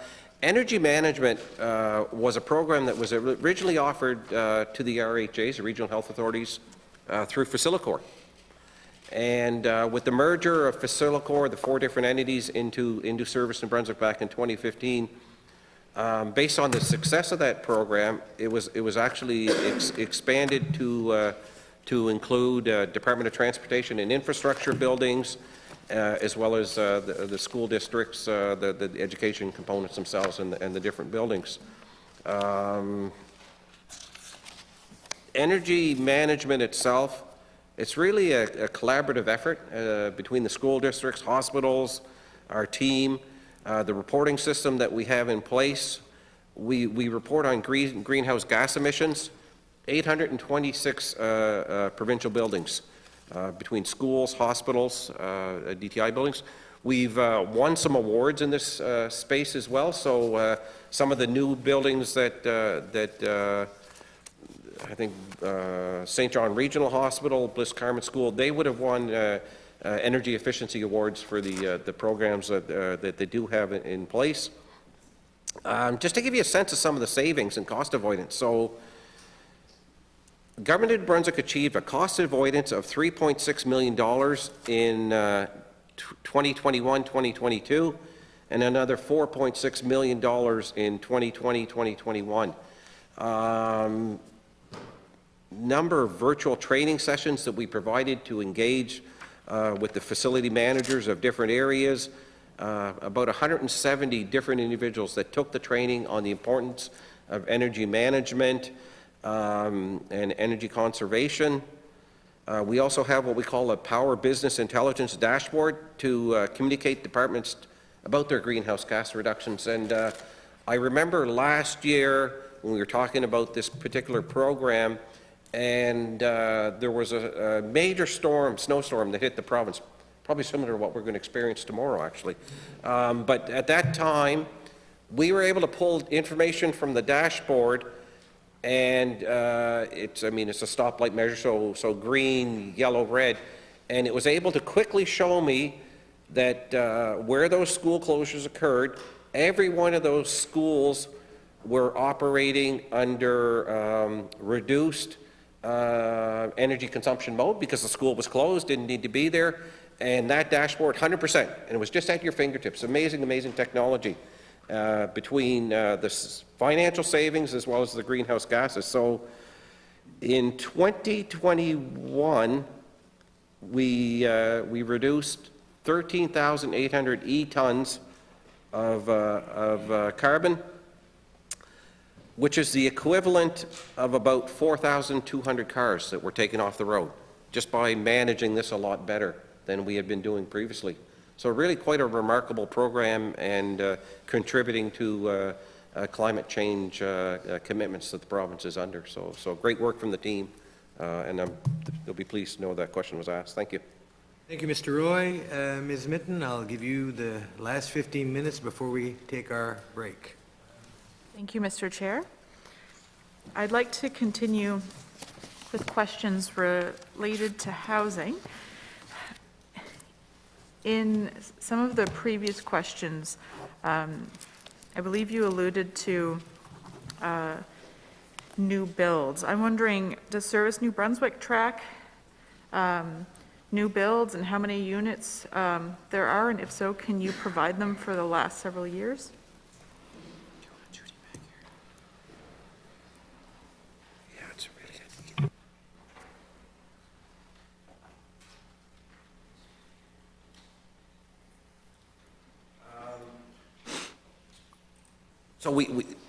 So we do track that information to a certain extent.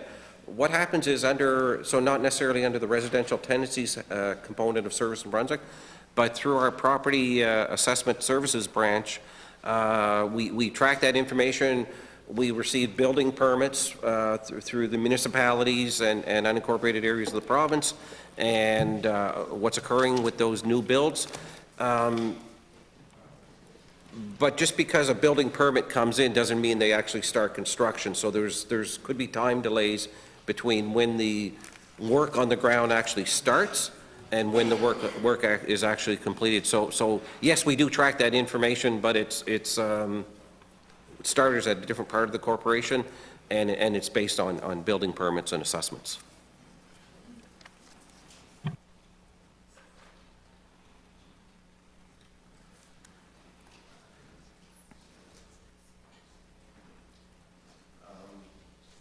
Just to add to that, we also, again, we're relying on, and I think it's, like, the data is supposed to come out in the next a day or two, I believe, for the CMHE data, and we use that information as well to track new housing starts and new builds as well for multi-unit apartment buildings. Okay, thank you. So for the data that you do track, can you provide that for the last several years in terms of the new builds and other housing information? I don't have that with me today, unfortunately. That was one of the notes that I got. So, Okay, but would you be able to provide that information to the committee? And of course, I'm curious in looking at the years in question, but it would be very useful to see the previous years in order to compare the previous years and pre-pandemic information. Thank you.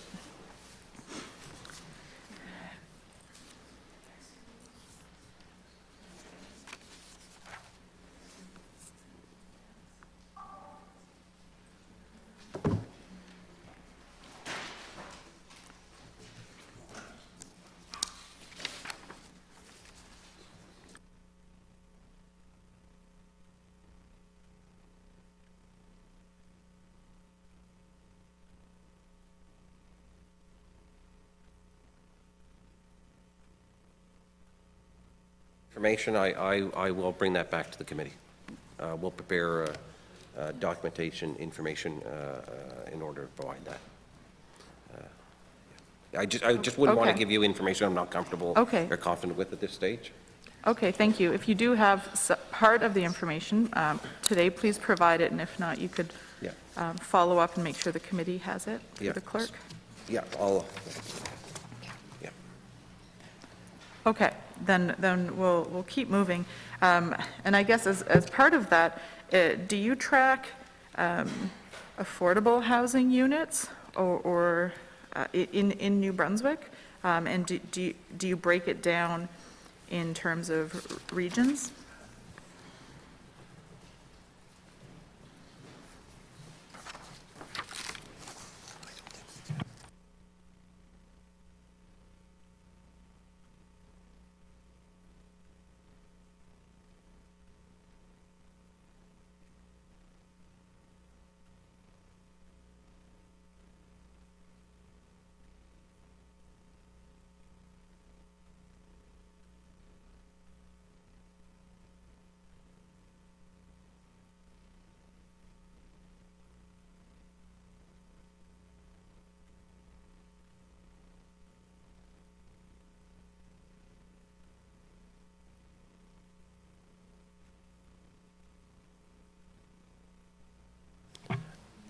We are not currently tracking affordable housing units at Service New Brunswick. Excuse me. I'm wondering, is that something that has been considered? And to connect that to another question, which might relate more to the Residential Tenancies Tribunal. Has there been consideration of having a registry of available rental units in the province in order to be able to track this information? I noticed Nova Scotia, and Halifax in particular, had recently just announced that they're looking at a registry for that type of information, or similar type information. At this stage, we don't do it. As I mentioned earlier, Minister of Service in Brunswick is also Minister of Housing. Whether that'll be considered in some of the work that she's doing as a kind of a holistic housing strategy, certainly I can bring that to her attention as a particular item, but I'm not aware of that right now, so I wouldn't want to make a commitment. Okay, thank you. And I ask also, I think it might fit under the Residential Tenancies Tribunal, since there's already certain interactions that happen around security deposits, for example, and tracking quite a bit of information. I guess you'll be sending follow-up information. I'm going to move on to a different topic. Can you tell us how many staff are employed under the Residential Tenancies Tribunal, please? And could you please provide it for several years? I would like to see if it's gone up or down or stayed the same. Thank you.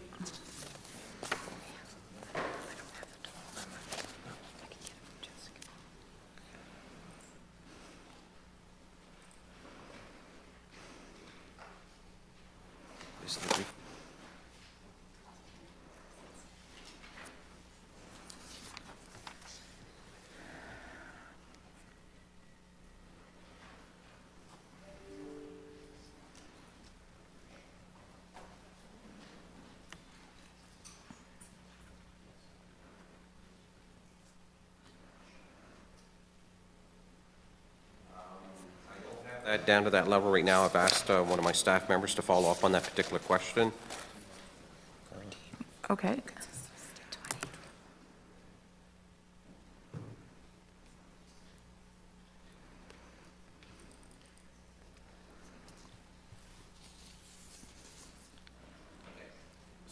Core team itself consists of 20 staff members, so the core team under the Residential Tenancies Tribunal. And in the last year, we've augmented that with 3 additional full-time, as well as 4 part-time individuals. Prior to that, the number itself was fairly consistent, but we've increased that number just because of inquiries and demand and attention on this file. Okay, thank you. So in the past year, it increased from a core team of 20. It increased by 3 full-time equivalents and 4 part-time. And prior to that, was it consistently 20 people on the core team? Yeah, pretty well 20 all along, and with the more recent increases. Okay. And I also mentioned earlier about the Housing Navigators program that's assisting with the Residential Tenancies Tribunal. Housing in general, but inquiries that could come through that navigator. Okay, and so how many people would be employed by that, and does that fall under Service New Brunswick or RTT or? At this stage, the Navigators program does fall within Service New Brunswick. That would be part of our teleservices branch, and there's 3 individuals on those lines right now, and we've been providing them with training, learning the programs at social development, as well as Service New Brunswick and other organizations to, again, provide the best information possible to the individuals making those calls. Thank you. When did they begin providing that service? When did we start at the Navigator program? I'll get you the exact date, but it was fairly recently, like it was, yeah, within the last 3 weeks, because I know they were on a training period. So certainly, yeah, within the beginning of the year. Okay, so 2023, Yeah, basically. new service offering. Okay, thank you. And you indicated that there had been an increase in staffing due to an increase in inquiries and complaints and such. Could you provide us with how many inquiries and how many complaints the RTT has received over the last several years so that we can compare the years, please? Thank you.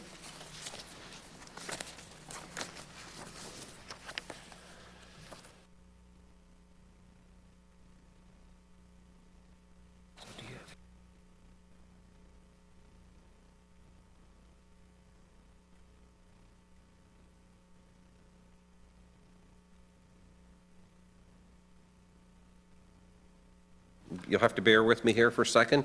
So total number of cases in 2020 was 4,011.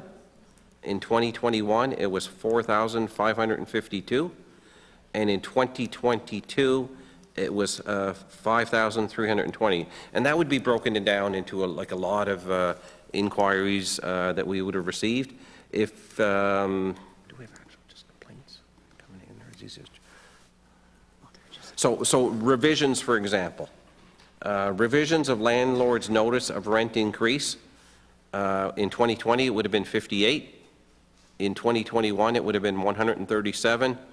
And for 2022, it's 369. So when I referred to augmenting our staff, it's to deal with any volume of additional increases, inquiries that would be happening in that area. Excuse me. Okay, thank you. Could you repeat, that was revisions of landlord's notices, that example you gave? For 2020, 58. Yes, I think I got the numbers. I'm wondering, could you describe what it was the numbers represented? Sure, it was a revision of landlord's notice of rent increase. Okay, and so that would be someone saying they thought the rent was too high? And Yes, so sorry, yeah, I could have given you a better appealing it? definition. Sure. Okay, thank you. Would you be able to provide us with 2019 numbers by any chance so that we could compare and see if there's a bit of a trend? It looks like there's been a steep increase from 2020 through 2021, 2022. I'm just wondering, I guess maybe you can tell us when that increase started. Was it pretty steady beforehand, or can you tell us a bit more about that? Even the 2020 number is probably not that accurate, because what happened was during that 2020 period, we would have changed some of the information, not only on how it was calculated, but the rules that pertain to it. So some of the protections, notice of rent increase that are put in place today would not have applied back in 2020. So that's why the number, it's not apples and apples anymore. I think the way it worked is we do it for all tenancies now, whereas back then it may have been only applicable to tenancies of 5 years and greater, I think it was. So yeah, so just the different legislation, and now we're capturing everything, as opposed to back then it was like for 2019 it would have been only, and part of 2020 it would have been only for those that had a longer tenancy period of 5 years or greater. Okay. Yeah. So now it's just broader. We're trying to capture everybody. Okay, so for 2021 and 2022, it would be more comparable? Yeah, more easier. comparable. And so I guess I hear what you're saying, and there's still been a significant increase in terms of the inquiries. Yes. Between those 2 years. Are you able to break those down? I hear what you said, revisions of landlord notices. Are you able to break that down further so that we can understand what type of complaints are coming in, and ideally the outcomes of these complaints?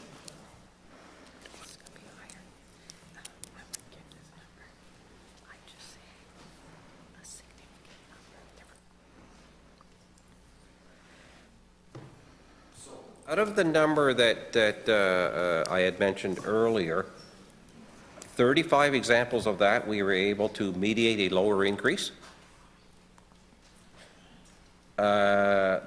17 cases, the new rent amount was considered reasonable. 53 cases, the rent increase would have been denied, and a new rent not reasonable, because new rent not reasonable, right? So we would have denied 53 right off the bat. We have approximately 59 that are still under investigation, so we've received the information, but it's going through the process of investigation with comparables, and the remainder would have been withdrawn. Okay, and so this would be for the, can I clarify which year that he was talking about, please? 2022 year. Thank you. Thank you, Mr. Chair. Thank you very much. We will now recess for a 10-minute health break.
Meeting back to order.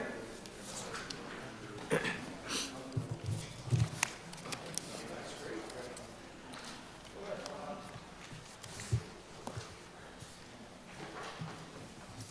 checked with the timekeeper, and it's been 10 minutes exactly. Monsieur Book, the floor is yours. Merci, Monsieur le Président. Donc, je veux juste revenir un peu sur toute la question du plafonnement des loyers, puis la question du tribunal. Je voulais savoir, par rapport, attendez, tout ce qu'on appelle les rénovictions, je pense que vous connaissez, vous êtes au courant du terme, là, c'est lorsque quelqu'un va se faire sortir, puis ils vont en profiter pour hausser les loyers, puis parfois c'est seulement des rénovations cosmétiques ou des choses comme ça, et puis là, ils vont augmenter le loyer d'une façon considérable.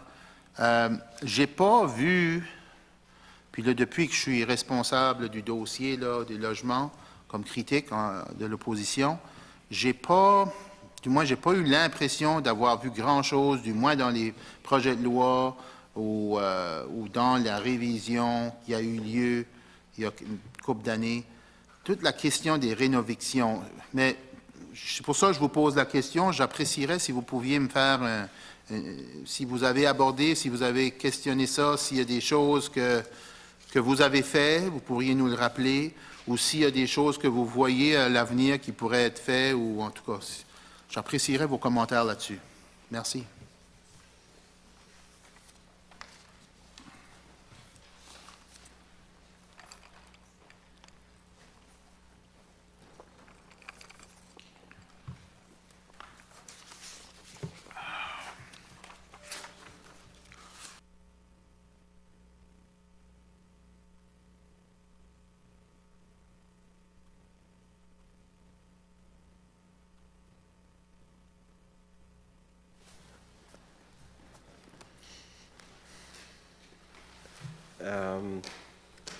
Merci pour la question, puis je vais répondre en anglais, c'est plus facile pour moi-même, surtout les mots techniques. So in March of 2022, we did make amendments to the Residential Tenancies Act to eliminate the ability of a landlord to terminate a tenancy without cause. There were other changes made as well, allowing a tenant to apply to the Residential Tenancies Tribunal to order a landlord to compensate for losses caused by termination without cause, as well as introducing penalties to landlords for non-compliance. So those are kind of the three things that we're doing. In practical terms, what that means is,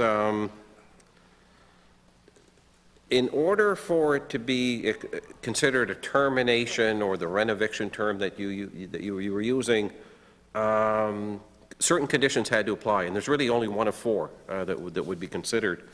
Landlord intends in good faith that the premise will be occupied by the landlord's spouse, a child of the landlord, or a parent of the landlord or a parent of the landlord's spouse. So it has to be occupied for basically an immediate family member. The premises occupied by the tenant will be used other than as a residential premises. So maybe it's an apartment building now, they're perhaps changing the use of that building into commercial or whatever the case is. The next one, and it's the kind of closer to the renoviction comment you made, the premise will be renovated to such an extent that vacant possession is necessary in order to perform the renovation. And then finally, the tenancy arises out of an employment relationship between the tenant and the landlord in which the employment relates to the maintenance or management of the premises or both, and the employment relationship is terminated. So if there was a caretaker for the building and the individual is no longer a landlord, no longer the caretaker, but they had an apartment, obviously that would be one of the conditions. So under the renovations to a certain extent, it would have to be significant. And this is where the residential tenancies individuals would do an investigation. If after they use that as a rationale that we're going to renovate to a certain extent, and It requires vacancy of the building, and then we're either informed later on, or there's an investigation that takes place, and the renovations weren't sufficient enough to warrant removal of that tenant. In place now, the landlord would actually face financial penalties for that, and there could actually be compensation to the tenants as a result of that. So the rules around this for renovations or renovictions, as you mentioned, are much stricter than they would have been in the past. And part of that was we were a little bit concerned, again, with the respect to the rent cap, that people were just going to take advantage of, no, you get a rent cap in place, or what we have done with the additional protections, and then they just find it a loophole. So we were really trying to close any loopholes that someone would try and put into place. What I'm hearing is that the only way that can basically be justified is if you do enough renovations that justifies them necessitating to vacate the place. Exactly, like it would have to be So, major, not a coat of paint. Exactly. We're not talking a coat of paint here. All right, okay. Yeah. All right. Yeah. Thank you. And if they do it, and if they do so, and they can demonstrate that it wasn't the case, then there could be penalties or some, okay. Yeah, definitely. Do you have any, what could those penalties look like? Just to give you a sense, so if a landlord has been found to not have used the premises for the reasons stated, renovation, whatever, in the termination, after 2 months, so we give them 2 months to conduct whatever exercise they were going to be doing, the tenant may be compensated for financial losses incurred due to the termination. So it could be a period of rent or whatever the case is. Trying to think that there's also a financial penalty that would be charged to the landlord under provincial offenses fine. I can't remember what category of fine it would be, but it would be a penalty essentially that would be applied to them, or compensation directly to the tenant. And that would be if it's a compensation issue, it's actually the Residential Tenancies Tribunal that determines the eligible amount. Okay, thank you. One thing that I did explore in economic policy with the minister, and I do want to bring it up here because I do find it's pertinent, is the fact that currently the Residencies Tenancies Tribunal is basically entertains only complaints made by tenants, and if it's one tenant, it does not apply to the rest of the tenants of the same building. It only applies to that tenant would they find, a judgment of any sort. I find that a bit difficult if you're looking for but I understand the justification of it, in the sense that not all tenants are treated equally. They don't always pay the same rent amount and all of that. But at the same time, if many of them do, and the squeaky wheel gets the grease, and the one who doesn't squeak doesn't get anything in this particular, the way it works currently. I find that a bit unfortunate, number one. But the other thing I'd like to also, and I brought it up, is I would like to see the onus being made on the owner, in order to, the owner would need to justify the rent increase. So the owner, he or she would go to the RTT and would say, I want to have an increase of this amount or by this percentage, and then the RTT would say, yes, you can, or no, you can't, or we'll cut it down the middle, or you can't this amount for this year and that amount for the year after. I think it would make it a much more balanced approach between the owners and the tenants, I find. Let me just ask you, has that been considered? We've discussed that at our office, essentially what the implications of implementing something like that would be, the benefits of doing something like that. But at this stage, As part of the minister's new responsibility under the housing portfolio, she'll be reviewing a number of different programs that would contribute towards housing, whether it's affordable housing, residential tenancies tribunal, some of the work of social development, but really that holistic approach as they develop a strategy. If there's a gap there, that could be considered one of the items that they would look to implement. But at this stage, it's premature for me to answer that. What I can say, though, is that overall, we've tried to make it a much more inviting atmosphere for tenants to come to the residential tenancy tribunal. So they see that, and we have about 1% of the total complaints that we would receive in a year in correspondence to the actual number of units available.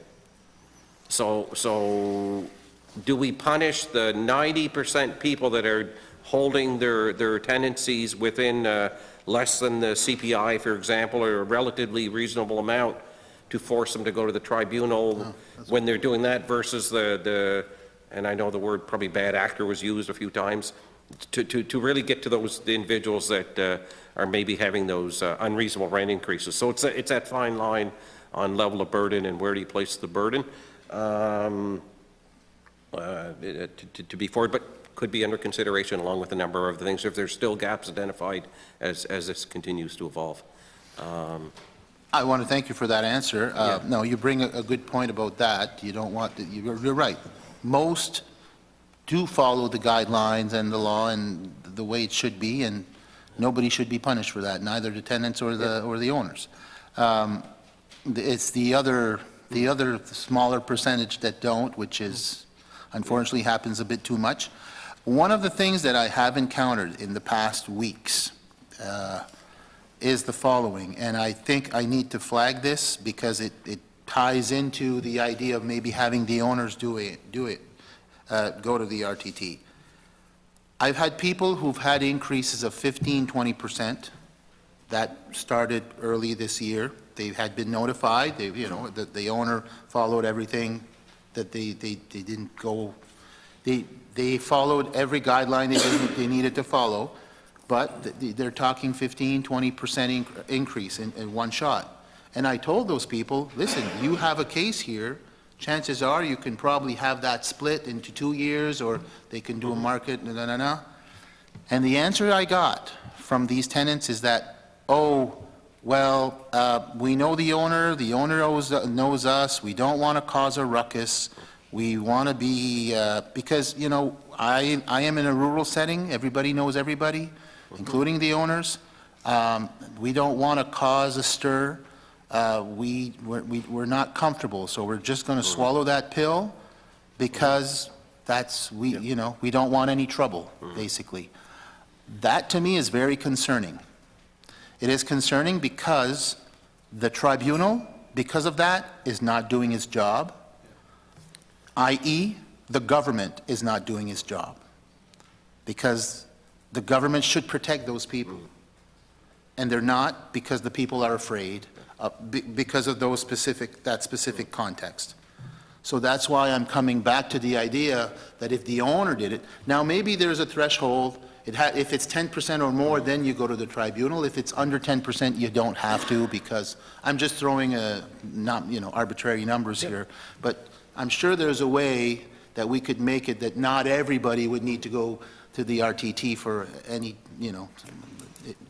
small amount increases. Yeah. But I just want to flag that because to me that is very concerning when I have tenants saying we don't want to, even though we have a case, we don't want to ruffle feathers. I'm sure it's not happening only in my part of the world. So have you thought about that? Is there anything, it's probably going to be my last question of this segment, but I just want to make sure that you keep that in mind, and that we want to make sure that tenants are protected as much as they can be, because I do feel, and I've said this more than once, there's a balance between, a power between tenants and owners. And naturally, because of the way the world works, that the owners generally have more power than the tenants, normally. Now, it is, I feel, the government's job to provide more power to the tenants to try to balance that as much as possible. So with that said, I'll leave to you to answer my diatribe. Sure, and I'll definitely bring that comment forward and that suggestion, and I recall you making it at committee as well. No, I mean, there's potential there, for sure, but again, depending on what decisions are made. And we're also aware that tenants can be intimidated by going to the tribunal. That's why we've introduced a number of changes to make it kind of more transparent and a little bit easier access. And I've also been aware of cases where our residential tenancies officers were aware of a situation happening in a particular building because of one complaint, and they've actually knocked on doors of several other tenants just to try and say, okay, what are you other tenants facing in this same building? Is it a one individual versus the whole building and that? And they've purposely gone to try and be more proactive in that approach and deal with the situation, and we're able to kind of stop things a little bit more head on. So definitely I've taken some notes here, and we'll bring that forward as we're working towards the help support from the Minister for Housing Strategy. Thank you very much for that, Mr. Roy. Ms. Baucus, I believe you're up. Thank you, Mr. Chair, and I'd like to welcome you all here today, and thank you so much for coming. In some past questions, you told the committee that Service New Brunswick has reduced but modernized the laundry facilities in the province and now operate 3 instead of 8. What was done, first of all, with the staff who used to work in those other facilities, and then the equipment and the buildings? What's happened to all of them? Okay.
Thank you for the question. So the laundry modernization effort actually occurred over kind of a considerable period of time. So approximately 2013 to 2019, by the time we started consolidating and we were finished the consolidation, and then even with the construction after that, the employees themselves, every effort would have been made to try and either offer them work in some of the other existing laundries that were being refurbished, or through attrition. So we had some individuals that would have decided that they were going to retire just because of during this period of time. We tried to give them as much notice as possible.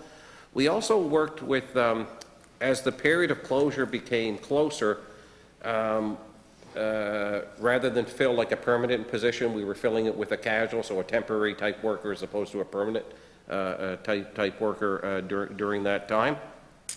And then within the either the hospital itself or other parts of Service New Brunswick, Facilicore at the time, we would have offered potential jobs in other divisions or branches within the hospital setting itself or other parts. So perhaps you're a laundry worker today, but if you had the right skill sets, we might have been able to train you to become a supply chain person or something of that nature that was happening. And most employees did take advantage of those. I recall some instances, and David was relaying that to me, where employees did move from one laundry facility to another to maintain their permanent employment. So as many were accommodated as possible then? Definitely, as many employees were accommodated as possible to minimize the impact on those individuals. In terms of equipment itself, the majority of the equipment was at such end of life. We repurposed some of the equipment where we could, provided it fit into the new scheme. We tried to dispose of it through the service providers if they would be willing to take on this old washing machine, and I'm talking the industrial scale washing machines, right? Like the equipment itself. They were just so end of life that even the companies themselves looked at the equipment, they evaluated it, and it wasn't deemed reasonable for them to go through the expense of removing it and then taking it back to another location. It just wasn't feasible. We were able to repurpose some pieces of equipment. So things like perhaps a dryer that had been, its maintenance was in a little bit better shape than some things that were beyond end of life. So it just depended on the circumstances in the hospitals. But for the most part, the rest of it was junked? The rest of it was junked. Yeah. What about the buildings they were in? So the buildings themselves, most of them were in the hospitals. Okay. So the physical space itself was repurposed in some places for other hospital needs. And that was consistent with even during the pandemic. Hospital space is a premium. Yes. There's no doubt about it. And the laundry facilities in Edmundston and in Campbellton are inside the hospital, and it does take up quite a bit of room. And from a supply chain perspective, the to-ing and fro-ing is also getting the linens distributed to the neighboring locations from those three. So that's quite an undertaking. So basically then the employees were accommodated where they could be. The old equipment was either repurposed or junked, and then the space that was used, I thought you were talking about different buildings, but the space in the hospitals was repurposed. Repurposed, yep. Okay. The only other one, the St. John Laundry in particular, because that's really the largest facility we have in the province, we had to expand that one as part of the large renovation, but that's outside of the hospital setting. Okay, and things are going smoothly with those three? Yes, it is, very smoothly, as I mentioned earlier. Yes. We Outside actually, parties are interested in how, yeah. that's right, we're a backup for other jurisdictions now, That's good to compared know. to the other way it was before. I just have another human resources question. How many vacant positions were there at SNB in 2021-22? Have the vacancies levels been impacted by the pandemic? And if so, what's the corporation doing to address this? Yeah.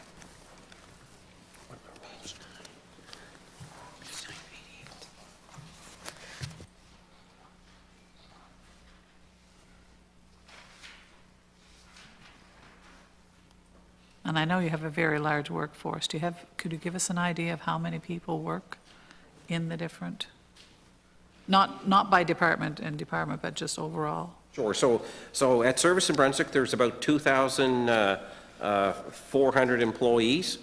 For fiscal years 2021, 2022, Service in Brunswick had 393 vacancies across its 6 divisions. So spread out across the divisions, so that's pretty significant, 393 vacancies. In 2020, 2021, it was a little bit less at 371.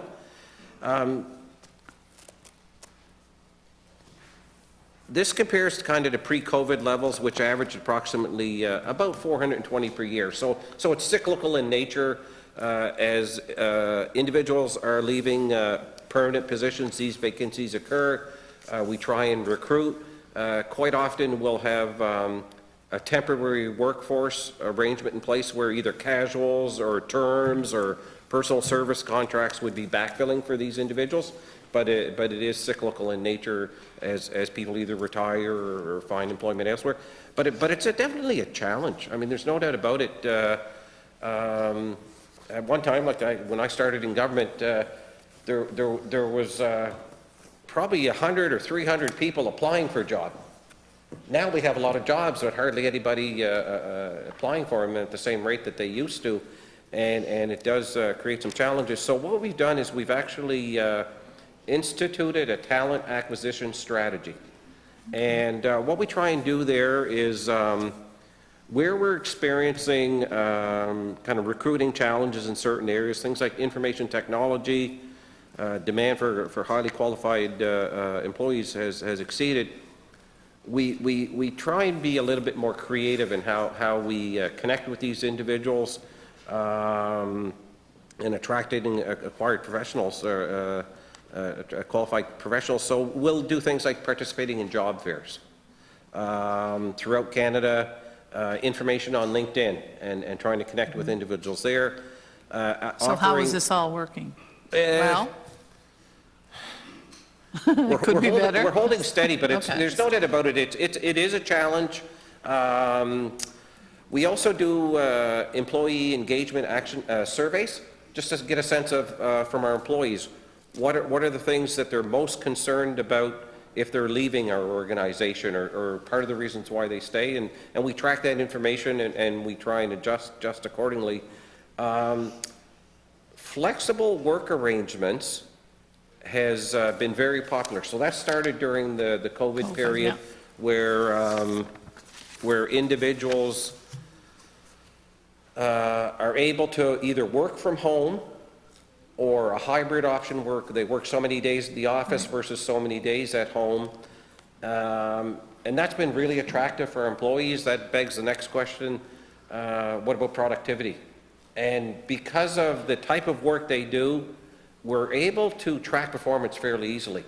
Either it's a call center type job or an information technology type position where they're answering so many help desk questions, those type of things. And that's been, that flexible work arrangement's really proving popular in retention.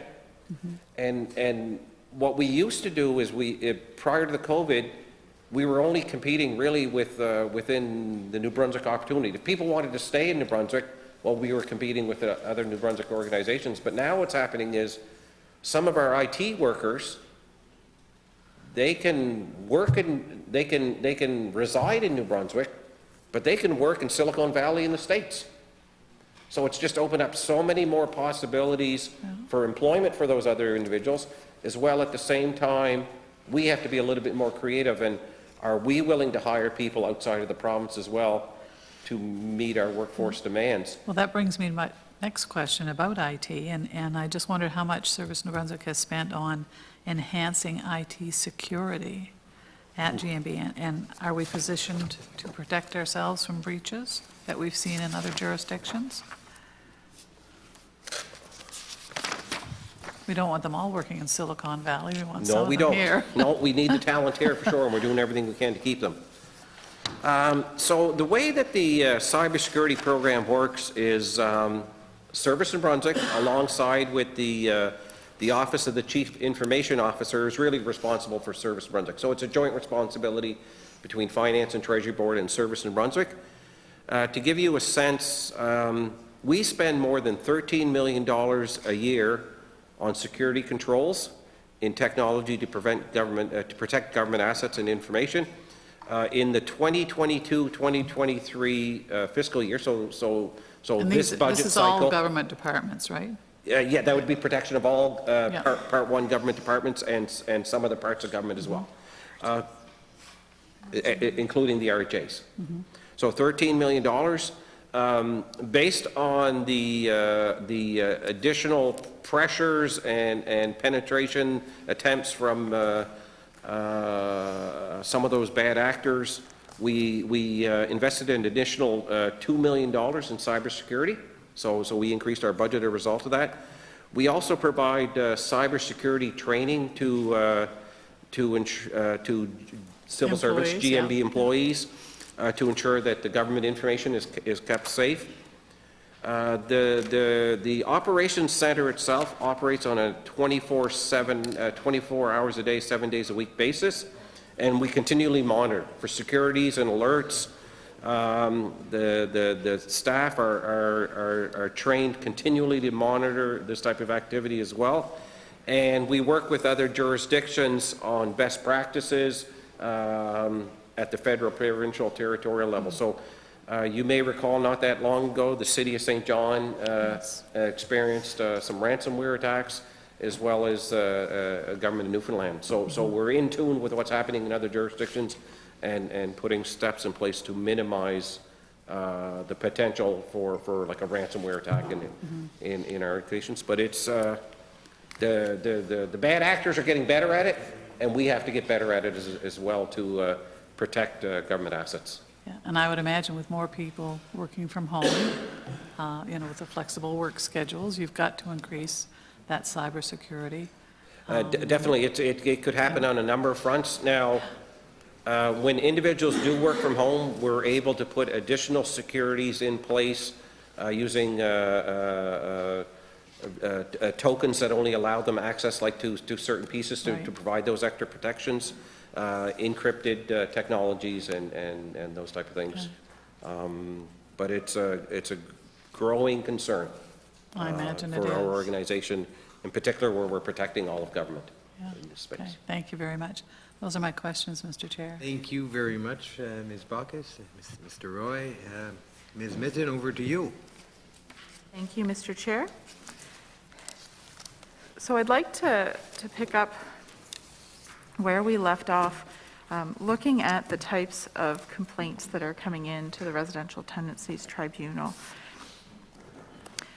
Could you list the different types of complaints, like how they're categorized into, you know, it sounds like several thousand come in every year. Can you list the categories of complaints, please, or inquiries?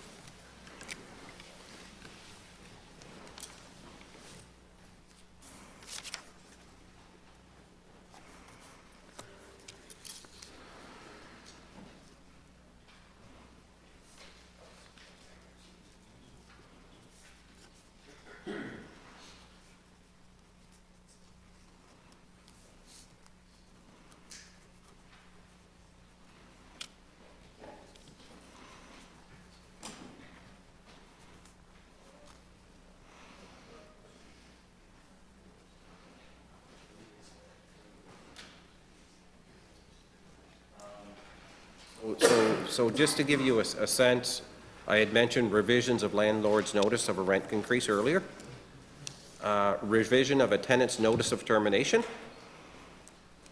eviction general, so just a general category to capture some of that, revision of a landlord's notice of termination, eviction for mobile homes, disposition of tenants' abandoned chattels, that's, we get inquiries in there, request for landlords' repairs and maintenance,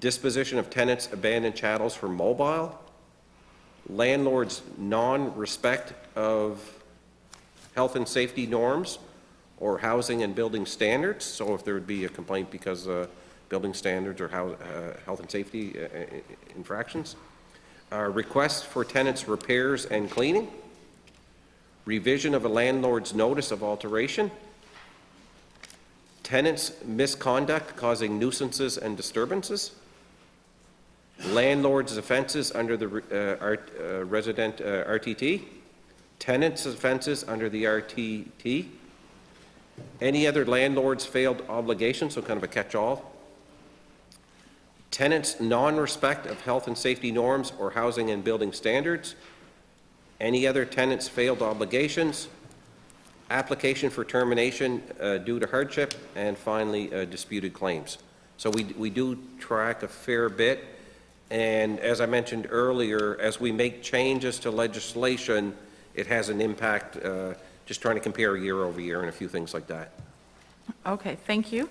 I'd like to request I won't make you read every number for every category, but I'd like to request that, could you submit those for several years to the committee, please? Yes, we can. Thank you. I would like to ask some specific questions. Could you tell us about the number of evictions? And it sounded like there may have been more than one category, but I'd like to know about the numbers for evictions over the last several years.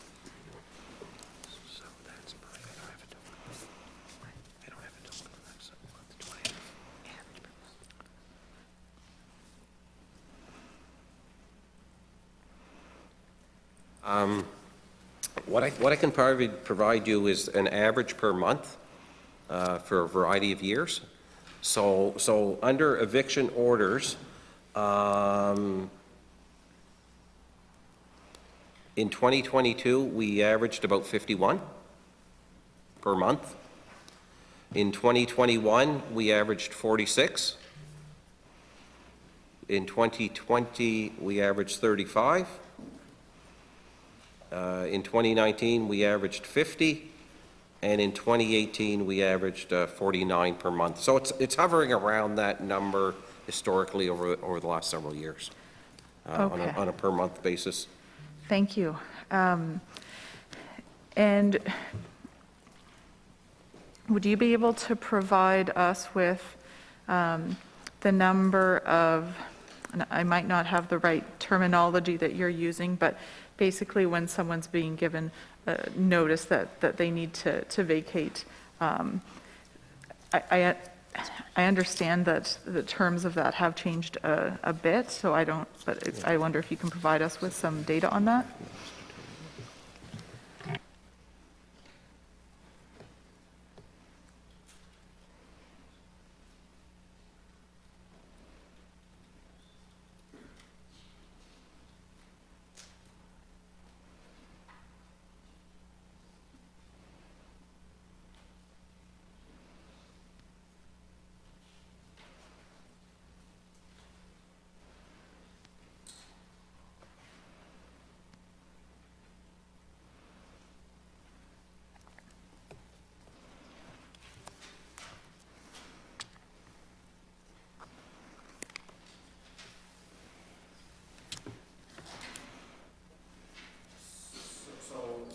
Your comments around terminology and those things do come into play here, and they're quite important to be honest. So I was giving you information about the evictions and the notice evictions. And if I can just clarify, were those evictions like attempts to evict people or carried out and the person was evicted? Those would have been attempts to evict people, and the majority of them, probably 95% of them, would have been for failure to pay rent. Okay, and they would have happened? Yes. It was 51, I know you're saying averages, but so 51 happened and, Right. Okay, I just wanted to make sure that actually happened. Okay, thank you. Yeah, for failure to pay rent. The other inquiry you had, so revision of a tenant's notice of termination, and I only have these on an annual basis. It would be in 2022, it was 39. In 2021, it was 14. And in 2020, it was 18. And so that was the tenant's notice of termination. And the other part of that is the revision of the landlord's notice of termination. And the numbers for 2022 would be 470. In 2021, it was 289. And in 2020, it was 178. Okay. So depending on whether it was from the landlord or the tenant. Okay, do you have before 2020 for the notice of termination? I don't have it with me. I'll check back with my office to see if we have that additional information, and I can provide it to the committee here. Thank you. We'll have to make some Okay. disclaimers. Just stay here. I'm wondering if one of the items that you would have been tasked with was basically making the Residential Tenancies Tribunal's services more accessible. I'm wondering if you can talk to us about that, and if you can talk to us about what kind of sense do you have about how many people don't contact you? I know that that's difficult to track, however, there are ways to try to figure that out, like only a certain percentage of people report certain things. I'm wondering if you have a sense. I know, I have spoken to people who have said, I didn't contact the Residential Tenancies Tribunal because I'm worried I'm just going to lose my housing. Like there's fear around it, so I'm just wondering if you can talk to us about that issue, what information you have on it and how you're addressing it. So we can speak to the four things that we did, right?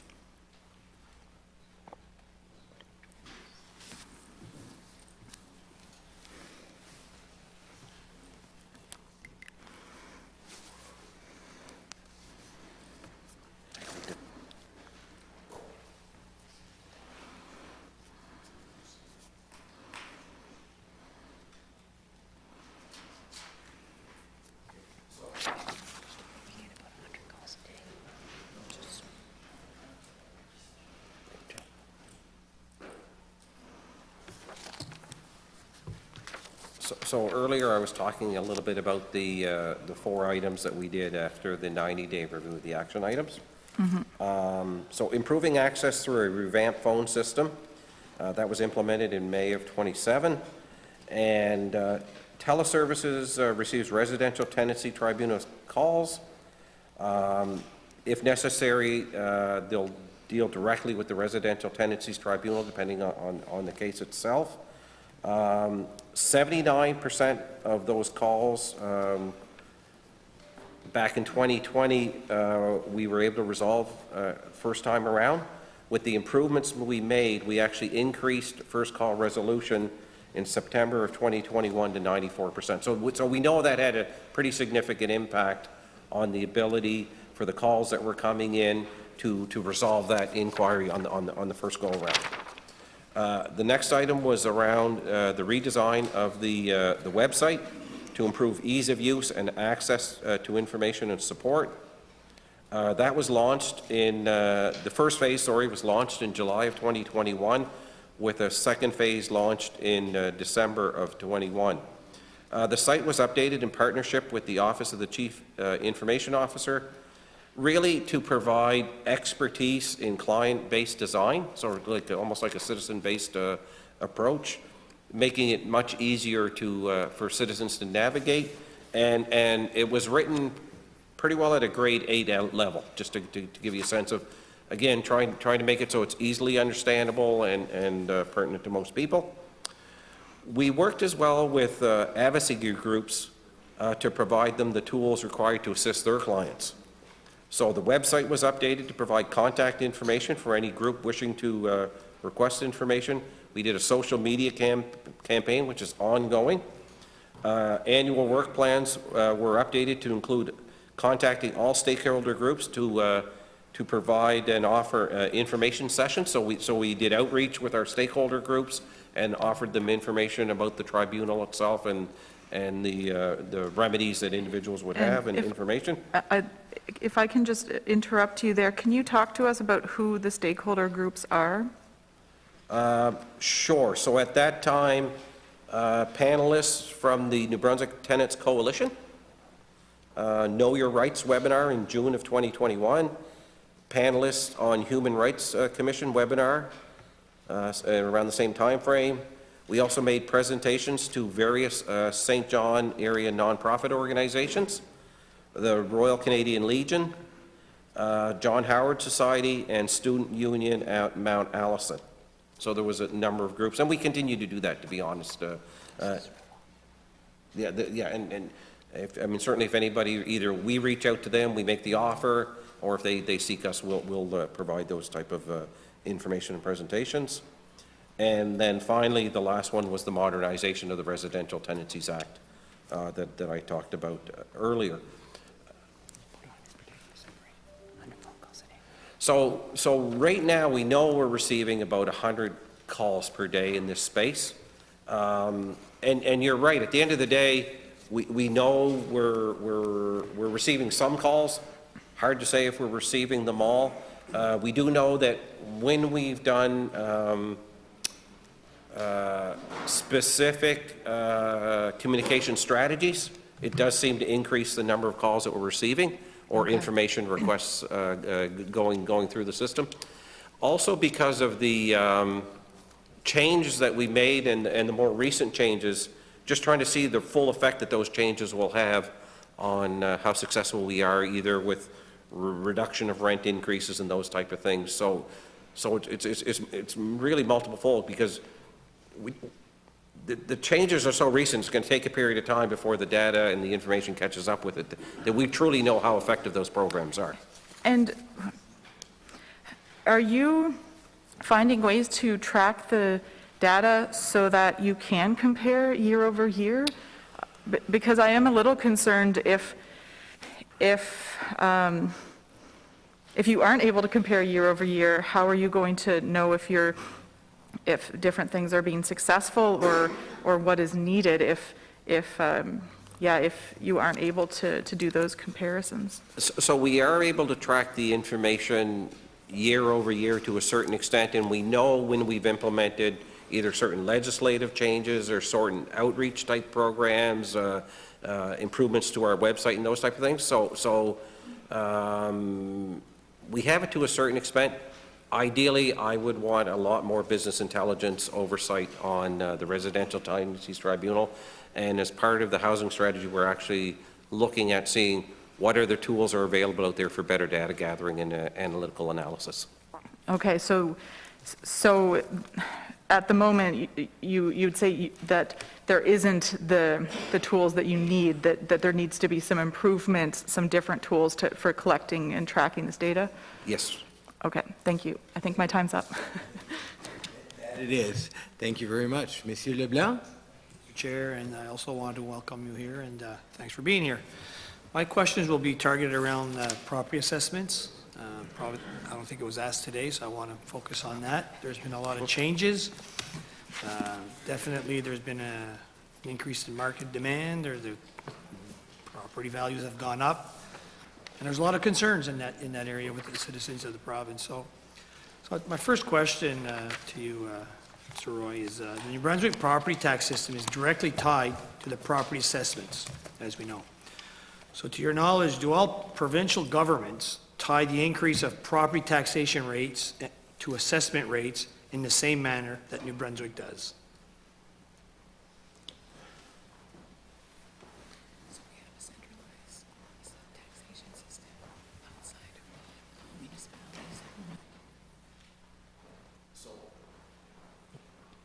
So I just want to understand make sure I understand your question correctly. So you're asking if our property assessment system is consistent throughout the province, basically? No, across the jurisdictions across Canada. Okay, so all jurisdictions in Canada use basically a mass appraisal system, which is consistent with the system that we use in New Brunswick. Okay, thanks. So we've seen significant assessment increases, like I stated in my opening comments. So based on the factor that the high real estate market, there's a big demand on the real estate market, and we know that there's a short-term cap, or we call it the spike protection, like we know, the 10%. What other suggestions do you have to lessen the impact on rising assessments and corresponding to property tax increases, which are a difficult burden for homeowners and is struggling to get by in today's present economic climate? Okay, thank you for the question. So on the residential owner-occupied properties, and that did see a significant increase in the last couple of years to the market, some of the largest increases we've actually seen since we've been collecting this data. There are protections in place for residential owner-occupied properties, and that would be the 10% spike protection mechanism that we spoke of. And also, there's a variety of different programs available through Department of Finance and Treasury Board to assist individuals as well. So There would be the equalized payment program, a seniors deferral program.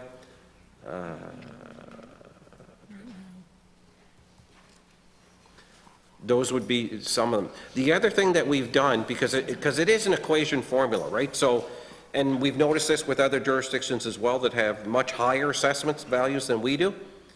If the assessment values are increasing significantly, there's an opportunity to reduce the provincial property tax rate or the municipal tax rate.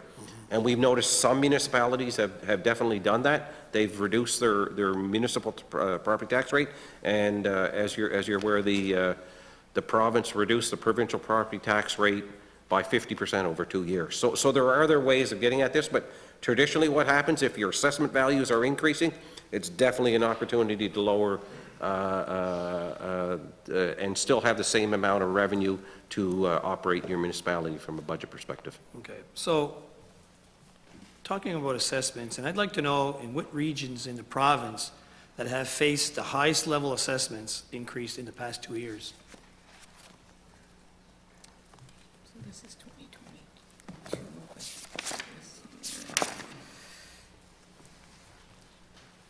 These are the ones. And this is for the 2023.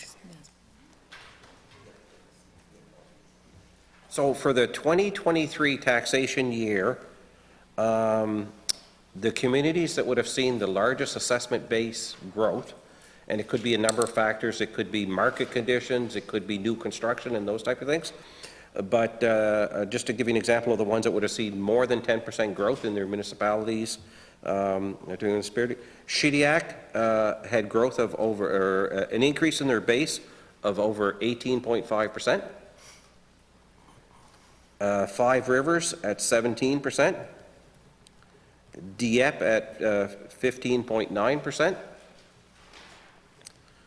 Riverview at 15.6%, and Mountain at 15.4%. So that certainly that whole Mountain and greater area received some pretty significant increases. Where's Five Rivers? Oh, okay. The Fundy Albert area received increase in their assessment base by 12.5%. Quispam-Sis at 12.1%. Champour, 12%, and obviously I'm not familiar where that is. Champour. No.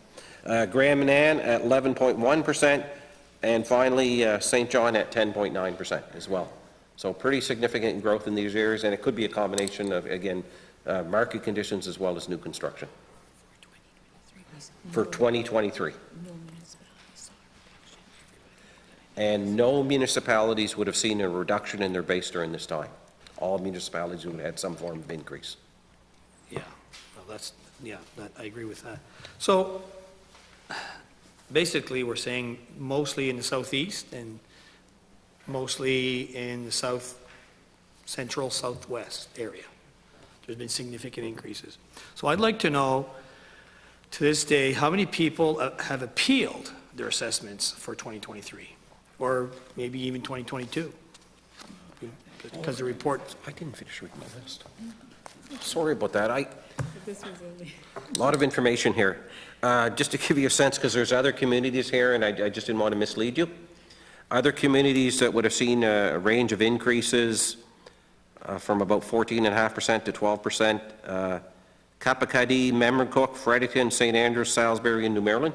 Yeah. All, again, above, kind of in between 14 and 12%. Hampton, Rossay at about 10.6, 10.9%. Three Rivers, Fundy St. Martin's, and Grand Berchois? Grand Bactouche at 10% as well. So yeah, but you're right, mostly in the kind of the southern, eastern, and western parts of the province. Yeah, so I just wanted to make sure I most of didn't those mislead you. communities you mentioned, well, two of them are in my writing. Okay.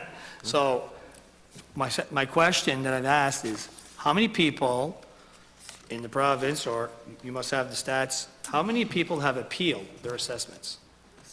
And what is the process of, what's the timeline that a person that is appealing should reasonably expect a reassessment call, or at least get some kind of a notice that the notice has been processed and we're looking at it?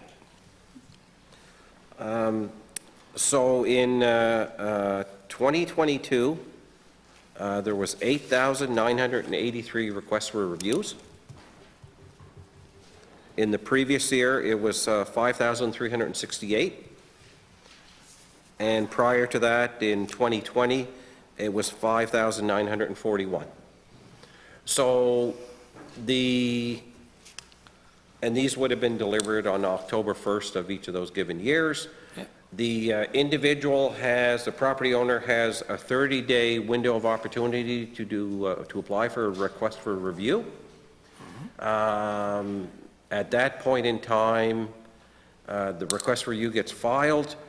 We process that information in a timely manner based on the volume around the province and depending on the given region.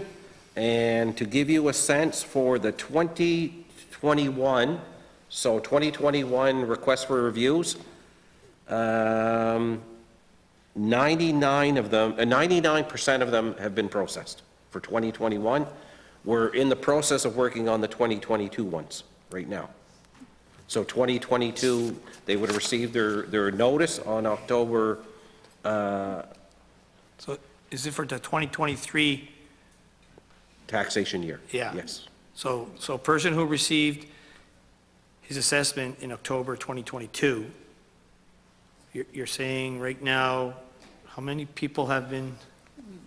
We would have processed for the 2022 requests for reviews as of January 9th, 2023, because information's at a point in time, we're at 95% processing of those ones.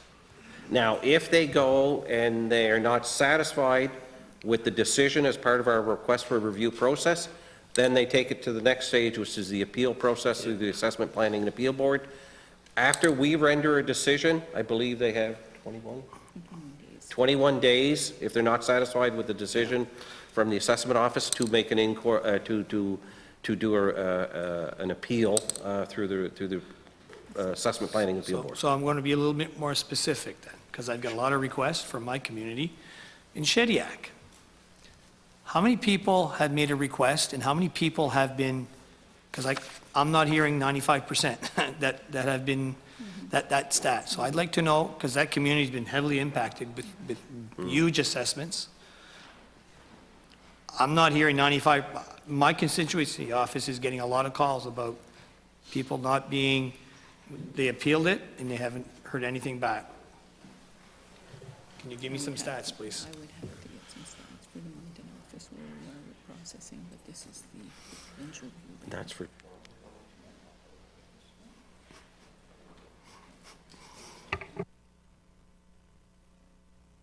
breakdown for that specific region in front of me, but I'll get that information, I'll provide it to the committee. The clerk, yeah. Yep.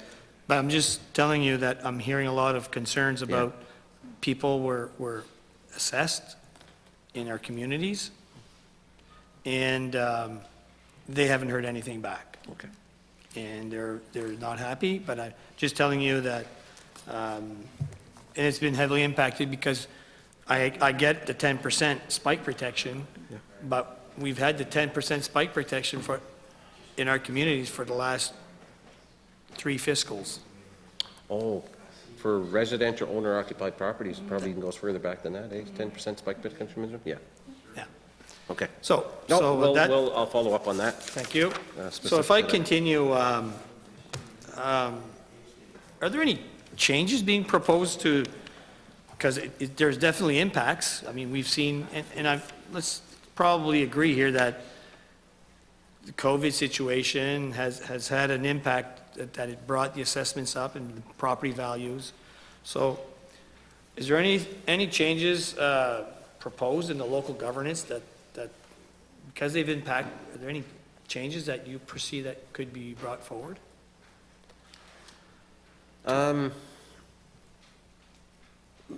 One of the changes, I guess, right off the bat would be for the residential, non-owner occupied properties, so essentially apartment buildings and some of the other properties, a 10% spike protection mechanism was put in place for those type of properties. Yeah.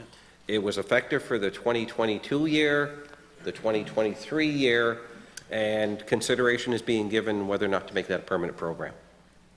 So that's certainly one that's underway to continue to provide those protections, but make it certainly a permanent type program. We've introduced changes to the to encourage development of more apartment buildings. So right now, as part of the housing initiative,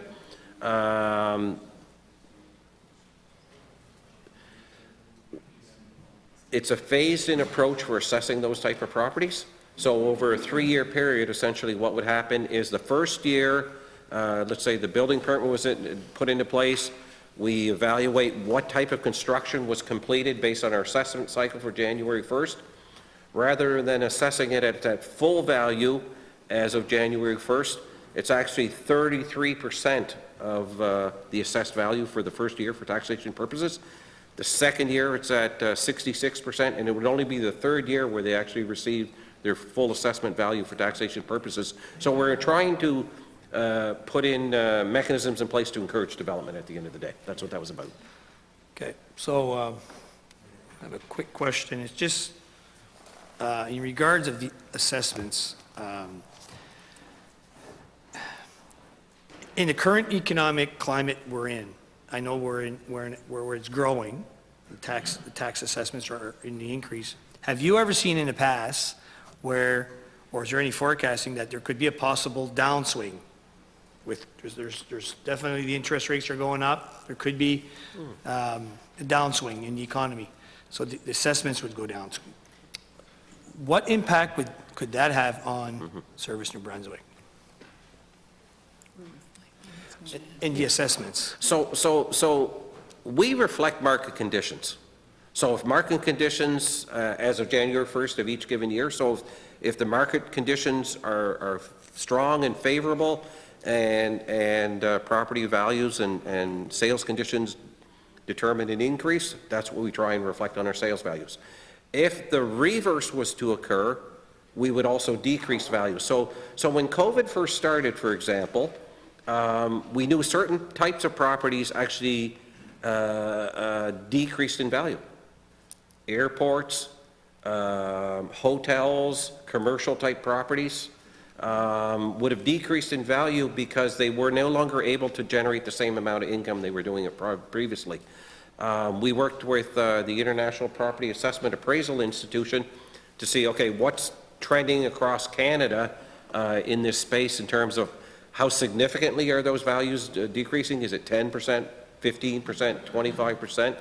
But we would have decreased the value of those properties, and it would have had a measurable impact to the assessment dates for certain communities.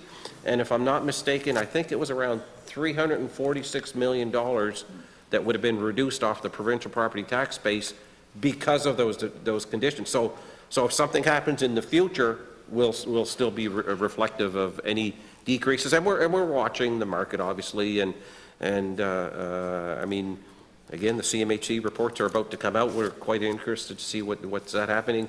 There's been a lot of speculation with the increase of interest rates to slow the economy. Yeah, that's pretty close. You were pretty Off the top of my head, I said 346. She's got 347 million. I was in the ballpark. Yeah. Thank you very much, Monsieur Leblanc. Government side. Ms. Mitten, over to you. Just Okay. on time. I know. Thank you, Mr. Chair. I would like to ask some questions about a different topic. I was wondering if you could talk to me about the green procurement policy for GNB as part of the Climate Action Plan. Can you outline for us what exactly is the green procurement policy?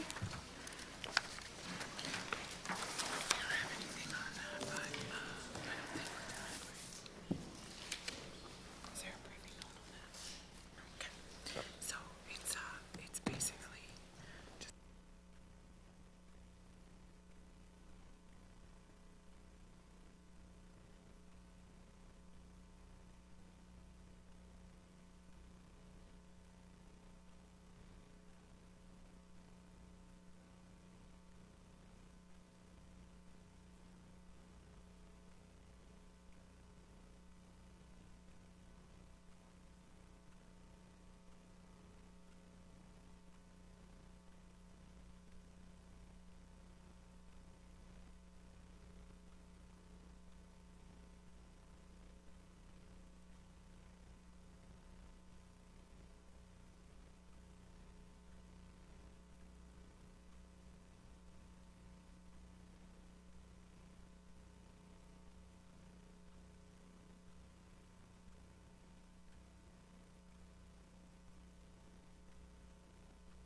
Thank you for the question.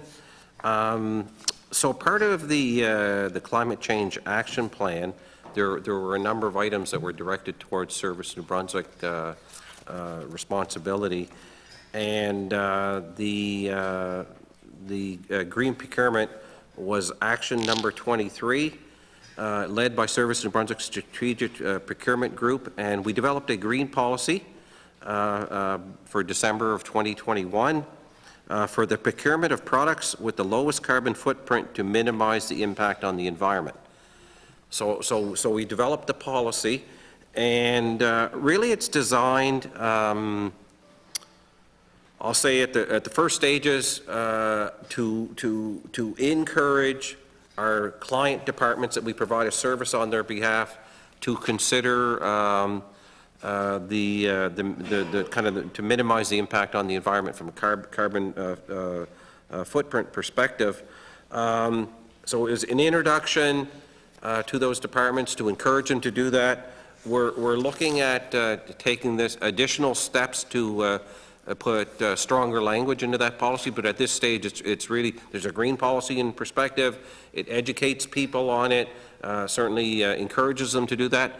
But additional work could occur to make it more of a mandatory type requirement. At this stage, it's an encouragement. Okay, thank you. So, so it's not a requirement, it's a suggestion. For, what's in the green procurement policy is a suggestion for your client departments? Yes, it is. It's encouragement, introduction. It's not like a must or a mandatory type requirement at this stage. Okay. Could you walk us through what is suggested in this policy?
Thank you. So essentially what we've done is we've developed a green procurement toolkit to assist with this policy. And this toolkit provides a kind of a description, a purpose, and highlights circumstances when the policy itself can be used. So it's information that we provide to the client departments that we support. We're also using educating people on eco-labels and certification guides so that essentially, I mean, you're probably aware what eco-labeling is, but a method of environmental performance and certifications that would be put in place around the world. So really encouraging people to use those type of products as much as possible. As I said, this is a toolkit. The other part of it would be what we considered maybe some of the low-hanging fruit that would have been easier for people to adapt to, kind of like high-impact procurement list. But it would be things like reducing the plastic consumption. Are there labeling type initiatives for goods and services that traditionally, so just really encouraging people to use those products. But the tool itself is to educate them as much as possible, and also talking about green procurement opportunities. Does she have that other, where did she go with that other one? Oh, yeah, she just did. For example, like building components, like HVAC system, lighting, insulation, laundry services, in our case, hospital linen services, washing and transportation, trying to minimize the impact on the environment, vehicles and fuel, whether it's diesel, gasoline, natural gas, electronic vehicles, clothing and linens. And we're actually seeing some of this where government is procuring. More recently, I was brought to my attention about some procuring of electronic vehicles and other uses like that. So people are focusing in on this and purchasing vehicles or other types as a consideration. Now, again, it's an encouragement, it's education. At this stage, it's not a mandatory. Okay, thank you. I'm wondering what the results have been. Are you tracking the impact of the green procurement policy?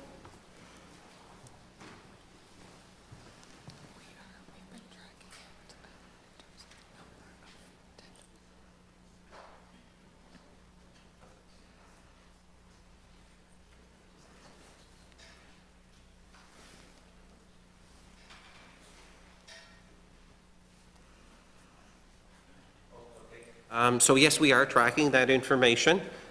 This is really only the kind of the first complete year, so it forms a bit of a benchmark for us. But we would be looking at what procurement opportunities out there, requests for proposals that would consider green options in them in the requirements section of those procurements. So we're tracking it, we're monitoring it to see the progress, and we'll be able to start comparing. At least we have 1 year under our belt now, and going forward to see if again it's getting the desired results that we're expecting, and we'll make adjustments accordingly as well if necessary. I wonder if you would have any concrete measurements that you're able to share with us today in terms of the results? It may be preliminary. We're just reviewing.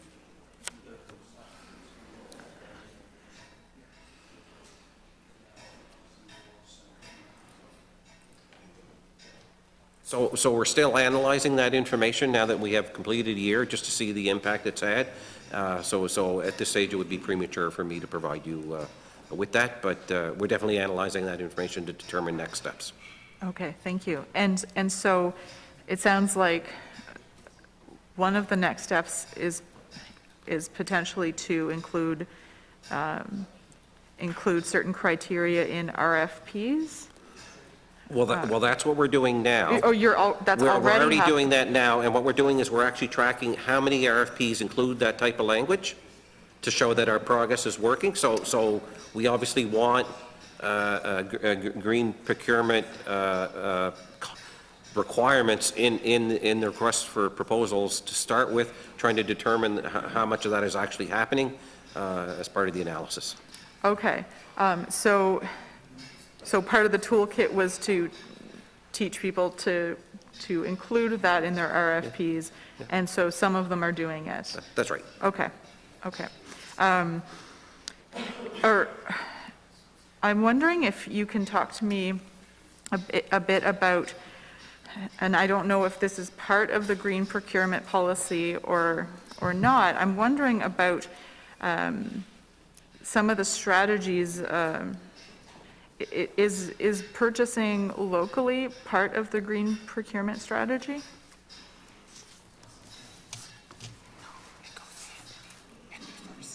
Yeah.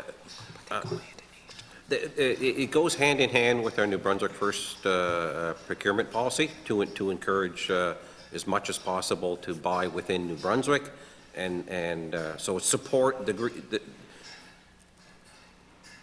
New Brunswick First procurement strategy supports environmental sustainability, or vice versa, depending on how you're looking at it. But it was in consideration when the policy was put together by local. The big thing that we're trying to do under these policies is try and maximize, wherever possible, local purchases. And the way the trade agreements work is everything's done through thresholds. So based on a certain good or service that you're acquiring, depending on the dollar amount of that determines whether you can do it within New Brunswick or within Canada or beyond that. And so as much as possible within the exemptions, we try and educate the client departments on the options they have to be green or to be within New Brunswick. Okay, thank you. And do you have a specific definition for what local means in terms of buying local?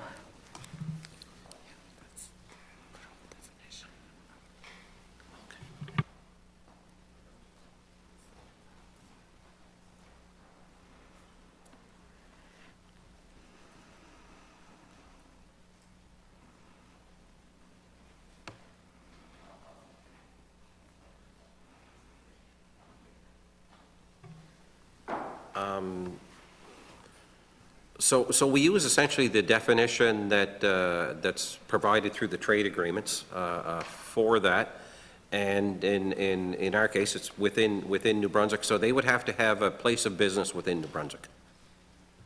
Okay, thank you. So,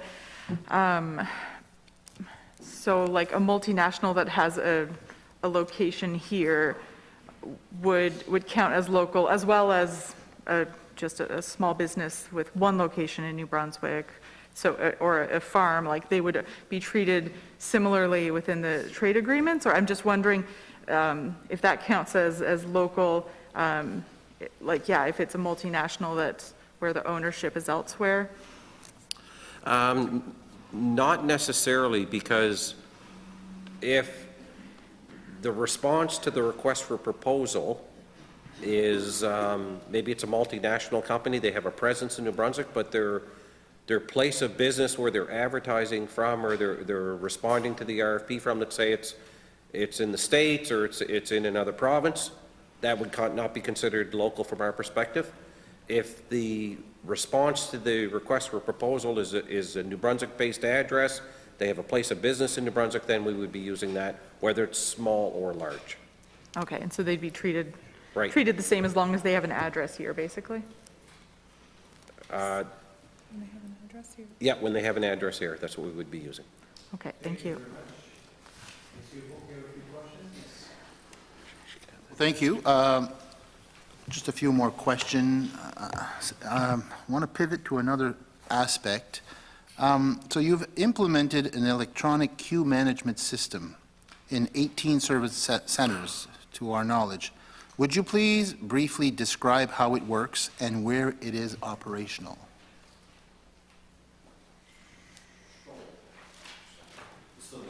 I'm going to work on, but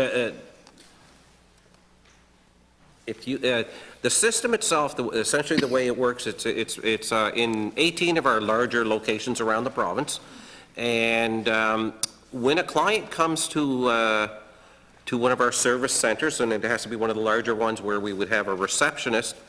They're given the option of essentially taking a virtual ticket. We would, so they get a ticket and we hold their place in the line virtually. And if you look at the service center and there's maybe 15 or 20 people ahead of you and we give them the option, you can sit in the service center and wait, or you can do some shopping in the neighboring area, sit in your car, wherever you're comfortable at. And as your turn gets a little bit closer, we'll let you know of that. So there was 15 people ahead of you.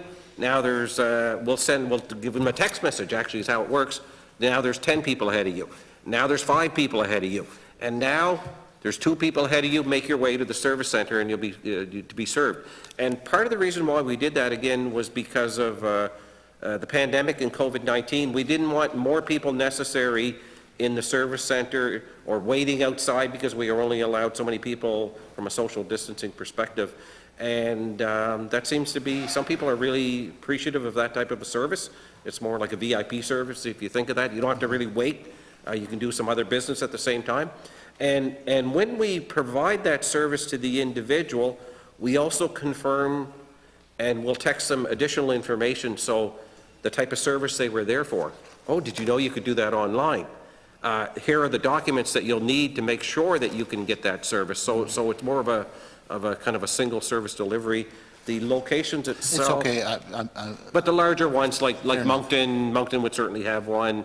The cities and. Yeah, all the cities and towns would probably have one of those, I suspect. But 18 out of 33, just to give you a sense of scope. Okay, so a little bit more than half. Yep. Well, I guess my next question is, will this service be rolled out in the remaining centers? Is that something you can foresee, or are you going to? It would be extremely difficult to roll it out beyond the group that we have it for now. It's not saying it couldn't happen, because but we've got some offices that are pretty small. They're operating maybe 1 or 2 days a week, and there's maybe only 1 person or 2 people in there. So I can't have my customer service rep giving you a ticket because you're going to be the next person in the line anyway. Like, it's pretty limited capacity in some of those smaller locations, and most of those the waits wouldn't be as long either. Okay. Like just because the volume's not there in terms of transactions. But can you see some possibilities for expansion in, maybe 5 or 10 others? There is possibility to go further. We'd have to do some more analysis to make sure how that's going to work in terms of staffing implications and other criterias. We had also explored appointment type process at one time as well. And we do that for certain types of services that you can book an appointment for and come in person again rather than wait. The other thing that we're noticing is some people would like the virtual ticketing option during our busy season. So right now things are pretty quiet in the service centers around the province. But as we get closer to the summer months, things will ramp up significantly. So they may want it in the summer, but not necessarily the quiet time. So there's a variety of factors that we're evaluating. No, thank you. That's interesting. You've also added a few additional services online.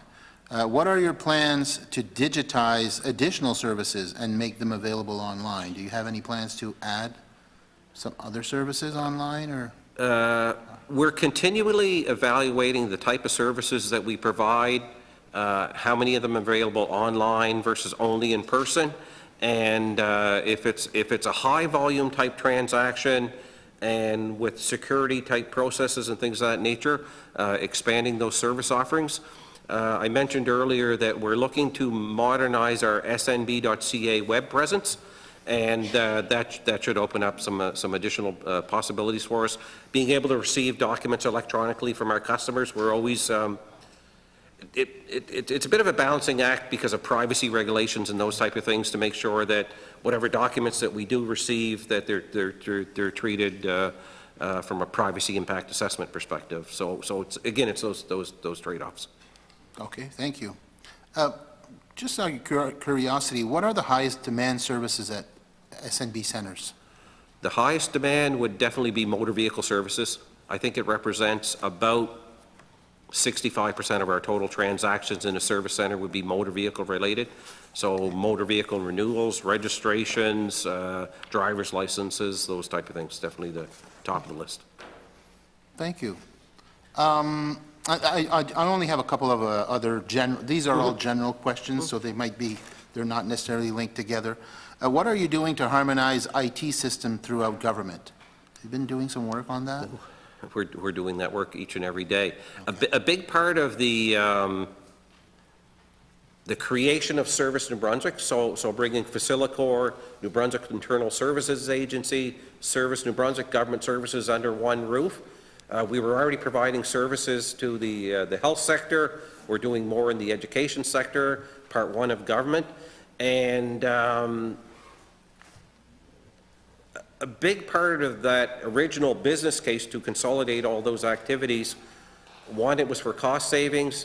The other was for standardization of our business processes, right. Reduce the number of applications that typically staff would have to manage. I mean, I can't remember the exact number, someone would tell me, but I believe it's around 1,900 different applications that our staff have to manage.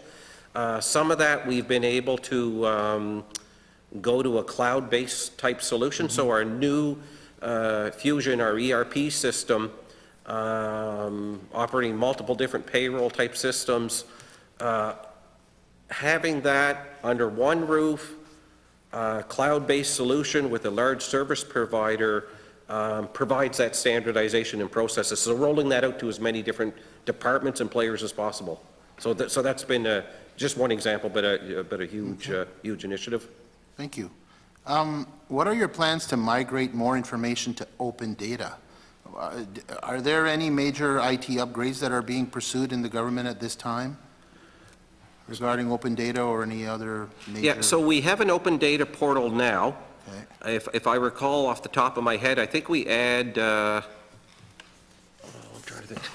We have an open data portal right now. I believe there's well over 300 or 400 different data sets available for free on that open data portal, and we're continually working with departments to add more data sets onto that open data portal. So it's ongoing activity. We work with departments to see, is that data that can be put in that portal free of charge? Okay. Thank you. Have you had any significant data breaches, as far as you know, or anything? I'm just going to confirm before I answer that. Not Sure. that I'm aware of, but.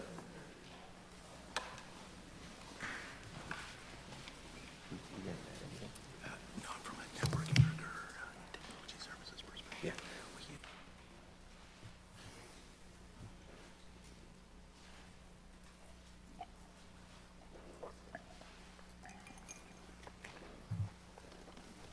Je vais finir ce coup-ci, là. Je vais finir dans ce là. So the GNB network and the data centers has not had any breaches. I would not be aware of something that may have happened at a departmental level, but certainly the stuff that we control, we've not had any breaches. Okay, thank you. What are you doing to protect the IT systems from intrusion by a third party?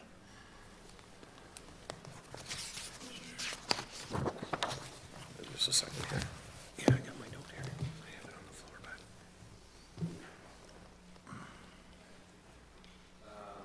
So this is a continual activity for us.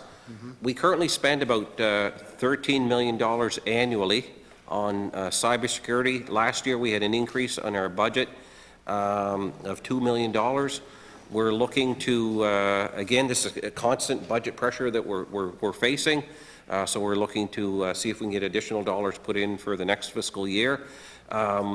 We provide cybersecurity awareness and training to all of the staff involved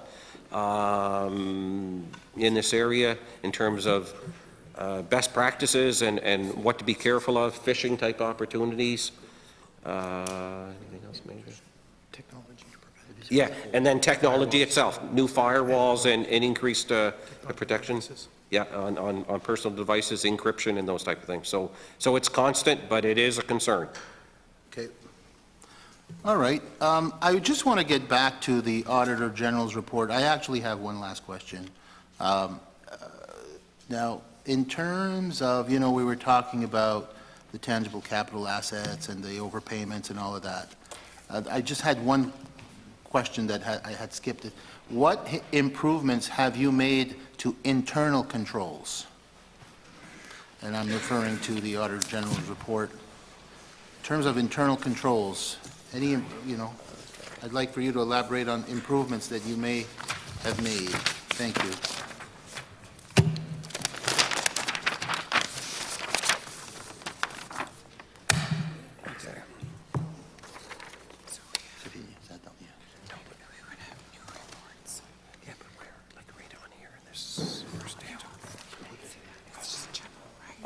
Doesn't give me any detail. Yeah, okay, sure, okay. They're done too. They're done too, so.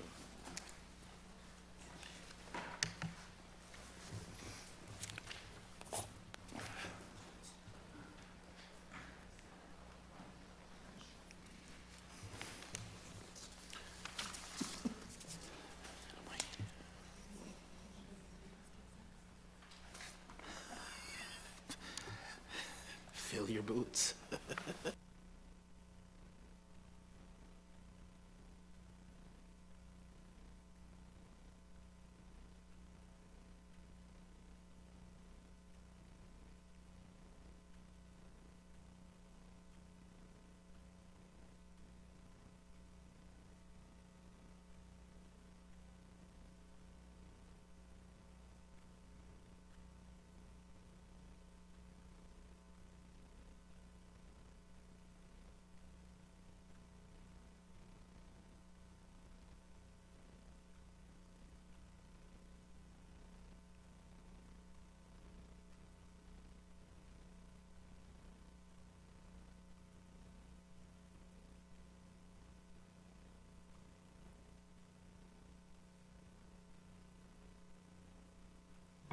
So thank you for the question.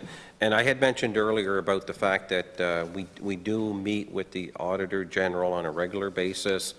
They actually present to our Audit and Finance Committee as well as the Board of Directors on their findings. So then we take those findings, we build an action plan from those findings. In some cases, it's the matter of creating new reports for staff to review and confirm information. Reconciliation between systems is ongoing, because I had mentioned earlier about the 4 different systems that we're operating, making sure there's no duplicates. The provision of education and training to our employees. We have an internal audit team at Service New Brunswick, so we're fortunate that way that they're able to do this, in particular for expenditure type audits, as well as at Service New Brunswick, because we deal with such a large volume of cash as well. Obviously we're trying to make sure we do audits in our regional locations as well as our head office areas and different divisions. And finally, and this was part of the AG's recommendation, the documentation of our processes to confirm that it's well understood by everybody and they're trained on those new processes. And then the new ERP system to bring this all under one roof. Ben, merci. C'est toutes les questions que j'avais. Je veux vous remercier, M. Roy, puis toute votre équipe. J'apprécie encore une fois, j'apprécie énormément le travail que Service New Brunswick fait. Je trouve que vous en mettez beaucoup sur vos épaules, et puis malgré tout, vous réussissez tant bien que mal à bien faire votre travail. Puis je sais que vous avez toute une équipe derrière vous qui travaille aussi fort. I know you have a great team behind you, and I want to thank you for answering our questions, and that's all for me, Mr. Chair. Thank you, Mr. Chair. I would like to ask about something that was in your 2020-2021 annual report. So it talks about looking at electronic health record solutions. Could you elaborate on that, please?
Thank you for the question. So essentially, the role that we would play is providing support to Department of Health. One example of that would be like the My Health app.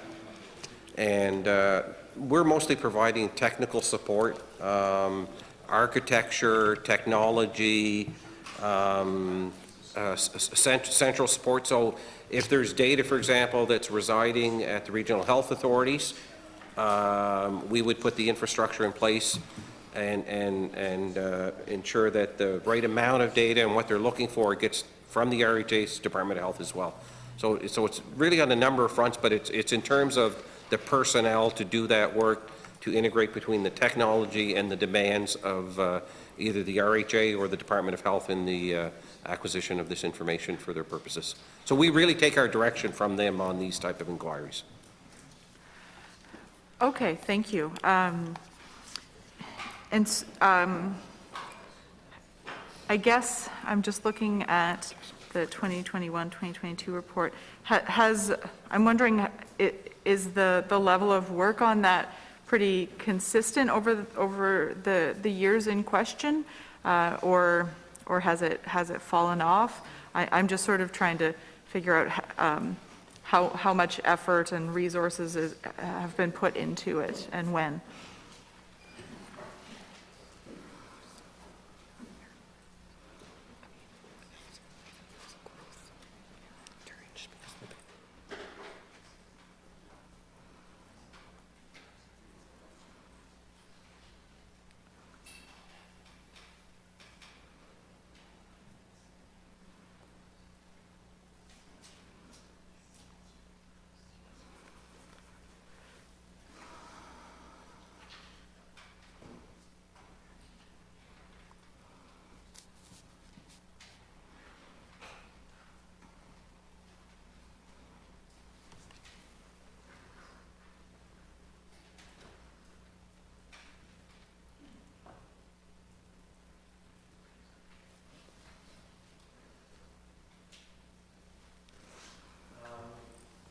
So there has been growth, but the growth's been mostly associated because of demands from COVID.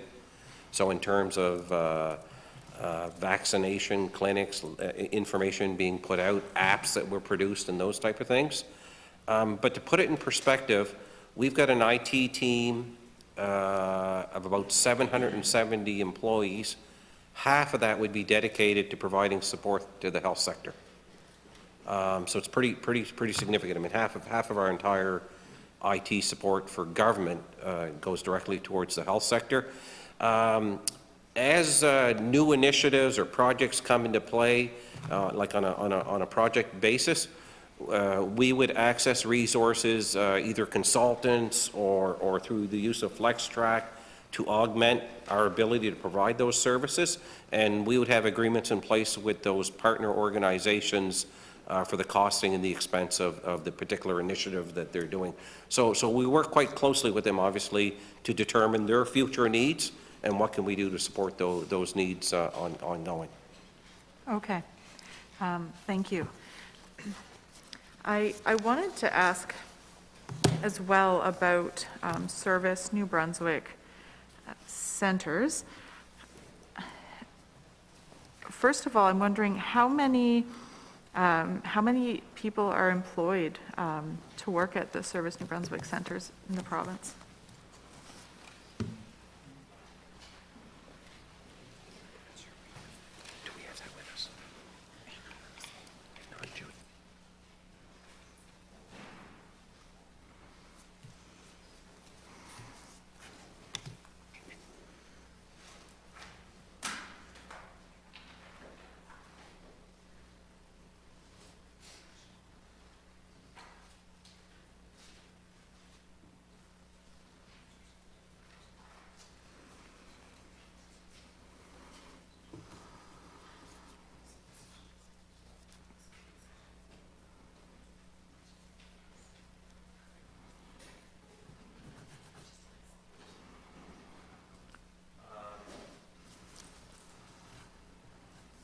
So what we call our customer care area, which would be our service centers, as well as service delivery support, and our teleservices location, we're talking about 325 employees, positions across the province.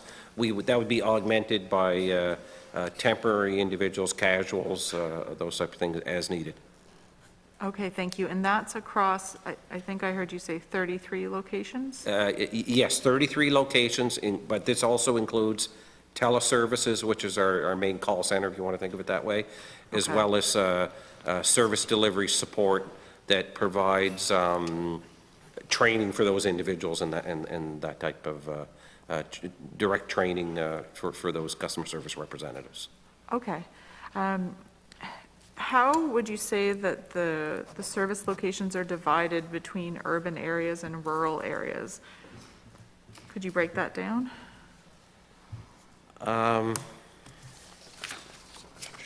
Sure, just a second here. Where's my map?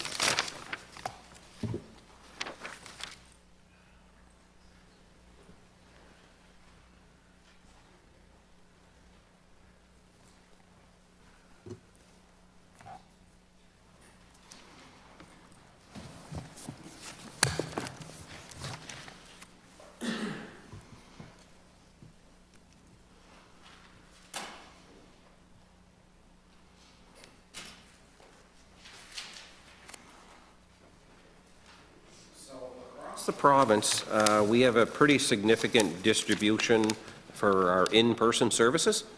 And I mentioned earlier, we have 33 different service centers. We try and minimize the amount of travel time between locations as much as possible, so that typically that you could access one of our service centers within a half-hour drive.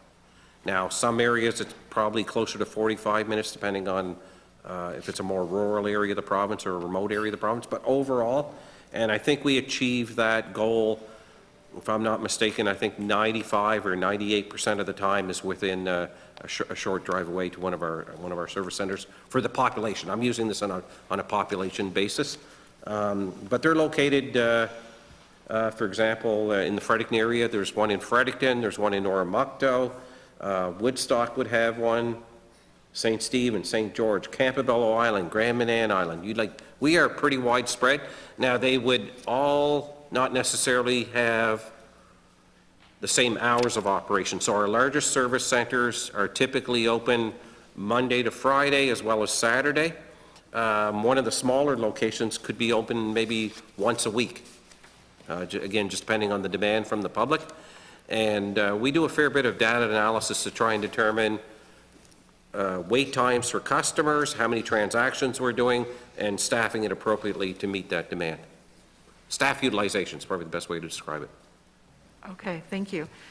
So chances are in the rural areas, in smaller locations, there would be part-time hours or one day a week potentially, depending on where it is. Right.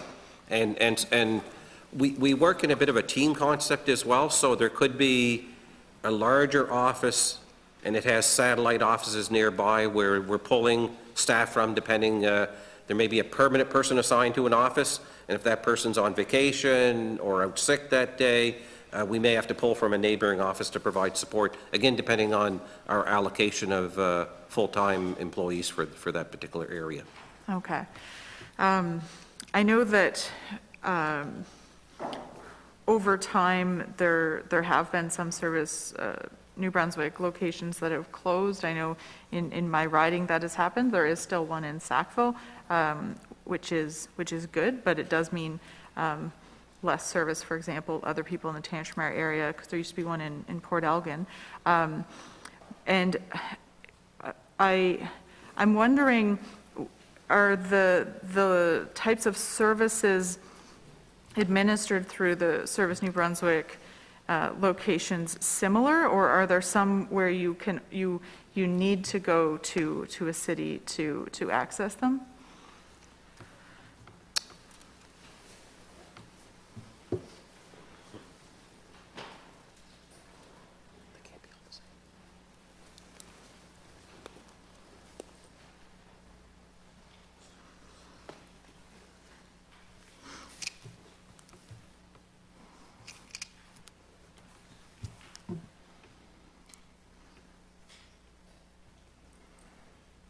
Thank you for the question. So the larger centers typically offer more services, quite a wide range, and there's a number of reasons for that. So, for example, one of the services that we offer would be a collection of water samples for water testing.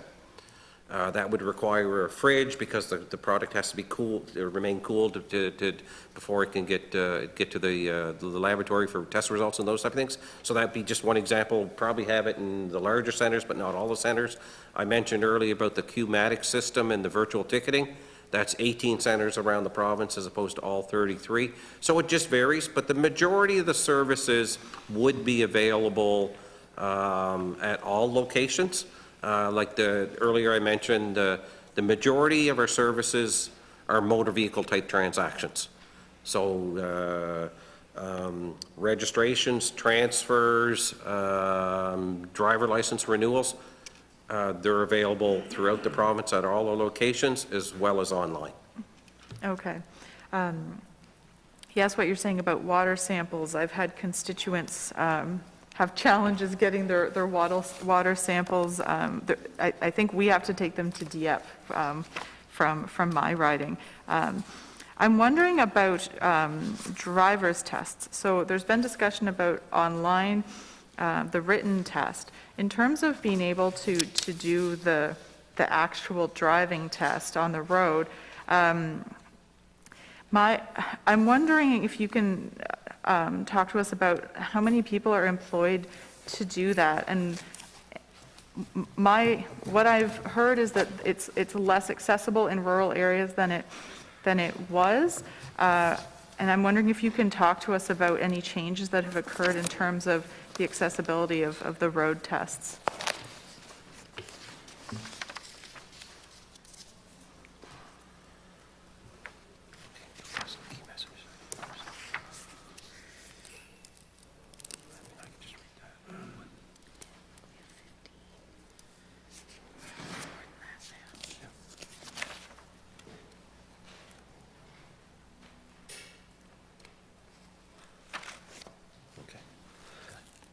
Yeah, I think so.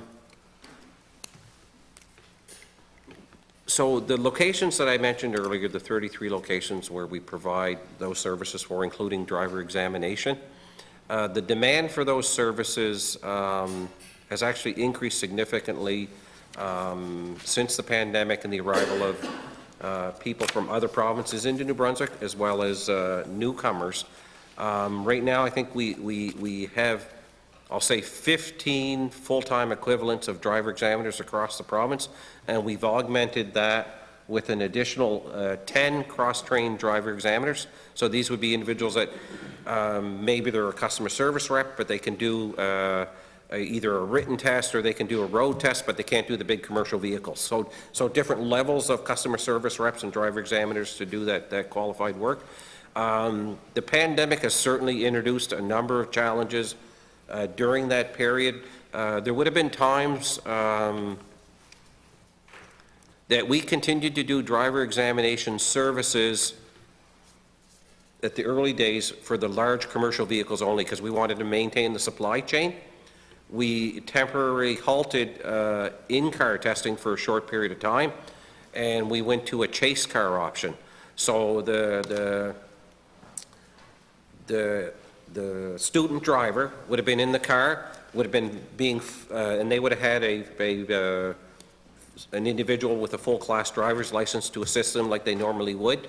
And we would have been providing instruction and following that car safely behind. So it was quite a demand on resources and trying to impact their ability to perform those tests during the COVID period. We've also had a number of retirements along the way, and that's why we're augmenting it with staff. But sheer demand and sheer volume around driver examinations, it's kind of one of those stories where I was mentioning demand for services increased significantly.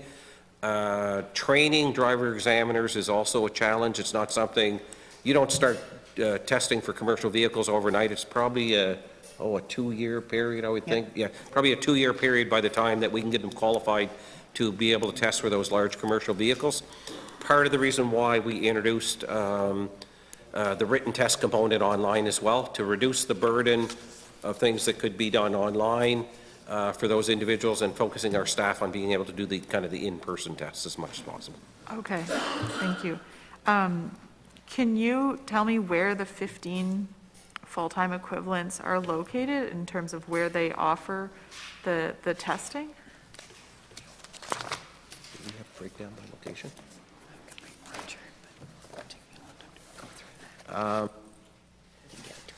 That might be something that I'll have to get to you, because I don't have the breakdown here in front of me. Because each one of those, like one driver examiner may have several locations that they're responsible for. If, for example, the Moncton area, they may be dedicated to Moncton, but if that driver examiner for Sackville's not there that day, they may get backfill from another office. So I'll have to pull some data together to show kind of what areas they're responsible for. Some would have a home base, and then they would support satellite locations.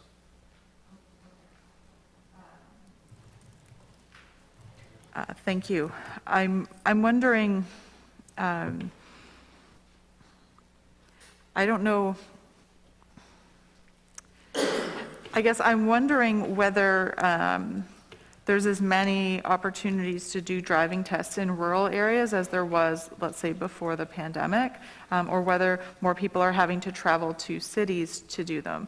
I'm wondering if you have data on that.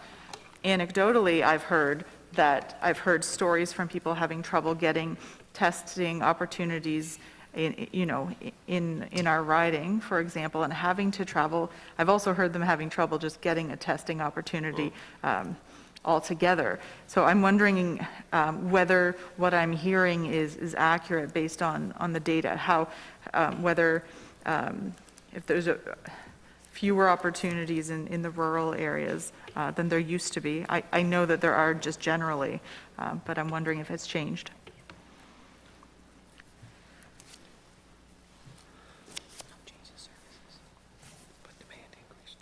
Right. So there hasn't been really any change in service. We're still doing all the same locations, but the demand for the service has increased, which has impacted individuals' ability for bookings and those type of things. So, and then what we're noticing is some individuals are trying to book multiple times at multiple locations. So maybe there's no slots available in the Moncton area, so they start booking out in Sackville or some of the other locations in neighboring, and that's a challenge in itself. And then we assign a driver examination to do the caseload that day, and we find out 30% of the people didn't show. We were ready to provide the service, but for whatever reason, those individuals didn't show. So that's creating some problems for us, and we're examining some opportunities to deal with that concern based on the volumes that we're trying to manage. Okay, are they, what's the wait time that people are experiencing?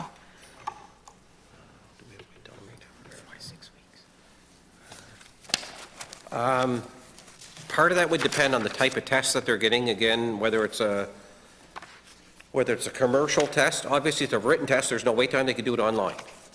Some do come in the center, and we work with them accordingly. 4 to 6 weeks would be a typical testing wait time for commercial. We also deal with the large trucks, as I said, as well as what's referred to as a 309. So we may have an individual that had their license suspended, maybe for health reasons or something of that nature, and we have special testing procedures for those individuals also. Okay, and so just to clarify, for someone, not for commercial, but just for getting the regular license, it was Typically 3 to 6 weeks. 3 to 6 weeks? Okay. Is that, so what was it before the pandemic?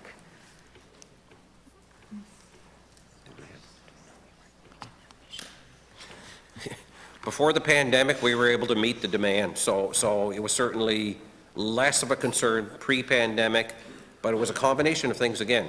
A lot of new people coming to the province, as well as extra precautions that we had to take as a result of the pandemic. We are adjusting our staffing levels accordingly to meet the demand, but it takes time to train the individual properly so they can fulfill those obligations. And this is a service that we provide on behalf of our partner, Department of Public Safety, and they're part of the certification process to make sure a driver examiner has the authority to actually provide that service. So again, it's not just an overnight thing.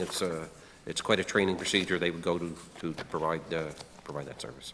Okay, so So you're hopefully in the process of training, or they're in the process of training a lot more people, hopefully? Well, we are in the process. It's a You matter do of the getting training? certified to be able to fulfill that obligation, and it's continually evolving, and we try and provide service to demand as much as possible. Yeah, certainly the COVID had a significant impact on some of our backlog, as well as the newcomers. It's just demand for service. Okay.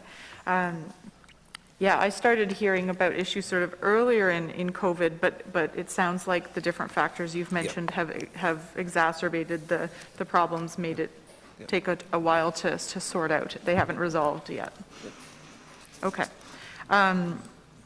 I would like to just ask a couple of more questions. I want to jump back to housing before we finish.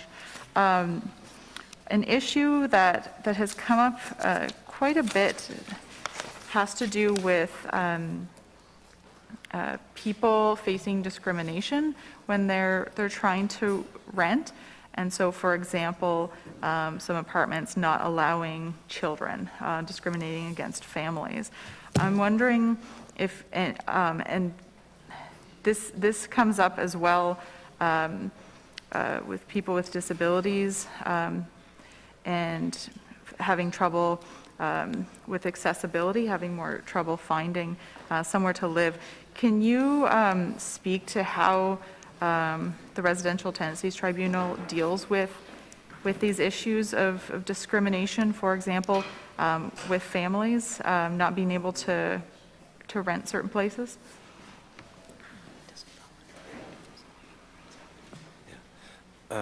So from a residential tenancies perspective, any individuals that would be facing a discrimination in the examples you provided, that would be through the Human Rights Commission and really not the Residential Tenancies Tribunal.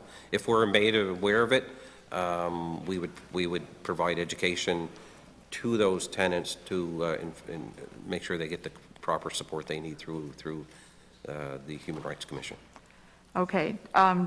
Do you track this, or do you know if these things get resolved? And I guess I'm also wondering, is there anything within the power with the Residential Tenancies Act that's preventing landlords from not renting to certain people?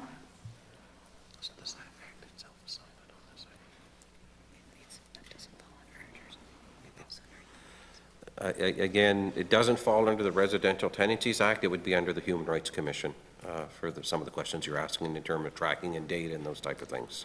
Okay, I guess I'm wondering, is there like a relationship there? Because it really, while it falls under human rights, it impacts people's ability to rent in New Brunswick. I hear what you're saying kind of about the legislation, but I'm wondering, is there a relationship aside from just referring? Is there any follow-up or support that could be offered to tenants who face that? And I don't know, maybe the Human Rights Commission is staffed appropriately to help people with housing issues? I'm just wondering how this gets resolved, because I've heard this issue come up regularly.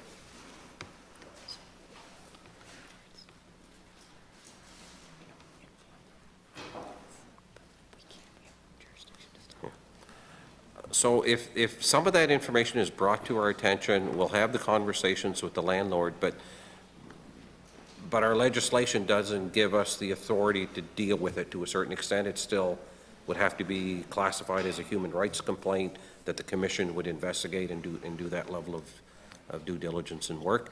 Now, we work closely with the Human Rights Commission in certain cases. I mentioned earlier that we had done some proactive outreach and those type of things with them. So